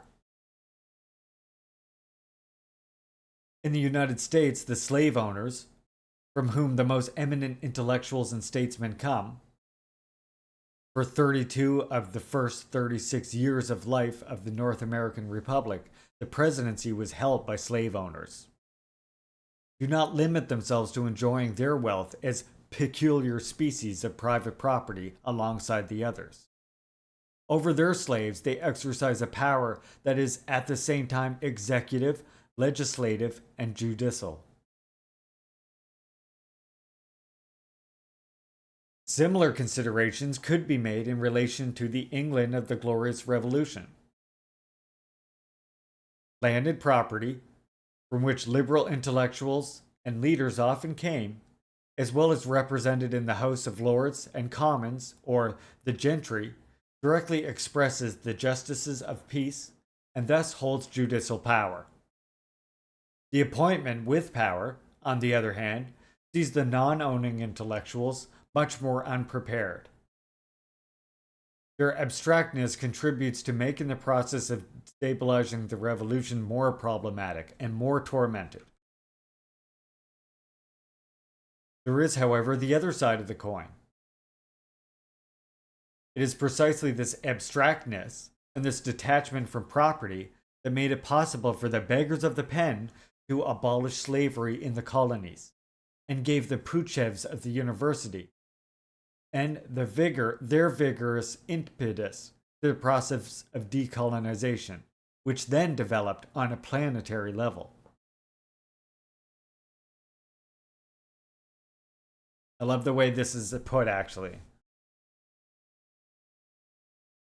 I just want to read this one part again, sorry. There is, however, the other side of the coin.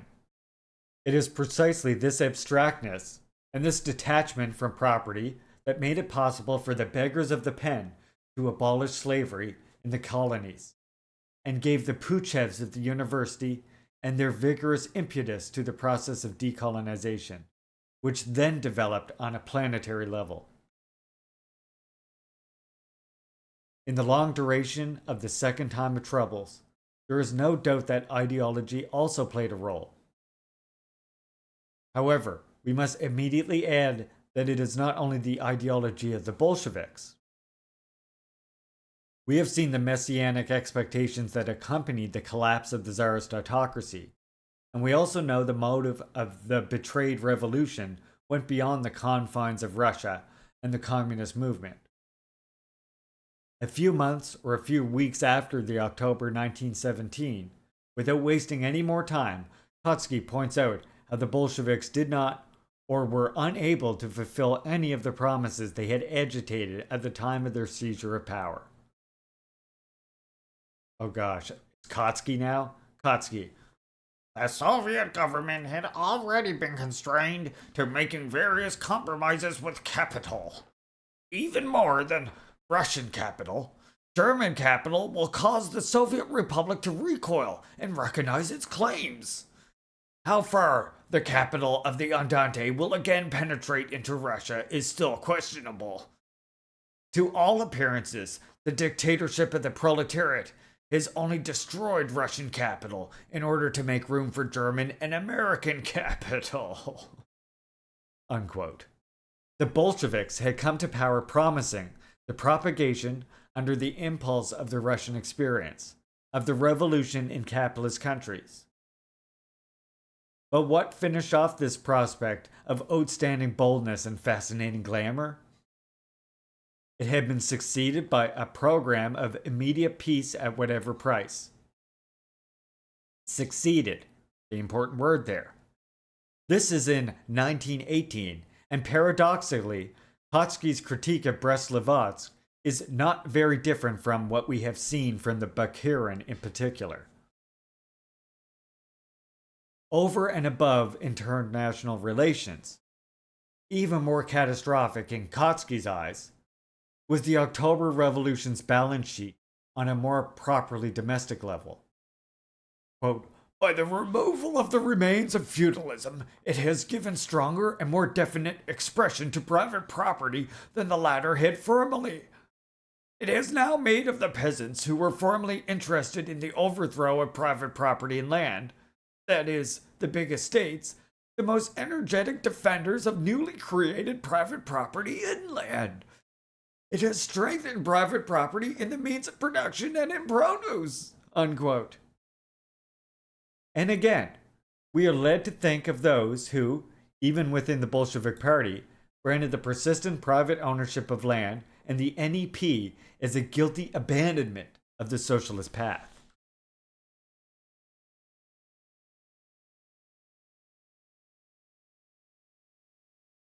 The subsequent collectivization of agriculture did not put an end to the denunciations of betrayal, which, on the contrary, as we know, precisely in the mid-1930s, found its organic formulation in the book by Trotsky dedicated to the quote-unquote revolution betrayed. But it is interesting to note that the fundamental indictments of this accusation are to some extent already present in Trotsky's 1918 book. Let's see how the eminent social democratic theorist argues. If even individual private property is replaced by cooperative property, we must not forget that the latter is only a new form of capitalism. On the other hand, the same nationalization is not yet socialism. And not only because the market and mercantile production continue to exist. There is something more. The liquidation of a particular form of capitalism does not at all mean the liquidation of capitalism as such. The new power can, quote, certainly destroy much capitalist property. But this is not yet the establishment of the socialist system of production. In fact, a new exploiting class has emerged or is emerging in the Soviet Union. Quote, in the place of the former capitalists now become proletarians. Will enter-proletarians or intellectuals become capitalists? If even Trotsky, contrary to some of his more radical followers, prefers to speak of bureaucracy rather than of a new capitalist class, the analogies between the two arguments compared here remain firm. All the more so since even in the Russian revolutionary analysis, the Soviet bureaucracy seemed to set itself the goal of outdoing the Western bourgeoisie, quote unquote.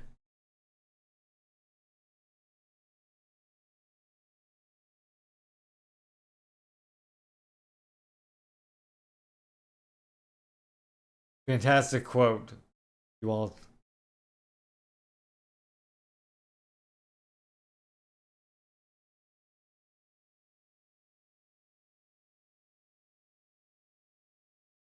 You will have capitalists beside you, including foreign capitalists, concessionaries, and leaseholders. They will squeeze profits out of you, amounting to hundreds %. They will enrich themselves, operating alongside of you. Let them. Meanwhile, you will learn from them the business of running the economy, and only when you do that will you be able to build up a communist republic, since we must necessarily learn quickly. Any slackness in this respect is a serious crime. We must undergo this training, this severe, stern, and sometimes even cruel training, because we have no other way out.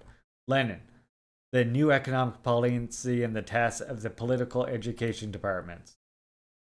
What's interesting about that talk, too, is everybody seems to overlook the fact that what Lenin is also saying, what Lenin is alluding to there, is a lot of what Juche tells us, which is that while they're consolidating the socialist state, which of course the most important factor there is the ideological re-education of as much of the masses as possible in order to unite them behind the policy and the leadership of the Workers' Party, right?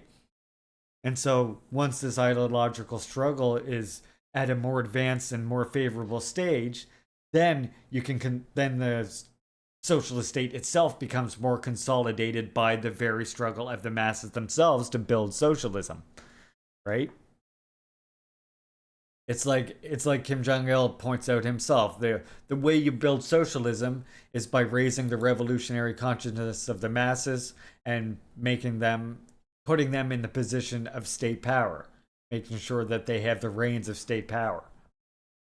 And the combination of these two things draw the masses and propel the masses' human development forward, which, as we know, inevitably moves towards communism.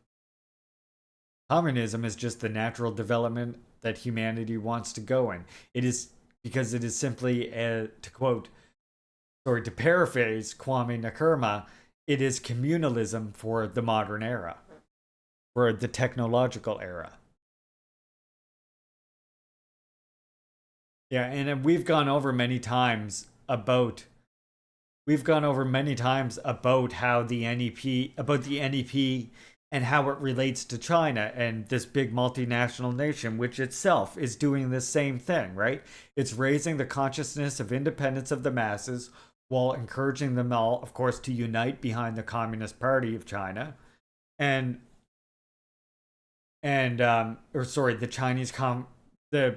the Communist Party of China, and at the same while trying to unite them all behind unite all the nations behind that same party, and in doing so, the Chinese people will further consolidate the socialist system in China, which it estimates itself will be fully consolidated by its centenary. Yeah, the CPC, the Communist Party of China. I said it right. I just second-guessed myself for whatever reason. Why should we bother to reply to Kotsky? He would reply to us, and we would reply to his reply. There's no end to that. It would be quite enough for us to announce that Kotsky is a traitor to the working class and everyone will understand everything. Unquote. And honestly, in the same light of that, Sam, this is why I tell comrades, when it comes to Pat Socks, don't bother going back and fucking forth with them. Call out their shit, preferably without quote tweeting them or whatever you have to do, without showing them very much. If you have to show them, a screenshot is preferable. And then block them. And then that's it. And then when you come across the next one, you do the same thing. And eventually, when enough communists do this, they'll become further and further isolated, right? That's what we have to do, is call them out and isolate them, which is what Lenin and the Bolsheviks was doing with Trotsky.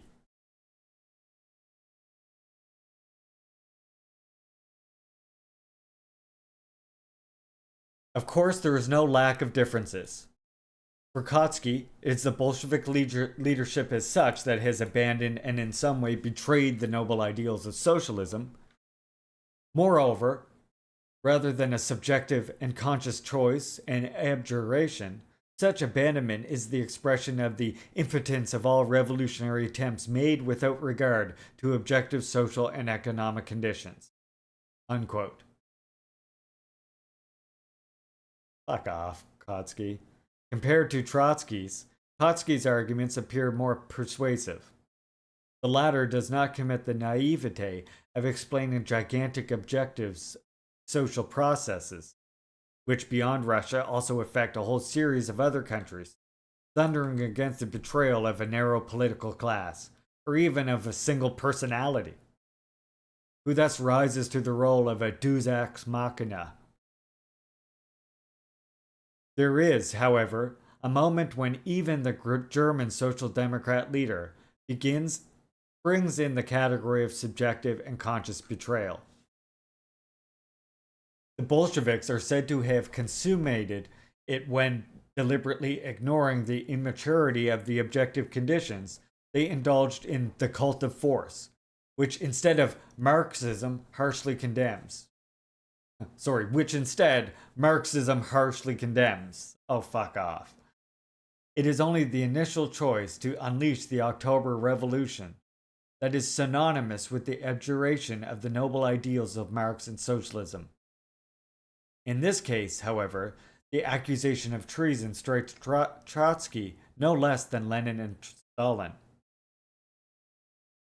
It remains to be seen, however, whether Trotsky's condemnation of the Bolsheviks' cult of force is comparable with their reproach of having wanted a Brest-Litovsk immediate peace at whatever price.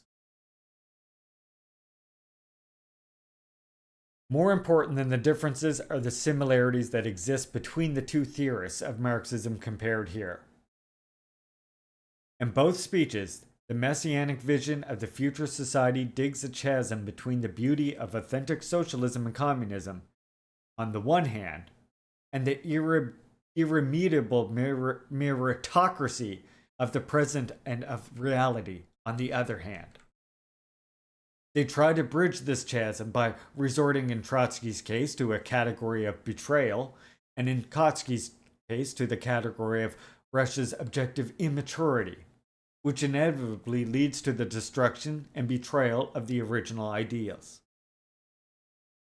In the eyes of the German Social Democratic leader, giving an economically backward country, that is, not one of the leading industrial states, the failure of the socialist project is a foregone conclusion. Okay, Sip, thanks for coming. Quote, what is being enacted there now is in fact the last of bourgeois and not the first of socialist revolution. This shows itself ever more distinctly.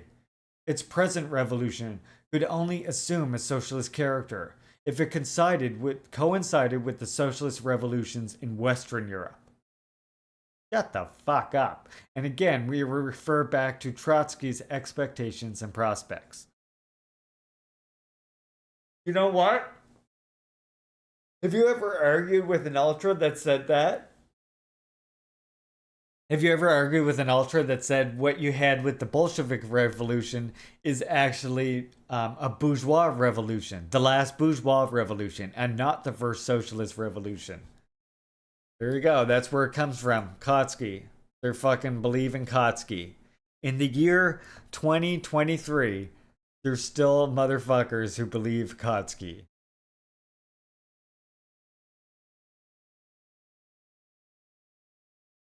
These people, what the hell?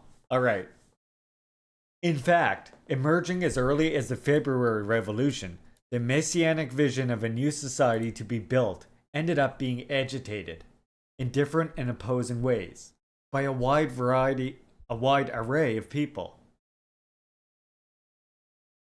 And that's the thing, right? They become parrots, right, Frank? Like, they believe this shit without even understanding its origin or the context of it.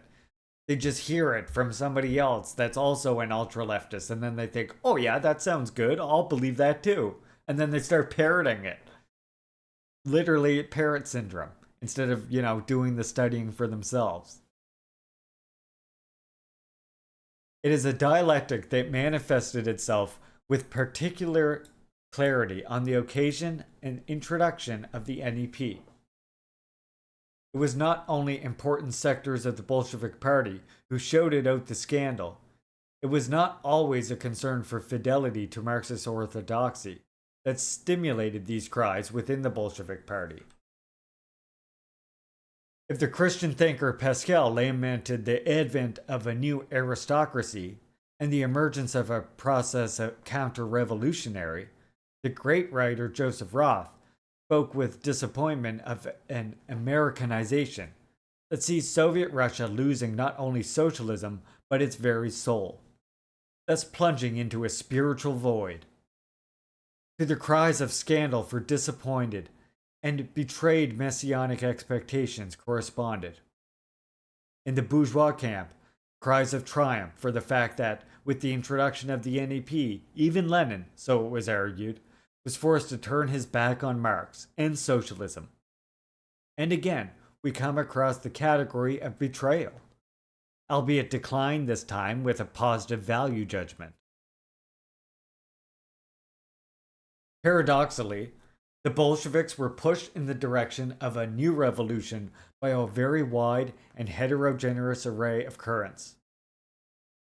The horror of the war had led Pascal to hope in apocalyptic tones as early as August 1917 for, quote, a universal social revolution of unprecedented radicalism.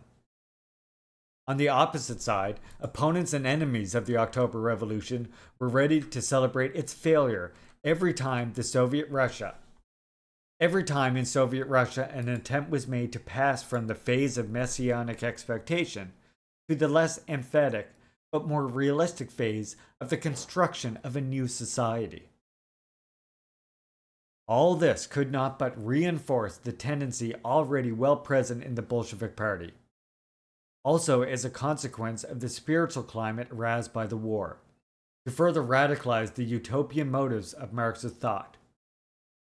In this sense, the ideology which contributed to the prolongation of the second time of troubles was itself rooted in a concrete objective situation.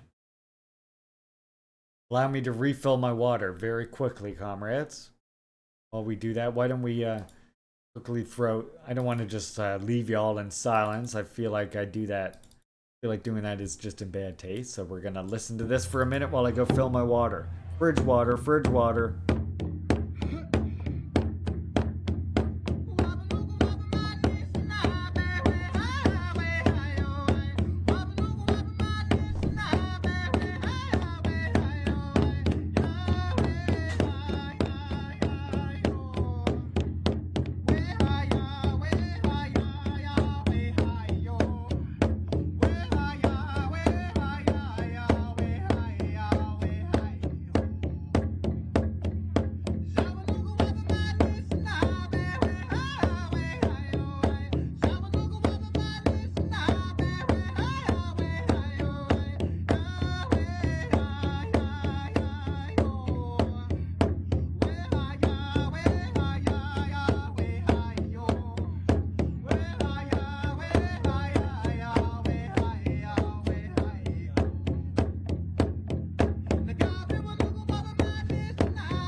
Got the fridge water.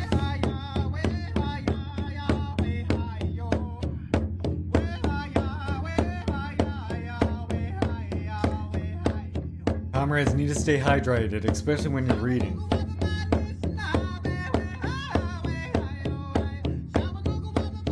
Sorry that you had to listen to this twice, or rather not sorry, but we're gotta let it finish.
Here we go.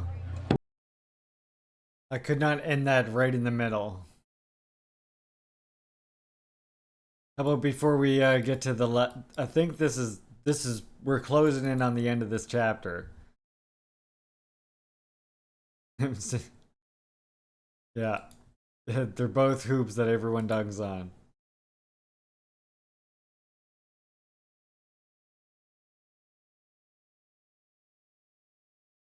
Ratchet, you Bob. Okay.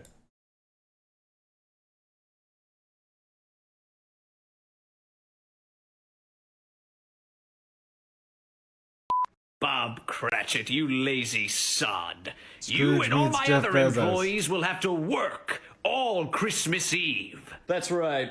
And you can't take any bathroom breaks. What? No, they can go to the bathroom. Oh, sure, they can go to the bathroom. In their diapers. Ugh. While they work. What the fuck?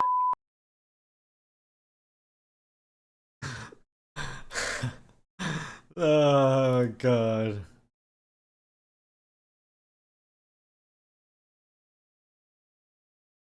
For 3 hours.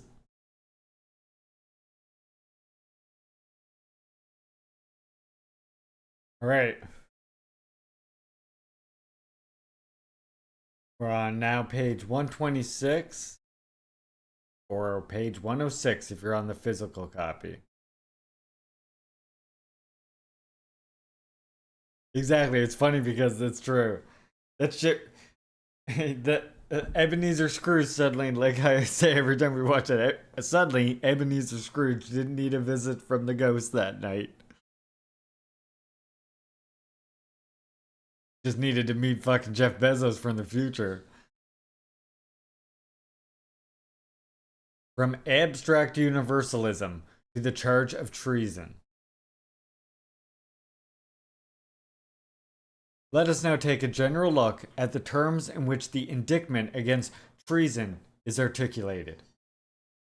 If we want to formulate the problem in philosophical terms, we could say that although they differ considerably from one another, and although they are formulated on the basis of very different ideological and political positions, these charges have in common a vision of universalism that we should now examine. Animated as Kollontai is by the need to oppose and overcome the domestic selfishness of the bourgeois family, which, by concentrating its gaze exclusively on its own inner circle, removes the tragedy which takes place outside it. Kollontai calls for communists to develop a feeling of universal responsibility, thus overcoming, also as far as children are concerned, the distinction between yours and mine, and fighting together with others for what is common to all, for what is ours. We have seen Trotsky rightly draw attention to the catastrophic consequences that are produced when parents ignore the particular responsibility they have for their children. And that is to say, by the skipping the moment of the obligation of care for the circle of the closest relatives, without starting in the first place with the particular and inescapable obligation, the universal responsibility turns out to be empty and even becomes an instrument of evasion. In this sense, according to Lenin, Kollontai's theory was unsocial, quote unquote.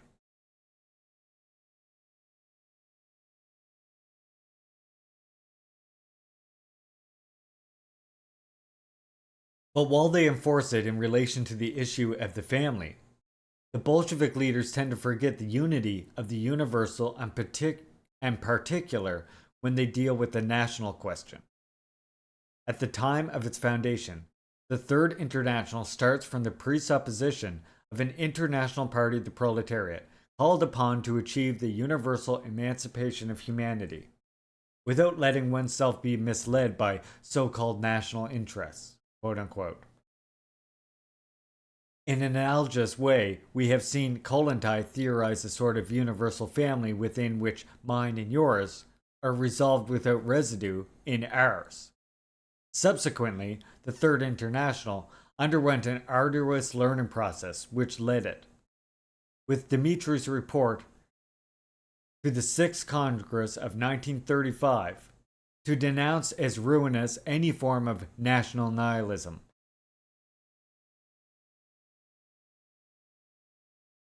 No problem, Lucy. Thank you for stopping by. Comrade, appreciate you spending time listening.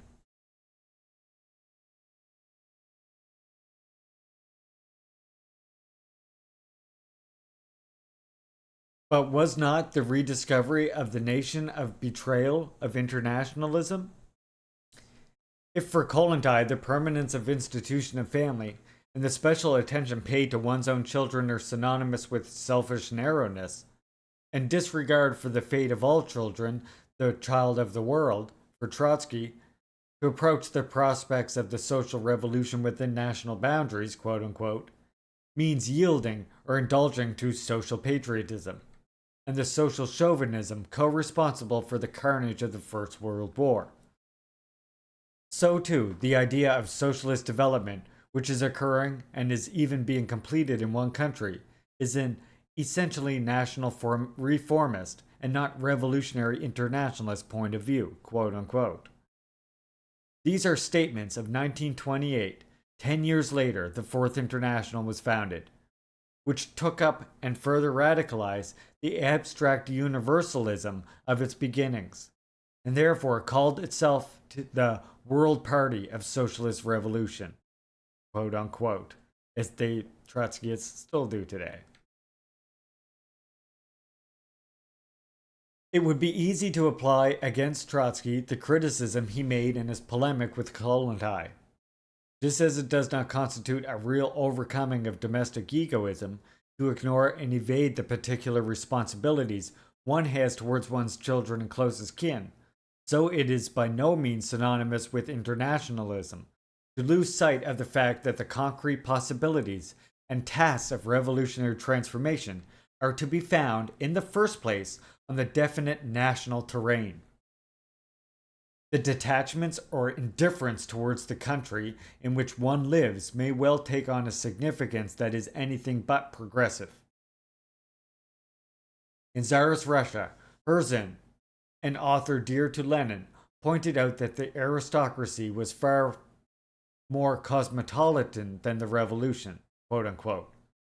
Far from having a national basis, its domination rested on the denial of the very possibility of a national basis, on the deep division between the civilized classes and the peasantry, between a very narrow elite inclined to pose as a superior race on the one hand, and the vast majority of the population on the other. Without dismissing the racialization of the subaltern classes, and without affirming the idea of nationhood and national responsibility, one is not a revolutionary.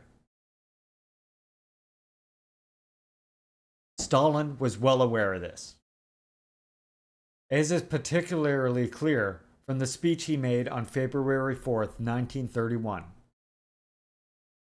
He presented himself on this occasion as a revolutionary and an internationalist leader, who was both a statesman and a Russian national leader, committed to solving the problems that the nation had been dragging for some time.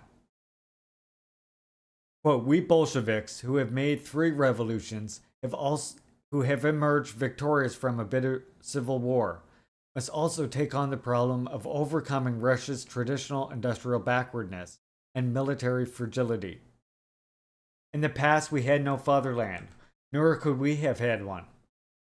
With the overthrow of the ancient regime and the advent of Soviet power, national nihilism is more senseless than ever. The cause of the revolution is at the same time the cause of the nation. The emphasis now seems to shift from class struggle, with its internationalist dimension, to national economic development. But more exactly, in the concrete political situation that had arisen, the class struggle was configured as the effort to develop the socialist country economically and technologically, thus enabling it to face the terrible challenges on the horizon and to make a real contribution to the internationalist cause of emancipation. The class struggle not only takes on national dimension, but seems to configure itself, in Soviet Russia, as a trivial and prosaic task. In the period of Reconstruction, technique decides everything. And therefore, it is necessary to study technique and to master science. In reality, this new task is no less different and glorious than the conquest of the Winter Palace. Bolsheviks must master technique and become experts themselves. Admittedly, this is far from an easy goal to achieve, but there are no fortresses that the Bolsheviks cannot capture. The policy that later presides over the Great Patriotic War finds its first formulation in the years when Soviet Russia is engaged in a gigantic effort to industrialize and strengthen national defense.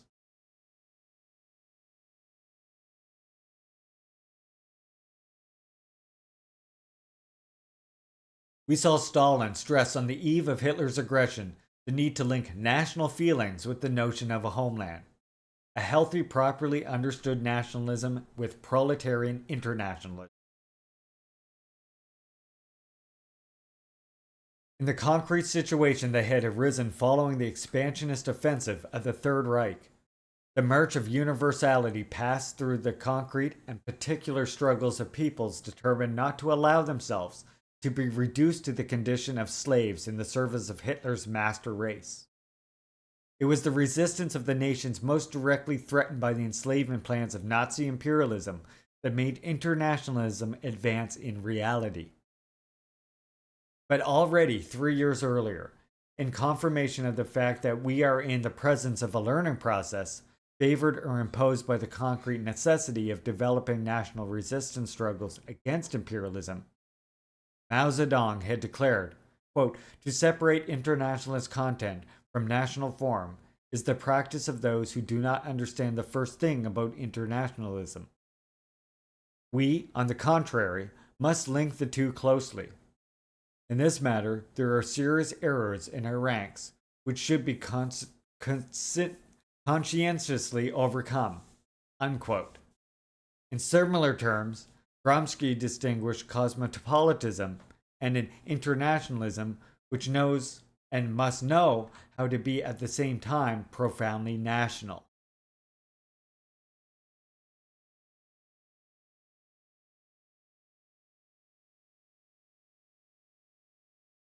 In addition to the disavowal of the nuclear family and the theorization of a kind of collective paternity and maternity,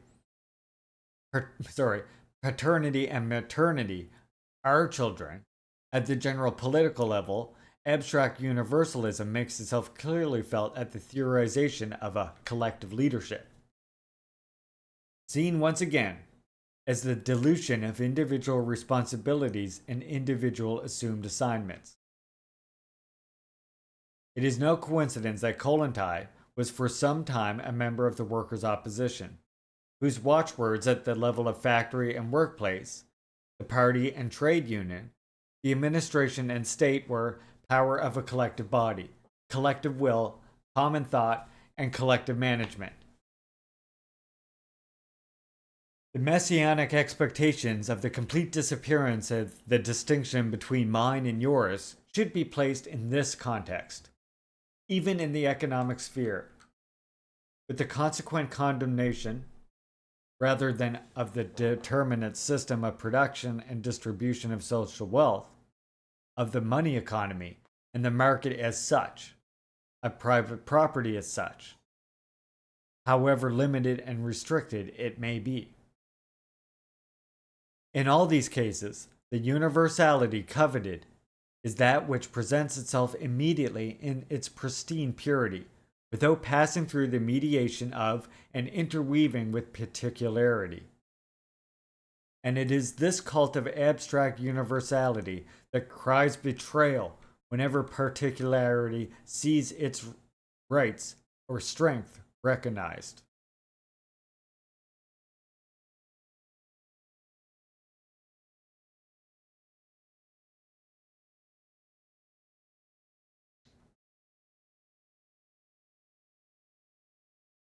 The dialectic of revolution and the genesis of abstract universalism.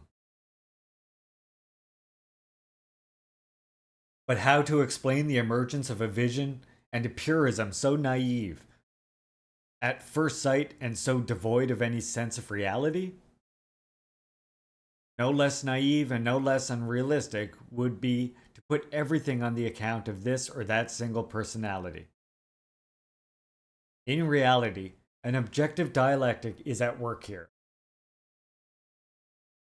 In the wake of the struggle against the inequalities, privileges, discrimination, injustice, and oppression of the ancient regime, and against the particularism, exclusivism, meanness, and selfishness reproached against the old ruling class, the most radical revolutions are led in order to express a strong, exultic, and even empathetic and magniloquent vision of the principles of equality and universality.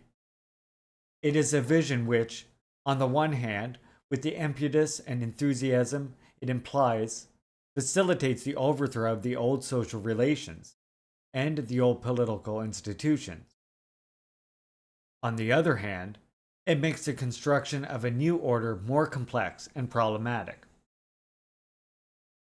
To what extent will it live up to the promises, ambitions, and expectations that led to its birth? Does it not itself run the risk of reproducing in a new form the distortion so passionately denounced in the ancient regime? The transition is all the more delicate because of the fact that the most radical revolutions, on the one hand, cultivate ambitious projects of social political transformation and, on the other hand, precisely because of their extraneousness and remoteness from the existing order, see the coming to power of ruling classes without solid political experience behind them, who moreover find themselves in the need not only create a new political order, but also a new social order. In these situations, it becomes clear what separates a sincere and meaningful political plan from empty promises. A concrete utopia, which, while remote, serves as a guiding vision for a real change, can be distinguished from an abstract and misleading utopia, which ultimately serves as an excuse to avoid dealing with reality.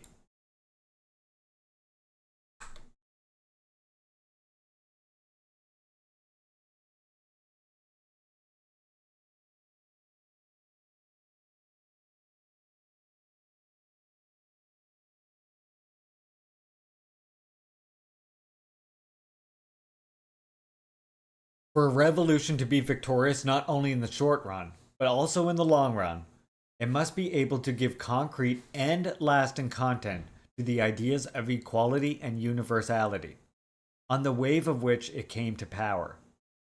And in doing so, the new ruling group is called upon to purify those ideas of the naive form they tend to take in moments of enthusiasm. And it is called upon to carry out this work of purification not in an empty, aseptic space, but in a historically filled space, in which the economic and political compatibilities, the relations of force, the contradictions and conflicts that inevitably emerge, make their presence and their weight felt. It is in the course of this difficult transition that the Revolutionary Front, until then at least apparently characterized by a choral unity, begins to show its first cracks or tears, and then disappoints, disillusionment, and accusations of betrayal intervene.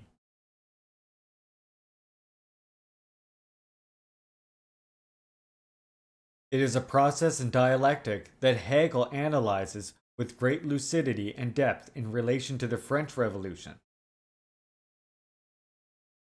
It develops by waving the banner of the universal subject, the universal will, and the universal consciousness. In this phase, at the moment of the destruction of the ancient regime, is the doing away with the various distinct spiritual spheres and the restricted and confined life of individuals. All social ranks or classes, which are the component spiritual factors into which the whole is differentiated, are effaced and annulled. It is as if society, having dissolved all intermediary social bodies, has completely disarticulated itself into a great mass of individuals who, rejecting all traditional authorities, are now devoid of legitimacy. They demand not only freedom and equality, but also to be able to participate in public life and in every phase of the decision-making process. On the wave of this enthusiasm and exaltation, in a situation in which it is as if authority and power as such were suspended in nothing less, an anarchoid messianism emerges, which demands absolute freedom and is ready to denounce as a betrayal any condemnation of and restriction to universality, real or presumed. Here, anarchoid is used to refer to tendencies which, while they may not label themselves explicitly anarchists, their structures, behavior, and rhetoric evidence a tending towards anarchistic, abstract universalism, which Lucerdo is exploring here. Some Trotskyist parties are one such example, with much overlap with collectivist anarchist groups, but also substantial differences, such as the notions, structures, and practices of political parties, cadres, democratic centralism, and so on. Right? That was a term.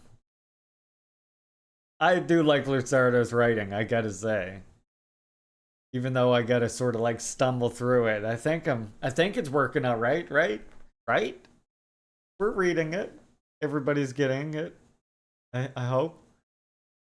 I'm gonna edit the Kim Jong-il and Kim Il-sung pictures, I think, to be a bit more in line with what I have with Lenin at some point. We'll see. We'll see.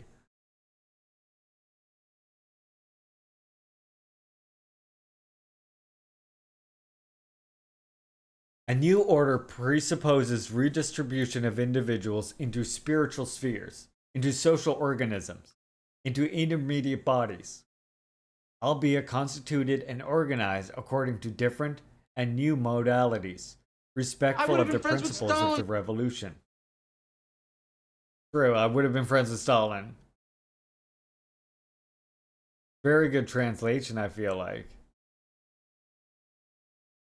However, any new articulation of society, whatever it may be, appears as a negation of universality in the eyes of anarchoid messianism. Thank you, Frank. Appreciate you saying so.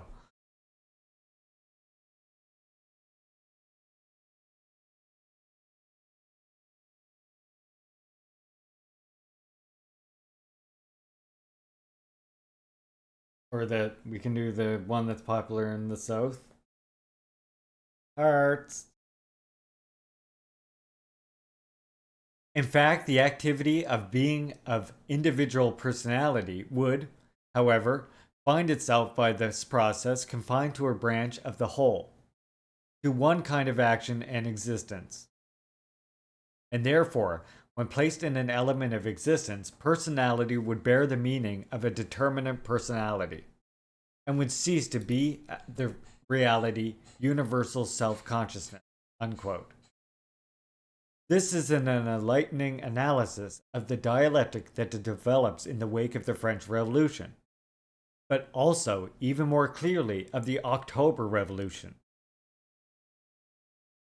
when the pathos of universality is felt even more strongly, both in its most naive and its most mature forms.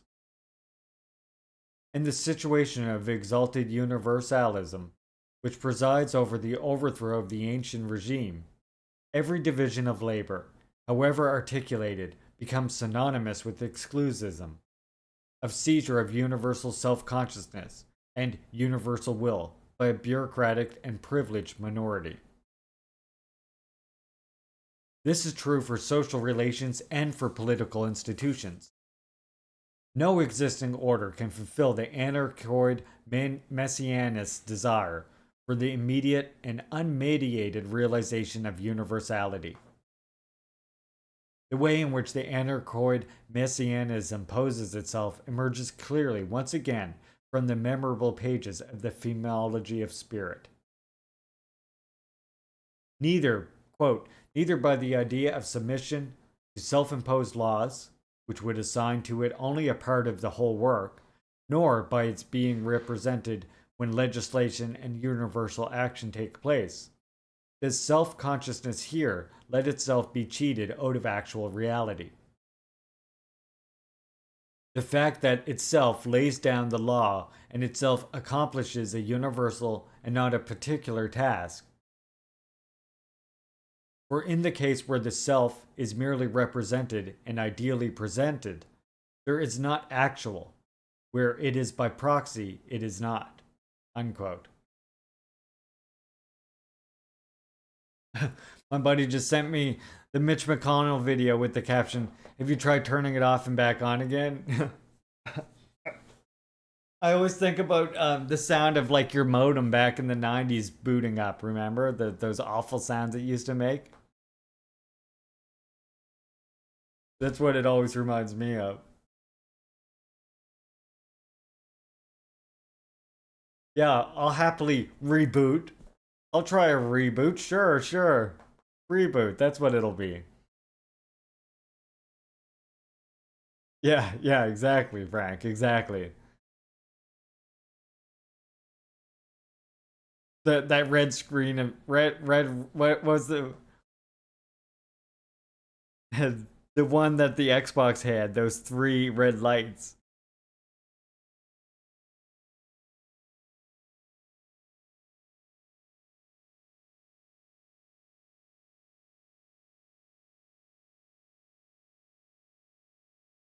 All right.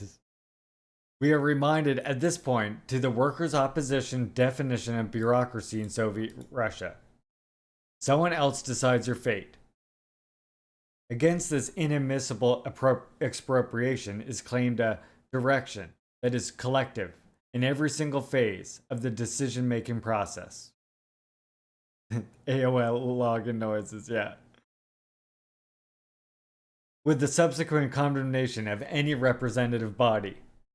Even more so, on closer inspection, it is often, as we know, every project of constitutional order and even of legal regulation that is targeted, branded a priori as an attempt to enchain or shatter universality, and therefore as an expression in the final analysis of an ancient regime that is hard to kill.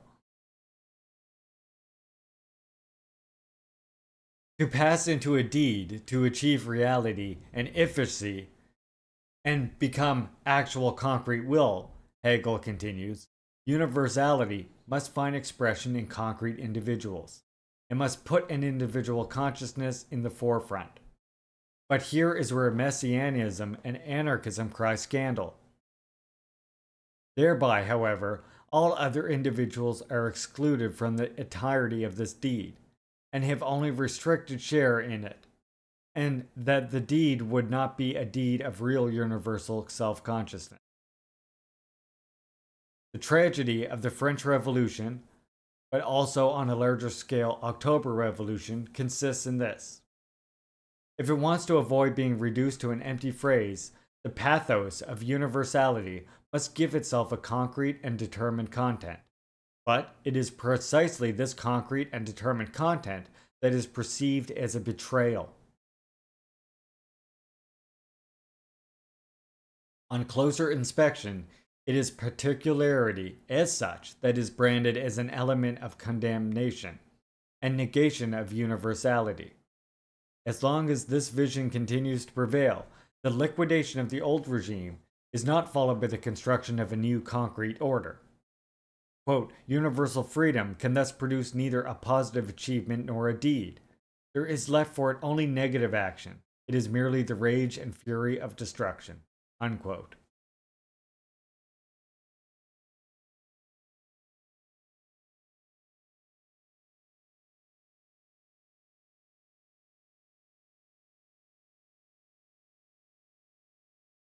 Abstract universalism and terror in Soviet Russia. In Hegel's analysis, insofar as the terror is the result not of the objective situation but of an ideology, it must be put on the account in the first place of anarchoid messianism. of abstract universalism, which, in its flight from every particular and determinate element, succeeds in expressing itself only in the fury of destruction. As far as the Bolshevik Revolution is concerned, one must not lose sight of the permanent state of exception caused by imperialist intervention and encirclement. The more properly ideological component of the terror, on the other hand, refers to the cult of universality and of abstract utopia, which hampers the action of the new ruling group and ultimately causes its splits.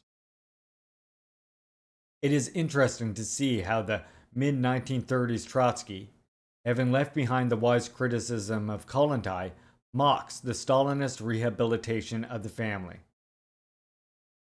Remember, remember the criticism of Kollontai he made before. Now listen to him on Stalin. While the hopes still lived of concentrating the education of the new generations in the hands of the state, the government was not only unconcerned about supporting the authority of the elders, and in particular of the mother and father, but on the contrary, tried its best to separate the children from the family, in order to thus protect them from the traditions of a stagnant mode of life. Only a little while ago, in the course of the first 5-year plans, the school and the communist youth were using children for the exposure, shaming, and general re-educating of their drunken fathers or religious mothers. With what success is another question. At any rate, this method meant a shaking of parental authority to its very foundations. It's literally what Trotsky sounded like. Yeah, historically well-known historical fact. That's exactly what he sounded like. Welcome, Bernie Sanders. Hope you're well today. By contributing to the diffusion of a quote-unquote stagnant mode of life, and thus of the ideology and particularism of the ancient regime, the family is identified as an obstacle that the march of universality is called upon to smash or break down. The denunciation of parental authority produces not a decrease, but an increase in violence. The same result is produced by the condemnation of the Constitution and of law as such as instruments of bourgeois domination.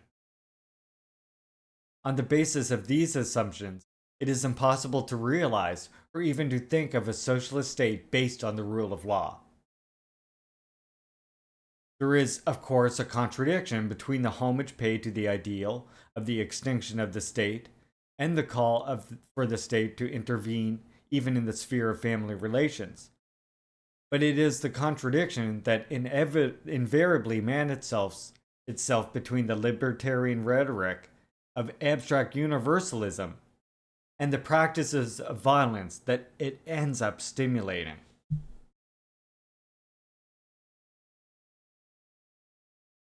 At this point, we are obliged to make a further consideration.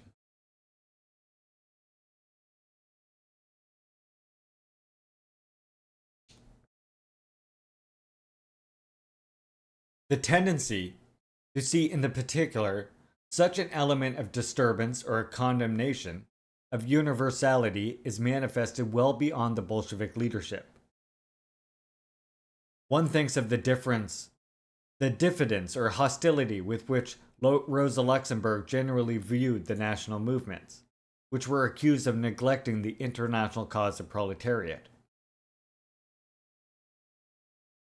After the October Revolution, the great revolutionary on the one hand criticizes the Bolsheviks for failure to respect democracy, or their supposed liquidation of it, and on the other invites them to nip separatist tendencies in the bud with an iron hand, coming from non-historic peoples whose rotted corpses rise from centuries-old graves. And now, let us see how Stalin describes the effects of socialist revolution on the national question. Quote, by stirring up the lowest sections of humanity and pushing them onto the political arena, it awakens to a new life a number of hitherto unknown or little-known nationalities, Who could have imagined that the old Tsarist Russia consisted of not less than 50 nations and national groups? The October Revolution, however, by breaking the old chains and bringing a number of forgotten peoples and nationalities onto the scene, gave them new life and a new development. Unquote.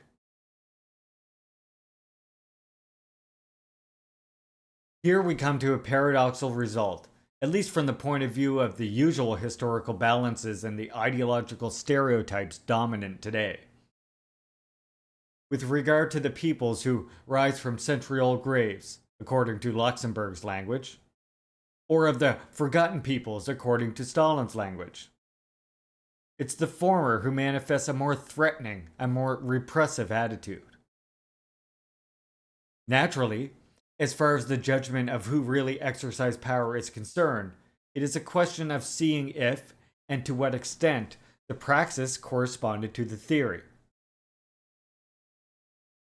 The fact remains that it is Luxemburg's abstract universalism, which reveals itself to be potentially more charged with violence, and which, throughout its evolution, has shown itself to be inclined to read national claims as a deviation from the high road of internationalism and universalism. We arrive at a similar result if, still on the subject of national question, we compare this time Stalin and Kautsky. The theory formulated by the German social democratic leader, according to which the victory of socialism in a country or groups of countries would dilute or tend to dilute national differences and particularities, and indeed the process was already beginning in developed democratic bourgeois societies, Stalin objects. Such a view, which superficially ignores the stability possessed by nations, finally opens the door wide to the war against the national culture of national minorities or oppressed peoples, to the policy of assimilation, and to the colonization, to the policy dear, for example, to the Germanizers and the Russifiers of Poland. Again, it is a universality incapable. Holy Jesus Christ. Well, thank you very much, Rob Rousseau, for rating the stream. What the hell? Thank you, comrade. Very much appreciate that. Welcome in, Raiders. I'm Comrade Larry. You can call me Leaping Larry or whatever have you. I'm a Mi'kmaq streamer. Also up north here. I'm on the East Coast. Oh, damn. Thank you very much for the 5 gift subs. Very much appreciate that, NTC. Again, what the heck, comrade? You're killing it today. Very, very much appreciated. Welcome in, Raiders. On this channel, I talk a lot about decolonization. I talk a lot about communism.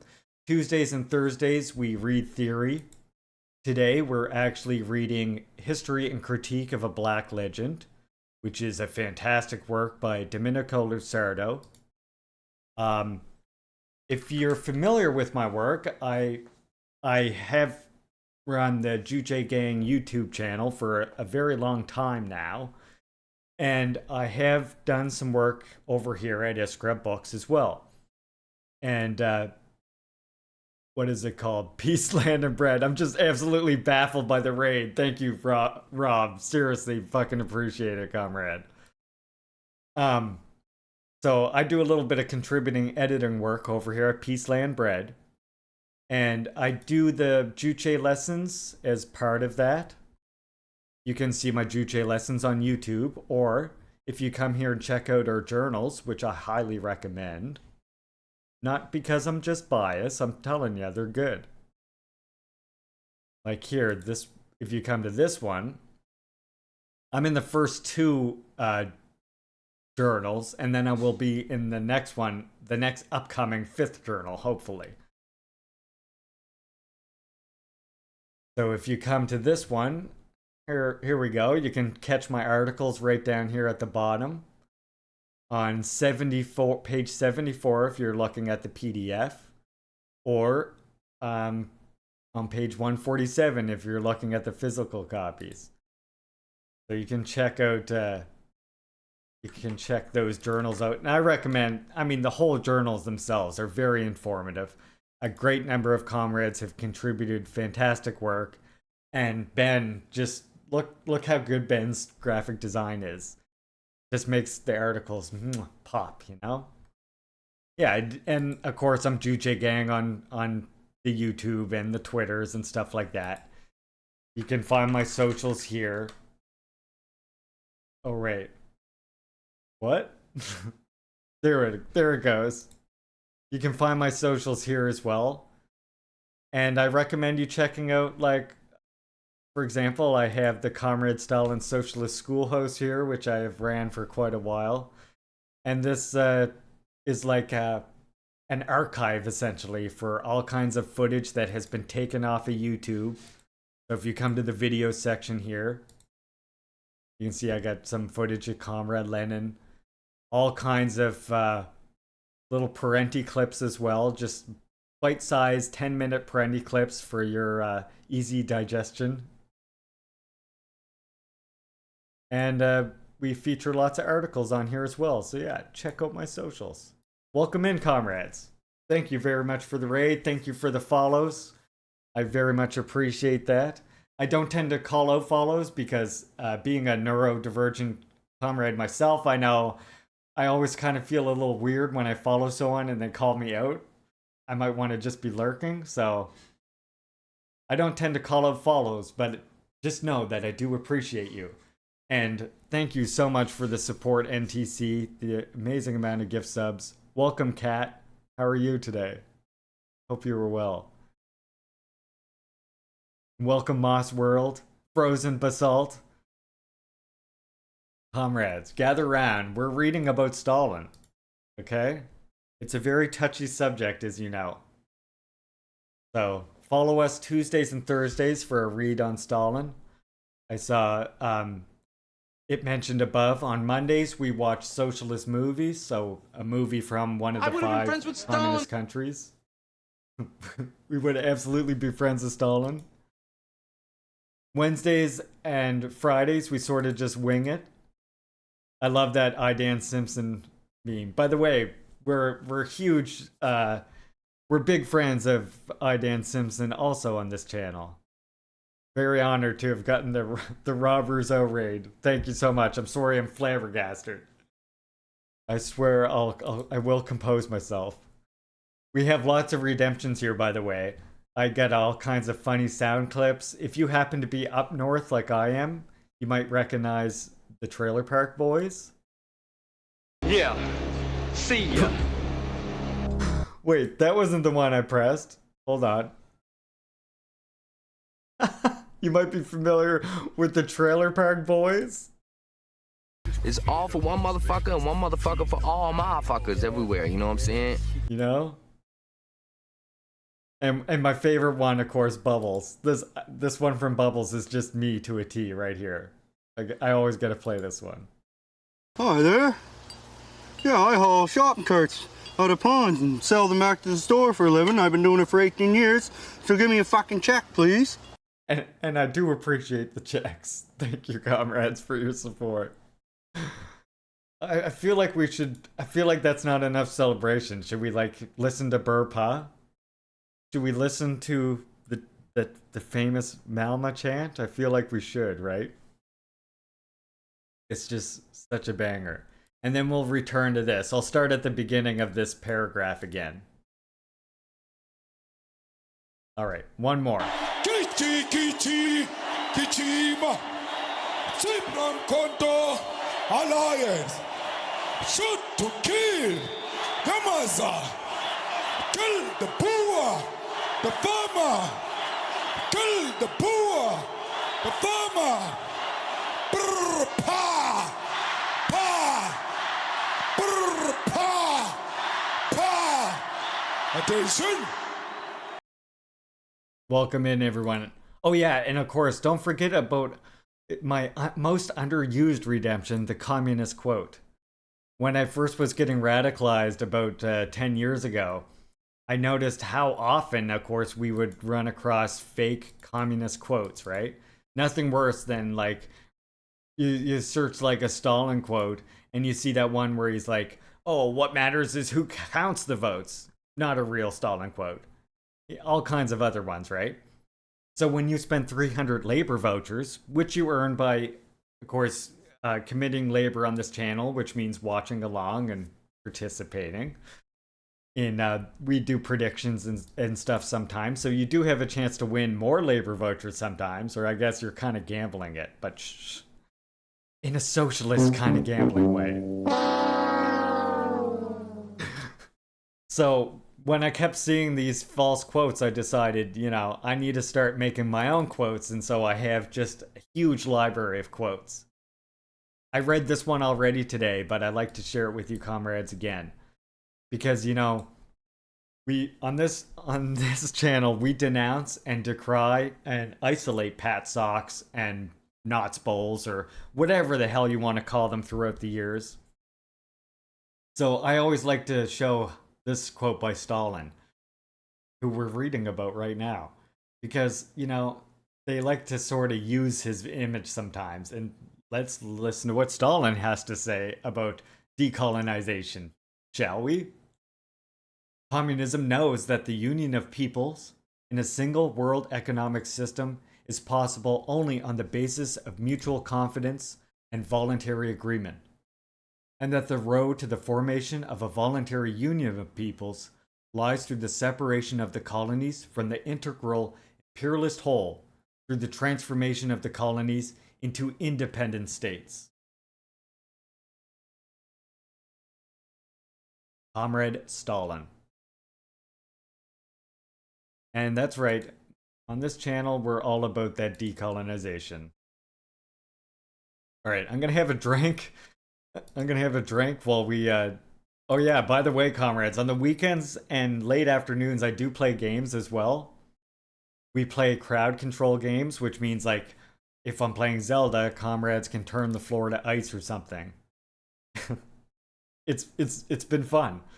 I challenged my community this last month that I would play the Zelda CDI games, the worst Zelda games ever made, if they got me to 100,000 labor vouchers by the end of this month. It took them 10 days out of 30. And now we're gonna have to play the Legend of Zelda CDI games. And then the next community challenge, I'm thinking, I took inspiration from Rob Rizzo, by the way. I'm thinking we're gonna do a Juche gang travels to DPRK. And I'm gonna take you all there in Flight Simulator. And we'll land in the water beside Mayday Stadium and play some Morang Bong Band and talk about DPRK while we're flying there and stuff. Sound good? Sounds good. I will fly you all there. One more song before we continue our read.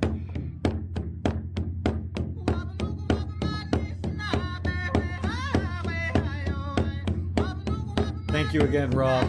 Thank you. Welcome in, Raiders. Thank you for all the followers. Very much appreciated, comrades.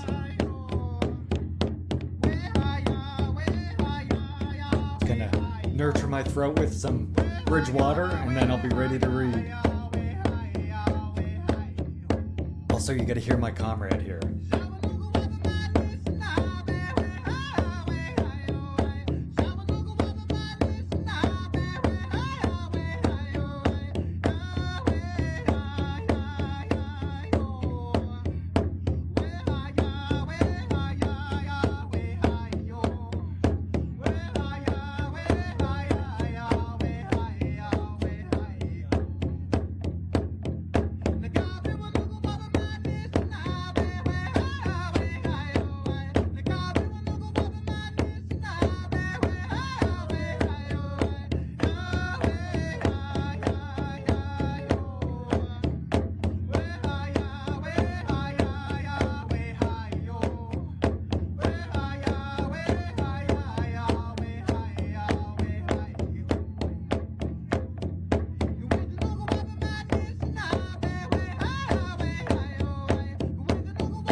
Sent to me by Ojibwe Comrade, by the way, if you're wondering what nation this one is from.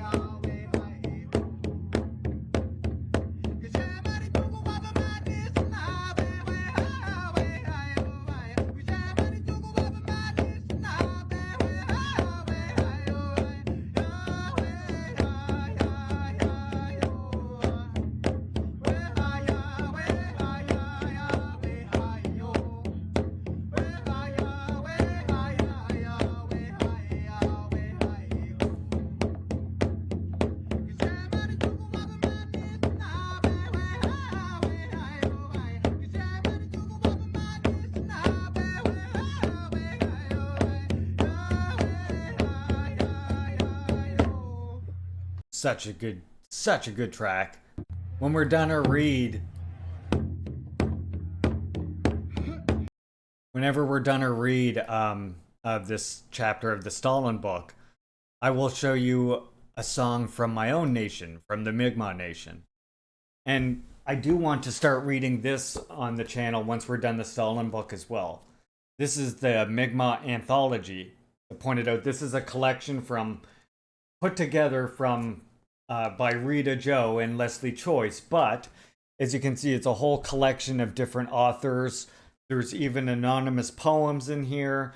There's traditional stories, like I can read to you like one of the best versions of Glooskap story that I have ever read in my life. And there's just really good poems in here, as well as just some general info as well. I think this would be good to do with you comrades on stream and give you a bit of the history of First Nations here on the West. All right, let's get back to our Stalin read. We'll finish that up, and then I'll show you a jam from my own nation. Get cozy.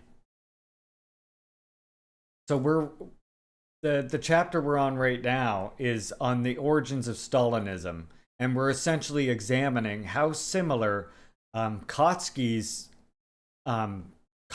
basically condemnation of the Bolsheviks is to Trotsky's condemnation, and in how they're both, not based in sort of grounded material analysis, right?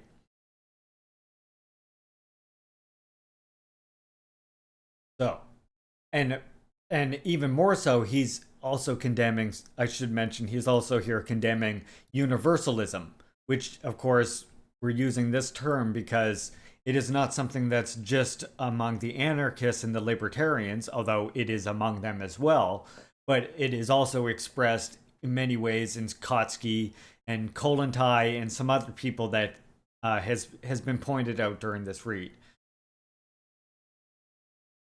And so we're sort of contrasting this universalism, which, like, for example, romanticizes the proletarian internationalism while ignoring that there is a national aspect of that, right? And as I mention all the time here, that means that national liberation is, of course, the first step to achieving a socialist society here, just as it was in every revolution that has occurred before, including the USSR revolution. Right? That socialist revolution has always been historically preceded by the revolution, the democratic revolution for national liberation against colonialism and against imperialism, or against the feudal remnants, as is the case in most societies, because they didn't come from highly developed capitalist societies, as we know. So, to continue, we arrive at a similar result if, still on the subject of the national question, we compare this time Stalin and Kautsky. The theory formulated by this German social democratic leader, according to which the victory of socialism in a country or groups of country would delude or tend to delude national differences and particularities. And indeed, the process was already beginning in developed democratic bourgeois societies. Stalin objects. Such a view, which superficially ignores the stability possessed by nations, finally opens the door wide to the war against the national culture of national minorities or oppressed people, to the policy of assimilation, and colonization. To the policy dear, for example, to the Germanizers and Russifiers of Poland. Again, it is a universality incapable of embracing the particular that stimulates violence and oppression, and to move us away within the realm of comparing different theoretical enunciations. Trotsky turns out to be far more affected than Stalin by this abstract universalism. And so the reason why that one quote that I just shared with you was so important is like this is exactly what Stalin is fighting against. This idea that really is what Trotsky and Kautsky were both for, which is this idea that you can achieve socialism by just simply forcibly assimilating people who have been historically colonized. This is what Trotsky's permanent revolution ends up being in practice. I always like to remind comrades, because we like to joke about how it was Trotsky, you know, he wants to get all the Lego pieces and build it all at once. Like, that's a funny joke, but in practice, what Trotsky's theories really mean is he wants to force socialism on minority nationalities that are engaged in struggles against capitalism or against imperialism and colonialism, more specifically, which capitalism ends up being a part of. And I always say, like, if you look at the Cuban Revolution, etc., you can see how the struggle for national liberation often transitions into that socialist revolution. In so many instances, in every instance, revolution, in fact, I would argue. In every instance of actual proletarian revolution, that is. And so this is, I mean, and this is why I think you see today this Trotskyist to neoliberal pipeline is such a real thing, because the premises, the conclusion of their analysis really are very, very similar. And that's why I think you see the famous Trotskyist to neoliberal pipeline, you know?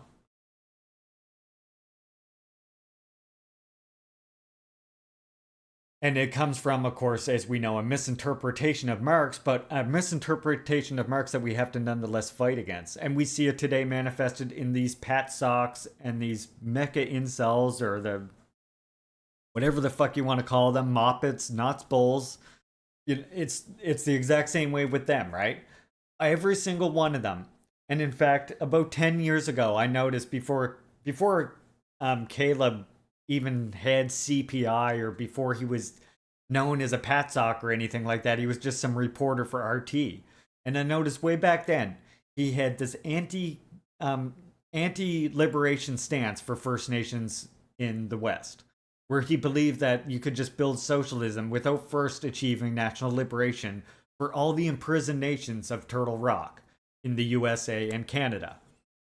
And this was when I first started trying to warn people, like saying, like, hey, you need to watch out. This person is no kind of communist. They might work for RT and deliver leftist sounding like language in their reports, but if you're against native liberation and you're in the West, there is no way you can qualify as being a communist. I am sorry. Like, the most important aspect of communism in the West is, I mean, the most important aspect of communism everywhere is the struggle to end oppression of all humanity, of human by human, right? That's what we're here to do. Whether it's the genocide against trans people, First Nations people, black people, etc., we're here to end all that oppression, all that genocide, and exploitation itself, which, of course, as we know, is that skimming of their value, which is what we mean by exploitation. And oppression covers all those other things.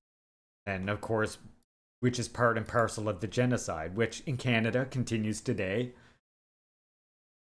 We like to hear about how Canada closed the last residential school system in 1996, which is still disgusting. But, you know, I like to point out that the residential school system never really ended. They did what the bourgeois state always does. They changed the forms of oppression. And what they did was instead privatize this system of residential school. And instead of having it set up as like the Catholic church system where like officers of the law would come and wrangle kids or force them to attend or whatever. But But now it's this way that they forcibly remove children who could, very well be raised by their community on grounds that their communities are impoverished, which is a state forced on them by the by the settler colonialists, right? And what you have now is the Child Protective Services, which has taken the place of the residential school system. And it, at the very best, it places children in settler homes where they never again have contact with their culture. That's at the very best. At the very worst, they are, of course, we know, abused and murdered. So show me how that's different from the residential school system. It's not. It's just a privatization of the same function, right? It's a continuation of that same genocide. Oh, just as the forcible sterilization of First Nations women. If you don't know, that still continues in Canada as well today.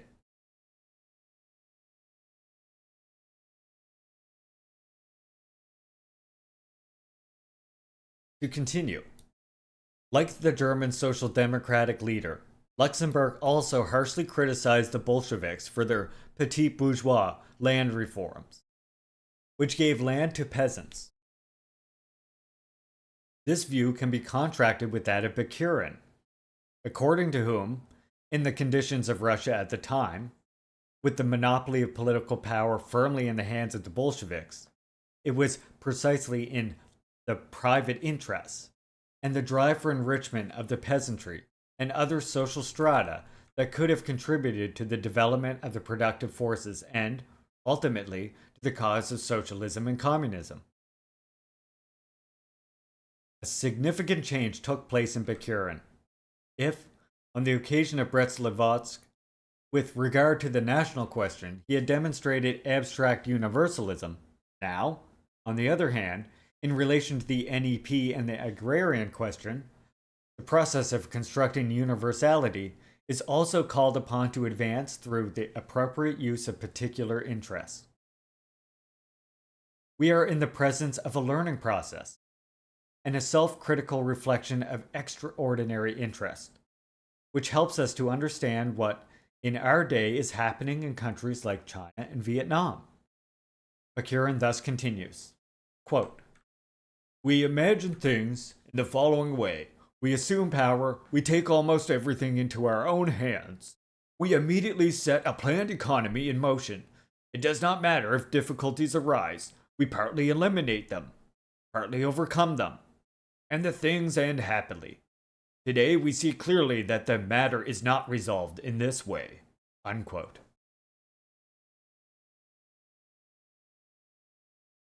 The claim to organize production by means of orders, coercively, leads to catastrophe. Overcoming this caricature of socialism, communists are forced to take into account the enormous importance of individual private incentive.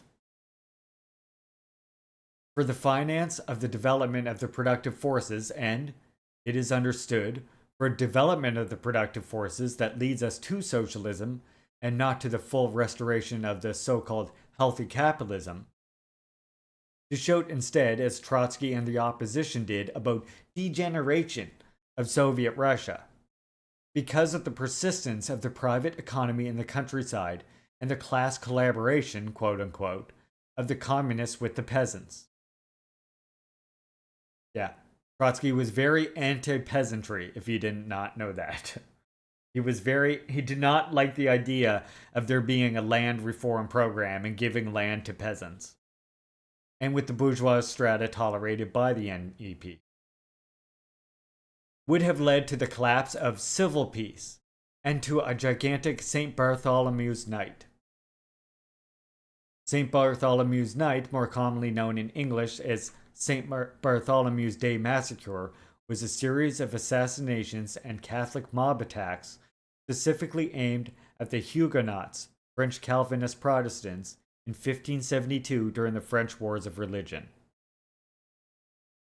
Just in case you're wondering what that reference is all about, Was Bucharan's defeat determined only by the need to accelerate the industrialization of the country as much as possible in anticipation of the war? Or did the irreducible hostility to all forms of private property, to the mercantile economy, also contribute to it? This is a problem which we shall deal with later. We can already fix one firm point. The concentratory universe reached its zenith on the wave of the forced collectivization of agriculture and of the iron fist against the bourgeois and petty bourgeois tendencies of the peasants, members, for the most part, of the non-historic peoples, to the use of unfortunate language Luxemburg takes from Engels, beyond the errors or brutality of this or that political leader. There is no doubt about the baleful role played by universalism, incapable of subsuming and respecting the particular. Again, let's not forget the banditry, as we discussed a little while earlier in this chapter. The pages we have used of Hegel, the author in whom Lenin discerns germs of historical materialism, quote unquote, are like the advanced refutations of the explanations of Stalinism. Contained in the so-called secret speech of 1956, delivered at the 20th Congress of the Communist Party of the Soviet Union. It would, of course, be unfair to expect Khrushchev to live up to Hegel's standards, but it is peculiar that the tragedy and horror of Soviet Russia continues to be placed on the account of a single personality, indeed, a single scapegoat, as if there had never been the extraordinary analysis that the phenology of spirit devotes to the absolute freedom and terror.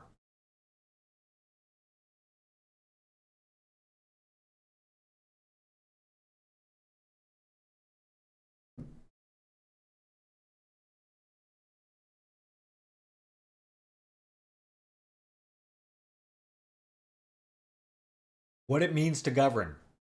A tormented learning process. Let us return to the Hegelian analysis of the dialectic of the French Revolution, and of the great revolutions in general.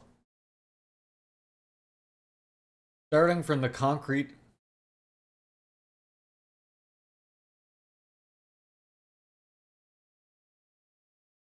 Yeah, definitely. And this is why, look, this is why we really wanted to publish Lucerda Frank, because he needs to be read by more of the Anglo world. His analyses and his ability to pull all these things together is incredible and needs to be read by more people. And I do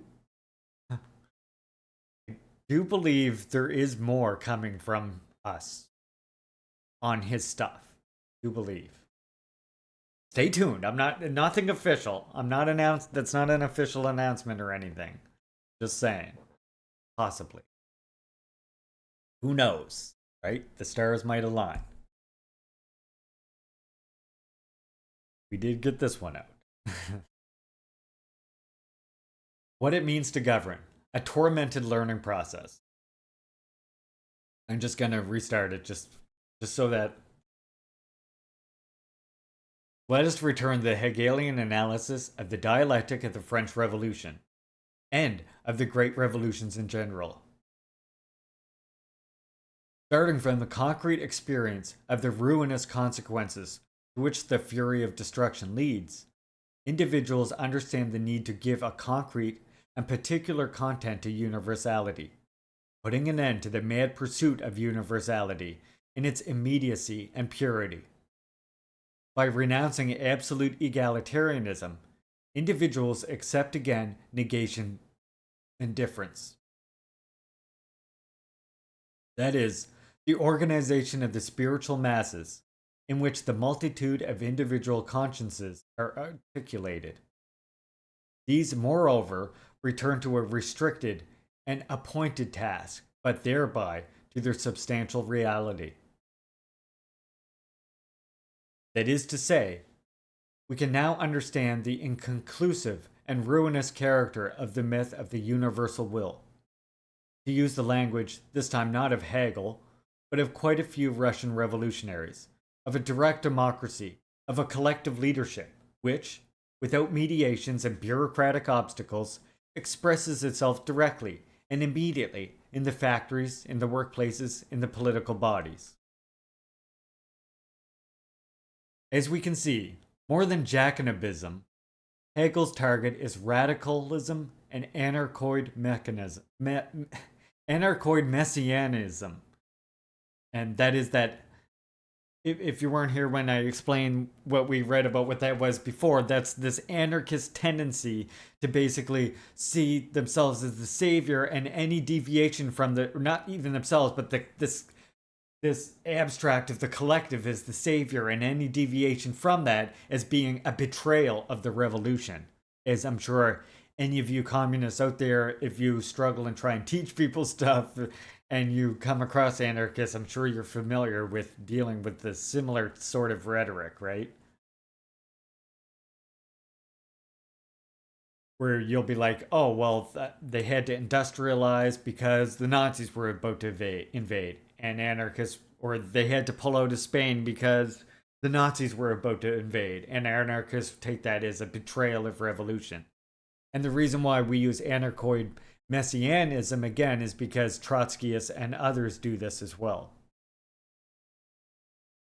So Hegel's target is radical and anarchoid messianism, which is confirmed by the considerations he makes about another great revolution, namely the Puritan Revolution that invaded England in the mid-17th century.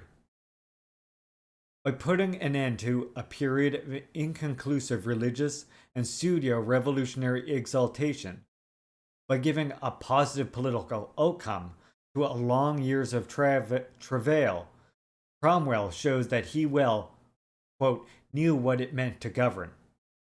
He took with a strong hand the reins of government, dissolved away that parliament that was poured out in prayers, and held with great splendor the throne as protector, unquote. Knowing how to govern here means being able to give concrete content to the ideals of universality that presided over the revolution, clearly distancing oneself, as far as the First English Revolution was concerned, from the followers of the Fifth Monarchy. The empty utopia of a society deprived and not in need of legal norms, due to the fact that individuals are enlightened and allow themselves to be guided by grace, to the extent that he was able to distance himself from abstract and inconclusive utopia, Robespierre also showed that he somehow knew or wanted to learn the art of government.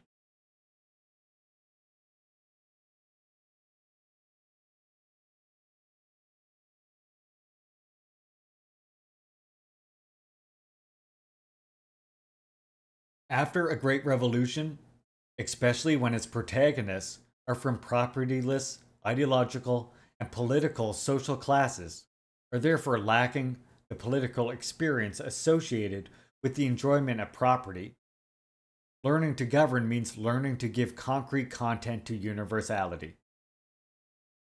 But notably, it involves a learning process.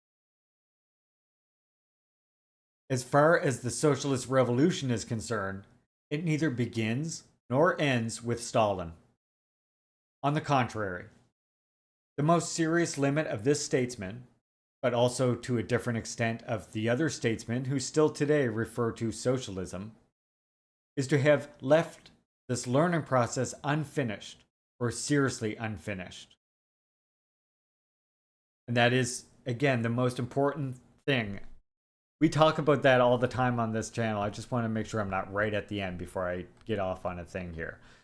Okay, I recommend you check out my theory list right here sometime.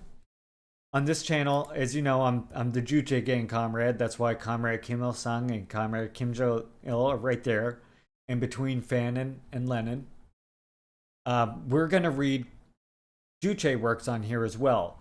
But I do recommend that if you do ever have the time, to check out this one right here on my theory list. Everything on this list, by the way, is good. Trust me, we're building this list as a community and it's getting better all the time. But this work right here, On the Fundamentals of Revolutionary Party Building, is one where Kim Jong-il specifically analyzes the reasons for the overthrow of socialism in the USSR.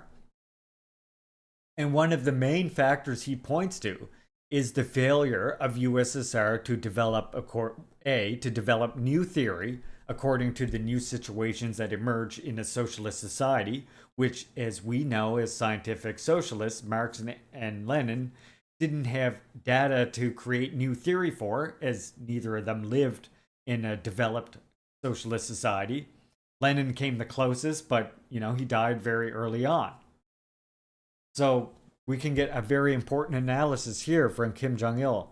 And he talks about how they failed to, and I would argue actually in another work, Stalin argues the same thing, that this failure to develop a new ideological education pertaining to their new conditions is partly what paralyzed the masses from being able to recognize the renegades that appeared in the leadership, such as we know at the very least Gorbachev, right?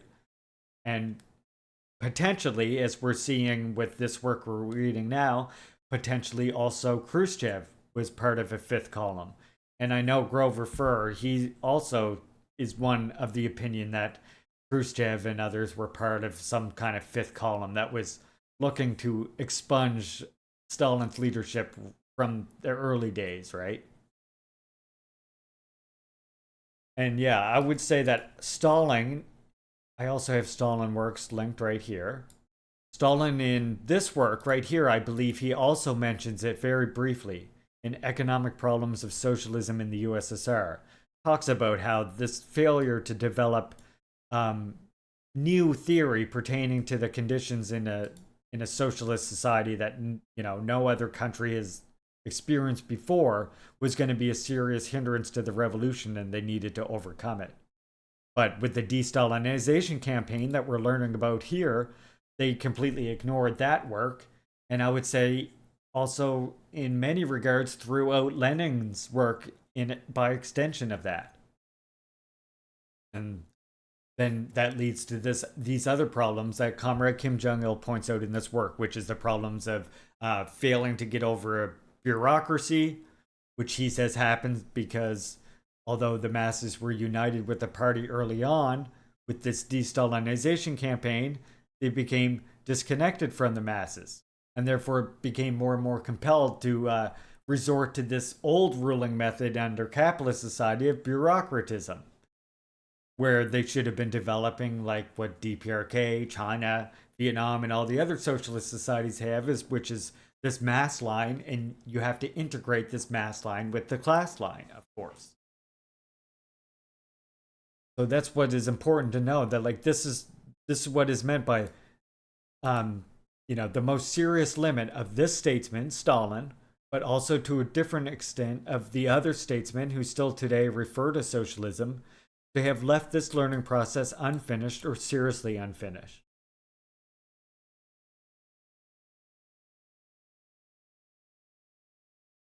Remember, we can't be content in the pre-existing theories, and trying to carbon copy theories that already exist aren't going to get us anywhere. And that's one thing that has paralyzed especially settler parties in Canada and the West in general, is this idea that some tendencies of some parties, I'm not going to say all of them because it's not all of them, but the tendency in some parties is to think of like the driving force of revolution to be the unions, rather than, again, the First Nations people, land defenders, water defenders, black people fighting for national liberation, rather than these people being the vanguard of revolution, being the embryo of that revolutionary army. We still see too many dogmatists who are under the impression that it's the unions themselves that are the revolutionary change, or where the revolutionary change will take place, right? Just like in the old Soviet Union, basically. When even as we're reading here in the Soviet Union, that wasn't really the case. So even that is a mechanical interpretation. And nonetheless would be a dogmatic one even if it wasn't. Because what we have here in the settler colony of Canada and the US is not conditions like Russia. There are some similarities to be sure and lessons to be learned for sure. But we cannot just carbon copy them. We have to create our new theories pertaining to our own situation. And that's why I always remind comrades and why I want to read this to you, because it's sort of in line with what I'm talking about. Why it's so important to not only learn about the lessons of socialist states like DPRK and USSR, but also learn about the history in your own area. Especially if you live in a settler colony, learn the native struggles in your area if you can. A great work if you live in Canada. We just read it. It was the last work we read right before this one. Glenshon Coulthard, which is actually right at the bottom of this right here, if you would like to read it. Red Skin, White Masks is really good. And if you're in Canada, it does specifically talk about the struggle against the politics of recognition in Canada specifically. It's a very good read, highly recommended. This is what we did right before this Stalin work. Anyway, that's enough sidetracking. I'll now get back to the read. Sorry about that. That's the ADHD for you. If you've got it yourself, you'll fit right in here. You'll be warmly welcomed by the Juche gang. To say that socialism doesn't work is to overlook the fact that it did work, and it worked for hundreds of millions of people. The worst part of that is that the mechanical thinking is reductive and misunderstands that trade unionism is dialectically a component of revolutionary movements, not the sole engine. Exactly. As we always like to point out, right? It's a fantastic training ground for training militancy and having the working class understand the need for increasing militancy. It's a great thing for that, as we see time and time again. But we have to take that further, and we have to connect that with revolutionary leadership as well. That's the key. Let us take the national question to continue on our read. In Lenin, we can read the thesis according to which the inevitable merging of nations and of national differences, including linguistic ones, passes through the transitional period of the full and free unfolding of nations and of their different languages, cultures, and identity. At least as far as the transition period is concerned, the awareness that the universal must be able to embrace the particular is clear here. The significant learning process has already begun. We are already beyond the abstract universalism, which makes itself felt, for example, in Luxemburg's thesis, for whom national particularities are in themselves a negation of internationalism. As far as the national question is concerned, Lenin only seems to grasp the unity of the universal and the particular in relation to the transitional period. Stalin is at times more radical. Quote, some people, Trotsky for instance, talk of the creation of a single universal language and the dying away of all other languages in the period of socialism. I have little faith in this theory of a single all-embracing language. Experience at any rate speaks against rather than for such a theory. Unquote. Oh, that almost brings me to tears. You don't understand how aggravating it is dealing with ultra-leftists. Okay, March of the Fire Ants, thank you, comrade, for hanging out all day, as always. Yeah, reading that almost brings me to tears out, because you have to understand that the experience of like native people to ultra-leftists and to classical or pure Marxists is this idea that, as we were reading actually in Glenshon Coulthard, this idea that First Nations people have to overcome all the traditions and all their language and all their culture because it's not revolutionary. And then this is why I always say, like, Stalin and more, I would say even more so, Juche philosophy can speak to a lot of colonized people in the colonies all over the world in a way that pure Marxism or even Marxism-Leninism alone cannot. Because it does stress the ability for us as humans with our conscious ability to transform society according to our interests, not individual interests, of course, but our collective mass interests, which is what humans do. Our ability to do that means that we can also understand which aspects of our culture are reactionary and which aspects can be improved to be made revolutionary or which are already revolutionary. And the same goes with the language, right? Given that we are conscious beings, we are able to understand this. And it's not up to settlers to decide whether this First Nations or that First Nations or that particular culture of that First Nations or their understanding of land is something that needs to be overcome. Only those people of that nation can understand and be able to solidify that. And that's because, again, as we always say, revolution cannot be imported or exported. That's to paraphrase Comrade Kim Il-sung. Judging from this passage, communism should not be characterized by a single all-embracing language, but it is as if Stalin is afraid of his courage. Mostly, he prefers to postpone the merging of nations and the formation of one common language to the time when socialism will have triumphed worldwide. Perhaps only in the last years of his life, when he is by then an undisputed authority within the international communist movement, does Stalin prove himself bolder. He does not merely reiterate forcibly that history shows that languages possess great stability and a tremendous power of resistance to forcible assimilation. Kitty, don't eat those. No. Don't you bite the forbidden spaghetti. Come say hi to everybody and stop biting the forbidden spaghetti. Now the theoretical elaboration goes further. Language radically differs from the superstructure. It was created not by some class,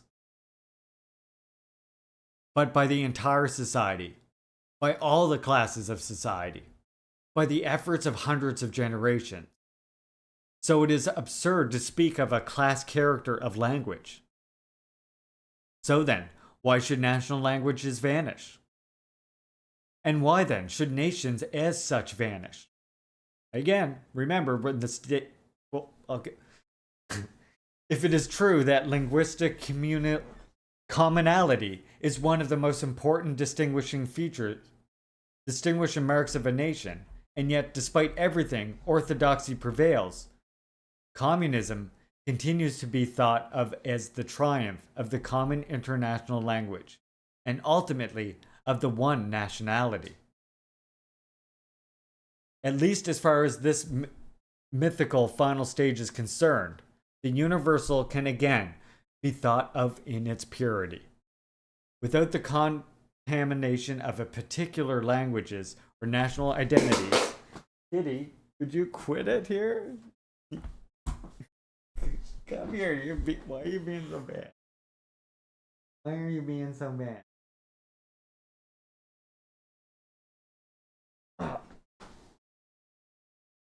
Food?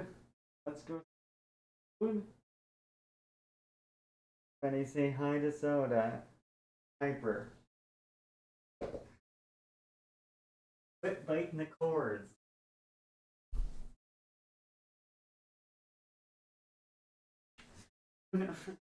Let's see. Second.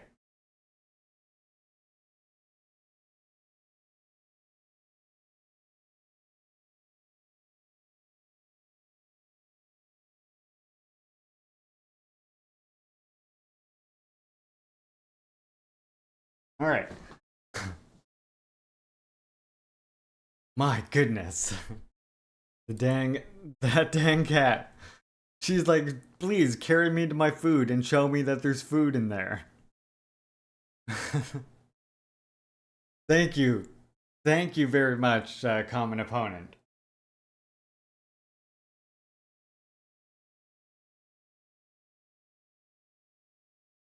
Okay, so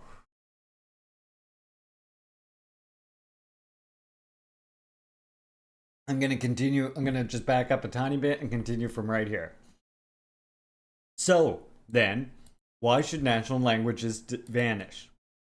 And why then should nations as such vanish? If it is true that linguistic commonality is one of the most important distinguishing marks of a nation, and yet, despite everything, orthodoxy finally prevails. Communism continues to be thought of as the triumph of the common international language, and ultimately of the one nationality.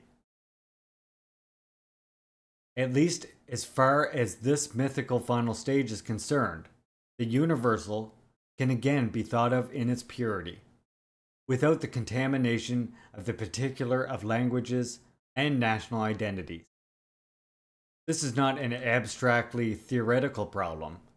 Attachment to orthodoxy has certainly not contributed to an understanding of the permanent contradictions between the nations that call for socialism and that consider themselves committed to the construction of communism. It is the contradictions that have played a leading role in the process of crisis and dissolution of the socialist camp. And so I just want to mention, as we were saying before, one of the main things that differentiates a scientific socialist understanding of the state from the anarchists is that fact that we view the state, understand the state as that tool of class oppression of one class over the other, whether it's in the hands of the bourgeoisie or the proletariat. And when we talk about the state withering away, what we're talking about, of course, is the state, i.e., that tool of class control withering away. But the state is not synonymous with government. We can look at this at a few different ways. The state is not synonymous with government, which means even when the state withers away, as we mentioned before, it's very well likely, and I would say it's 100. I would almost like bet anything on it in Minecraft that the state, after the state withers away, you're still going to have governance. You're going to still have a centralizing, organizing, administrative body, although now a great deal of the population, if not all the population, will be participating in it. You're still going to have this need to distribute the enormous production that will exist in a fair way to ensure that everybody gets their needs and wants indeed met. Right? As communism is each according to their ability, from each according to their need, from each according to their ability, or whatever the hell it is. I always forget the fucking actual way it goes.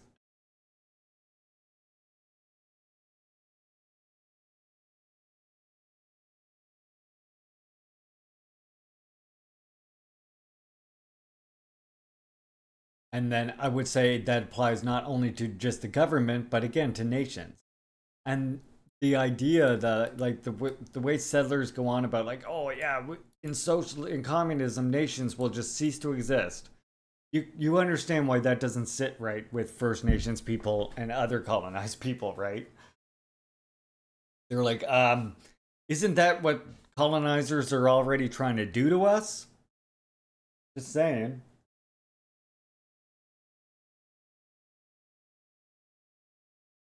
In other areas of social life, we also see Stalin engage in a difficult struggle against abstract utopia, but then stop halfway, in order not to compromise traditional orthodoxy. Even in 1952, and thus on the eve of his death, he felt obliged to criticize those who wanted to liquidation of the mercantile economy as such. In contrast with this, Stalin judiciously observes, Quote, "It is said that commodity production is bound to lead to capitalism, all the same, under all conditions. That is not true. Not always, and not under all conditions. Commodity production must not be identified with capitalist production. They are two different things." Unquote. That's actually from that work that I recommended earlier. Economic Problems of Socialism in USSR, I do believe. I think I recognize that. There can well be a mercantile production without capitalists. And nevertheless, even in this case, orthodoxy proves to be an insurmountable barrier. The disappearance of a mercantile economy is postponed until the moment when all the means of production, quote unquote, will be really collectivized, with the overcoming, therefore, of the cooperative property itself. Finally, with perhaps the decisive problem, we have seen Stalin theorize a third function, beyond repression and class struggle, on the domestic and international levels.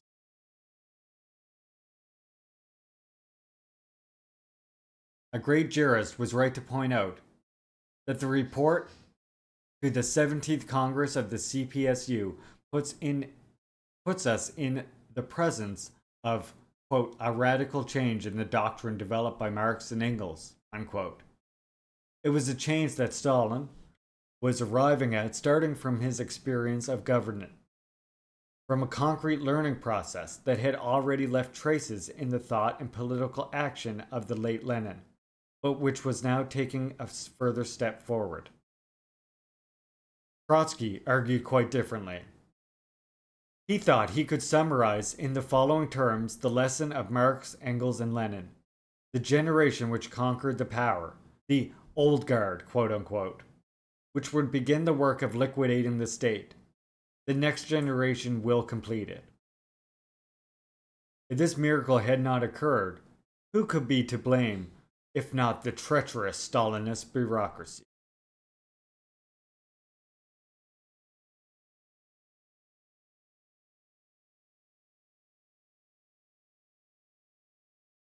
It may seem misleading to use philosophical categories to explain the history of Soviet Russia, but this approach is legitimized by Lenin himself, who quotes and subscribes to the excellent formula of the Hegel's logic, according to which the universal must be such that it contains within itself the richness of the particular.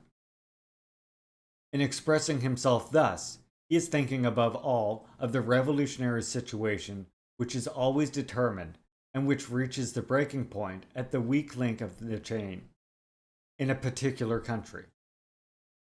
The excellent formula, on the other hand, by Lenin and the Bolshevik ruling group, was not designed for the phase following the conquest of power.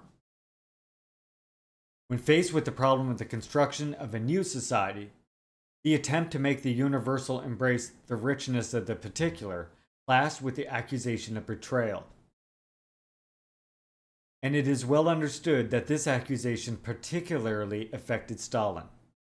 Longer than any other leader, he governed the country that had sprung from the October Revolution, and, precisely from his experience of government, he realized the hollowness of the messianic expectation of the disappearance of the state, of nations, of religion, of the market, of money. And he also directly experienced the paralyzing effect of a vision of universal inclined to brand as condemnation the attention paid to the particular needs and interests of a state, of a nation, of a family, of a particular individual. It is true that ideology plays a significant role in the prolongation of the second time of troubles.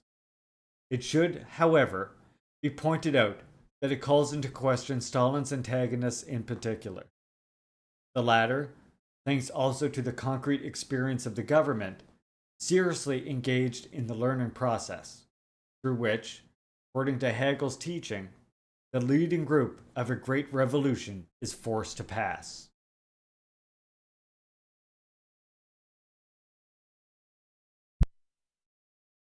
And that is chapter 3 right there. Oh my god, why does my elbow always do that? Jesus. Are you serious? What happens when you turn fucking middle age, I guess. I'll be turning 38 this year, comrades. 38. Not looking forward to it. What do y'all think? Was that a good read? Did we all enjoy this? Logwire's clapping. Frank Dresser's raising the revolutionary red fist. Are we learning about Stalin here or what? I hope so. We're on chapter 4 next, so this will be on what is today? Thursday? So this will be on Tuesday. To say that socialism doesn't work is to overlook the fact that it did work, and it worked for hundreds of millions of people. So this will be what we're reading on Tuesday. Complex and contradictory course of the Stalin era. From the revival of Soviet democracy to St. Bartholomew's Night. I would have absolutely been friends with Stalin. True. I can't deny it. Do we want to hear a DPRK bop or what? Let's hear a DPRK bop to unwind after that reading. So, if you're new here, by the way, we do the readings, as I say, Tuesday and Thursday. And if you're ever looking to get a link to it, even when we're not streaming, even when I'm offline, you can come into my chat and you can type reading and you'll get a link to whatever we're working on at the time. I like to just do Tuesdays and Thursdays, so if you are reading the hard copy or the soft copy or the PDF, you can catch up and potentially read along if you like. Right now we're on page 142. This is where we're leaving off, and we're on page 122 of the physical copy. 142 if you're on the PDF. Alright, we want to hear some Morang Bong Band? Yes, we do. We're just gonna keep going down through them until we've heard them all, I think. And then we'll like do a bunch of different ones. We'll pick our favorites. Make a playlist out of them. Oh, now we're getting somewhere. Now we're talking.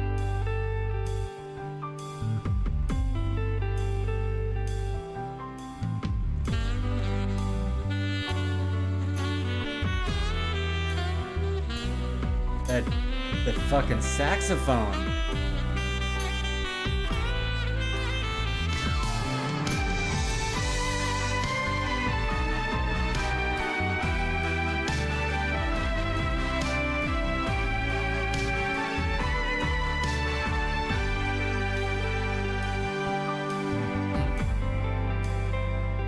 Morang Bong Band is so good.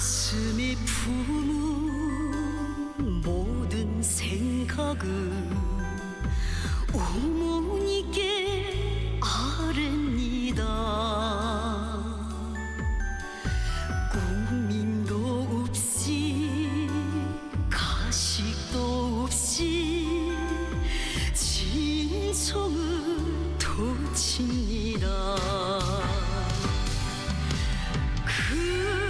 그러면 정 깊은 Damn, this one's good.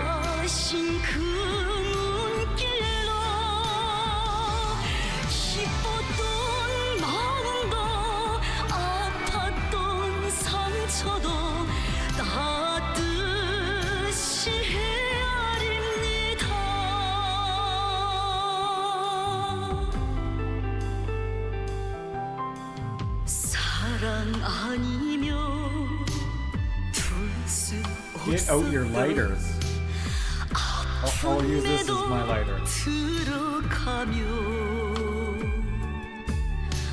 못난 자식도 정을 다하여 키워주신 어머니 no, this one is a yokan. It's called a yokan. This one you gotta fill yourself. I've got some Romulan live extract here. And then I have a disposable one right here.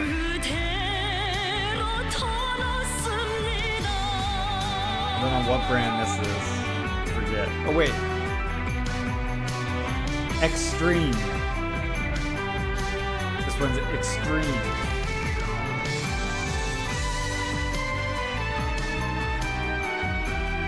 I think I'm gonna edit, by the way, the comrades Kim Jong-il and Kim Il-sung here. I'm gonna put them more in the labor wave colors to match Lenin and Fanon better.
A group of Stop Cop City activists had broken onto the training center site to attempt to halt the construction work. They're calling this the People's Injunction. Or the People's Injunction. The people in this photo will be called activists and radicals in the news. I want to remind everyone that we tried to use the democratic process. Yep. That's the way it always works. Hey, this is speaking to that improper framing of revolutionary violence I always talk about. We showed up and testified for hours at council meetings. We collected over 100,000 signatures, put Stop Cop City on the ballot. We have been ignored by our elected officials. We've been told that the city won't recognize our referendum. Never forget that they drove us to use our bodies to stop this widely unpopular and expensive project. And finally, never forget that they call us violent when it was a cop that killed an unarmed protester. 60 people have been arrested and charged for protests in Cop City. There have been no arrests and no charges for the murder of Tortuguda. So, just like I'm always talking about, that improper framing of revolutionary violence is they always make it sound like the revolutionary violence, of course, is initiated by the revolutionaries. But that's not the case at all. The revolutionary violence in every single instance is instigated by the status quo. And the masses and the people, the workers, the proletarians have always been forced to answer in kind. Answer with violence, rather. So, those cops can get totally injunctioned. Exactly. As it were, injunction, quote unquote. Yeah, glad to see them emphasizing the total exhaustion of the process. Same here. Same here. Liberals desperately need to hear it. Okay, well, I think we're going to move away from the politics portion of the stream. Mind you, of course, we still talk politics even while I'm gaming. Right, chat? There's... right?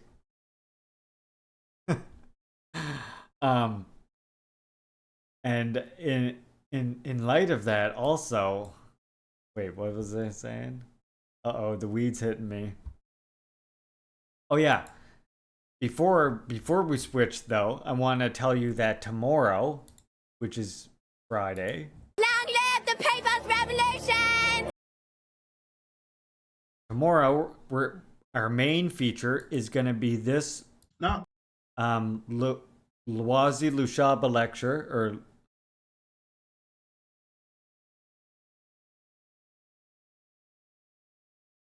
I bought.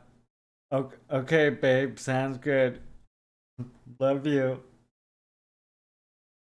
That's my if you Apple 88 Apple is my fiance. You bought a dress? Oh, the wedding dress. I thought I'm not allowed to see it. Isn't that the rule or something? Isn't that the rule? I'm not allowed to see the wedding dress. Is that like the superstition or something? Gonna be getting married next year, comrades.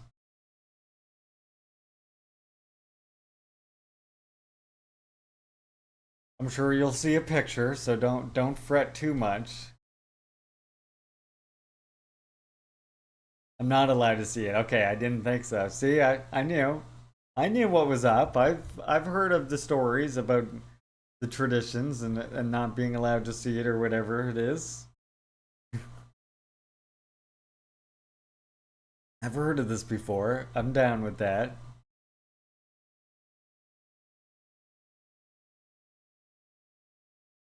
So yeah, there you go, comrades. I'll be a married comrade next year. Yeah, if I clap eyes on the dress too early, I will burst into flames, of course. And likely we will hear this sound play, right?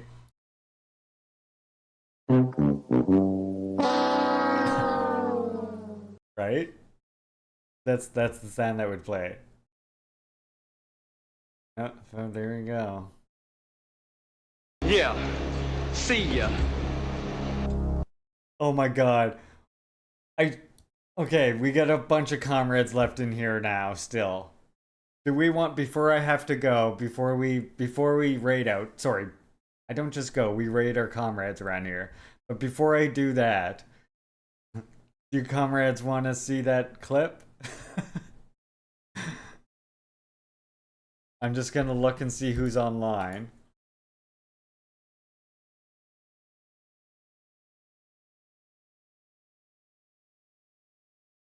Yeah, let's do it. Yeah, see ya. All right, let's do it. So here's how you find it. You're gonna laugh at how you find this clip online. You just type in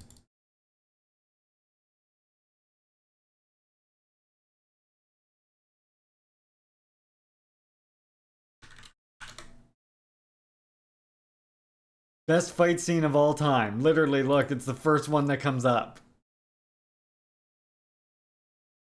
No problem, Common. I'm always happy to do the reading. And again, we'll be reading chapter 4 on Tuesday. Tomorrow, I'm going to be doing the Lushaba lecture, but I'll get to all that in a second before we raid out. I'll let you know what's going on our programming schedule for the future. Leaping Larry's Leftist Lounge. First, let's check out this intense fight scene, so you can see where that sound bit comes from, anyone who missed out before.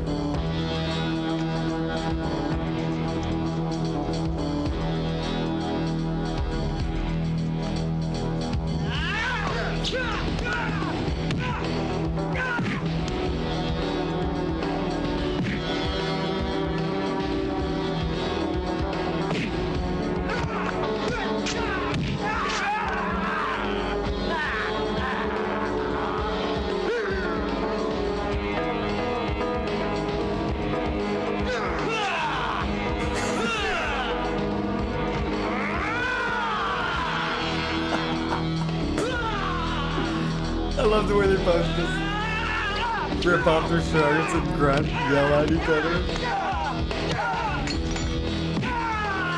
People are nerfed to get some eyeball gouging here in a second. It's not that bad.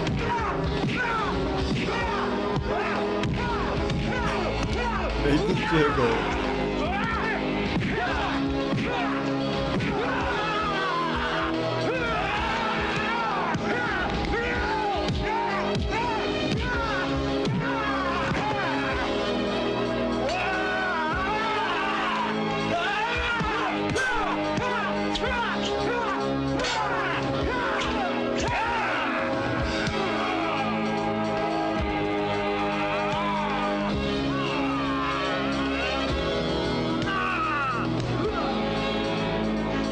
Roadhouse.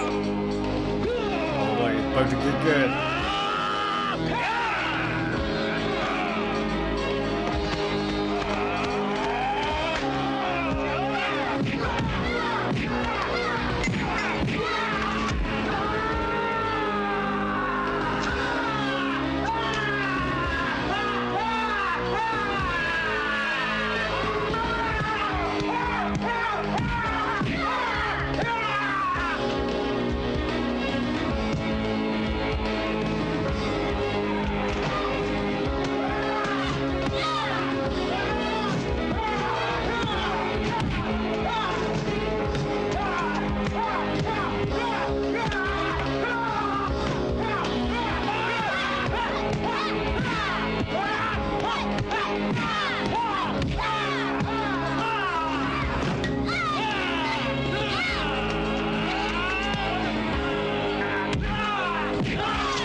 Keep an eye out for you, Stingray.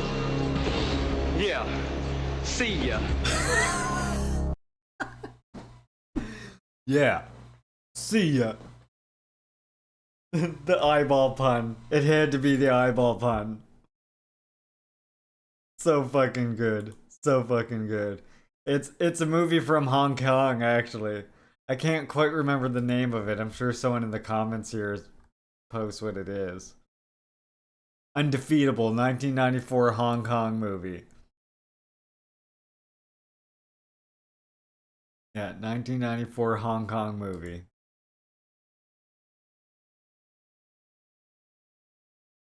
Alright, we are gonna raid out here. Yeah. See ya. Alright, comment. Thank you, comrade. Very much appreciate you, of course. Okay. Now, I'm gonna let you comrades decide who we should raid.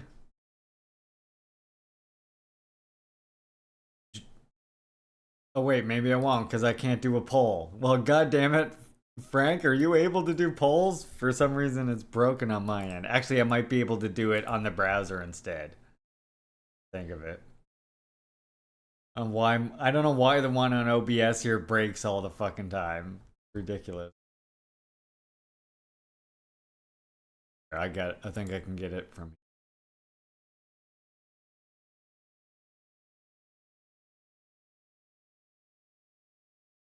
There we go. Okay, who should we raid? We have our fellow RSVG Red Star Vanguard Discord community member streaming right now, Vivian Vampire, playing Returnal. We have Adrian Vixen, who is usually, I think, listening to music. I don't know for sure, but I think usually it's music. Or we can raid Zach App, who's watching videos usually. Watching Edgeprop, I'll say. Okay, who do you comrades want to raid today? The poll is now in chat. While you comrades are deciding on that, I'm going to go ahead and let you know that tomorrow we're going to be watching that Lushaba lecture that I was about to mention. Racism is embedded in South African law and history. It's actually an interview. We might actually watch a Lushaba talk as well, like a bit of a longer one. Barrick is on doing Stellaris too. Oh shit! I already started the poll before I noticed the message. Sorry, he should have been added, but we'll vote. We will raid Barrick in the future for sure. And then on Monday we do, as I mentioned before, we do our usual Communist Movie Monday, Socialist Movie Monday. We're going to be watching The Battle of Algiers. This is 1966 Soviet movie. Yeah, Vivian Vampire is good people. So this will be good for Monday. And then Saturday, I'm going to be playing... If I stream Saturday or Sunday's up in the air. My son's with me this weekend, of course. I have him 50% of the time. The ex has him the other 50% of the time. So he's with me this week. So depending on what he's up to, if he's got friends over, all this other stuff will depend on if I do a little game stream this weekend or not. It's possible, but we'll see. If not, Monday I'll be back with the Battle of Algiers. Friday, the Lushaba lectures. Monday, Battle of Algiers, and then Tuesday we're going to be reading Chapter 4 of Stalin. Come on, vote for who you want me to raid. There's four people have voted. Vote in that poll, gosh darn it. And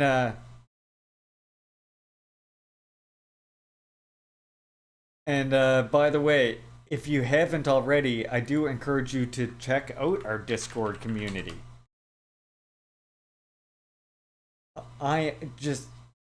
It's a Franco-Italian collaboration. Okay, cool. Should be interesting. He used actual activists involved in the liberation. Oh, awesome, awesome. I'm very excited then. Yeah, if you want to join on our Discord here, we're the Red Star Vanguard Discord. This isn't just my own personal Discord community. We're the Red Star Vanguard. We're a community. I just happen to be one recognized streamer in the community. Vivian Vampire is one other recognized streamer, as well as Comrade Valkyrie. And Comrade Z sometimes streams as well. As GMO is voting for it right now, it's a really great community. We offer people tech support if you're trying to build a computer or something like that. Other various tech support. We have lots of revolutionary education channels in there. And it's also a great place to find other communists to play games with. When you come in, we just ask that you'll click on that link, scroll down here, click the pulsating button. When you come in, we just ask that you answer the 5 questions. Let them know you're from the Leaping Larry stream so I can add you to a tag and let you know when I go live. And yeah, just enjoy your time with us. I think you'll enjoy the community. It's a really good community. God damn it. All right. Looks like unless we get a last minute upset here, it's looking like we're going to be giving the raid to Vivian Vampire, another fellow Red Star Vanguard streamer. So that makes perfect sense.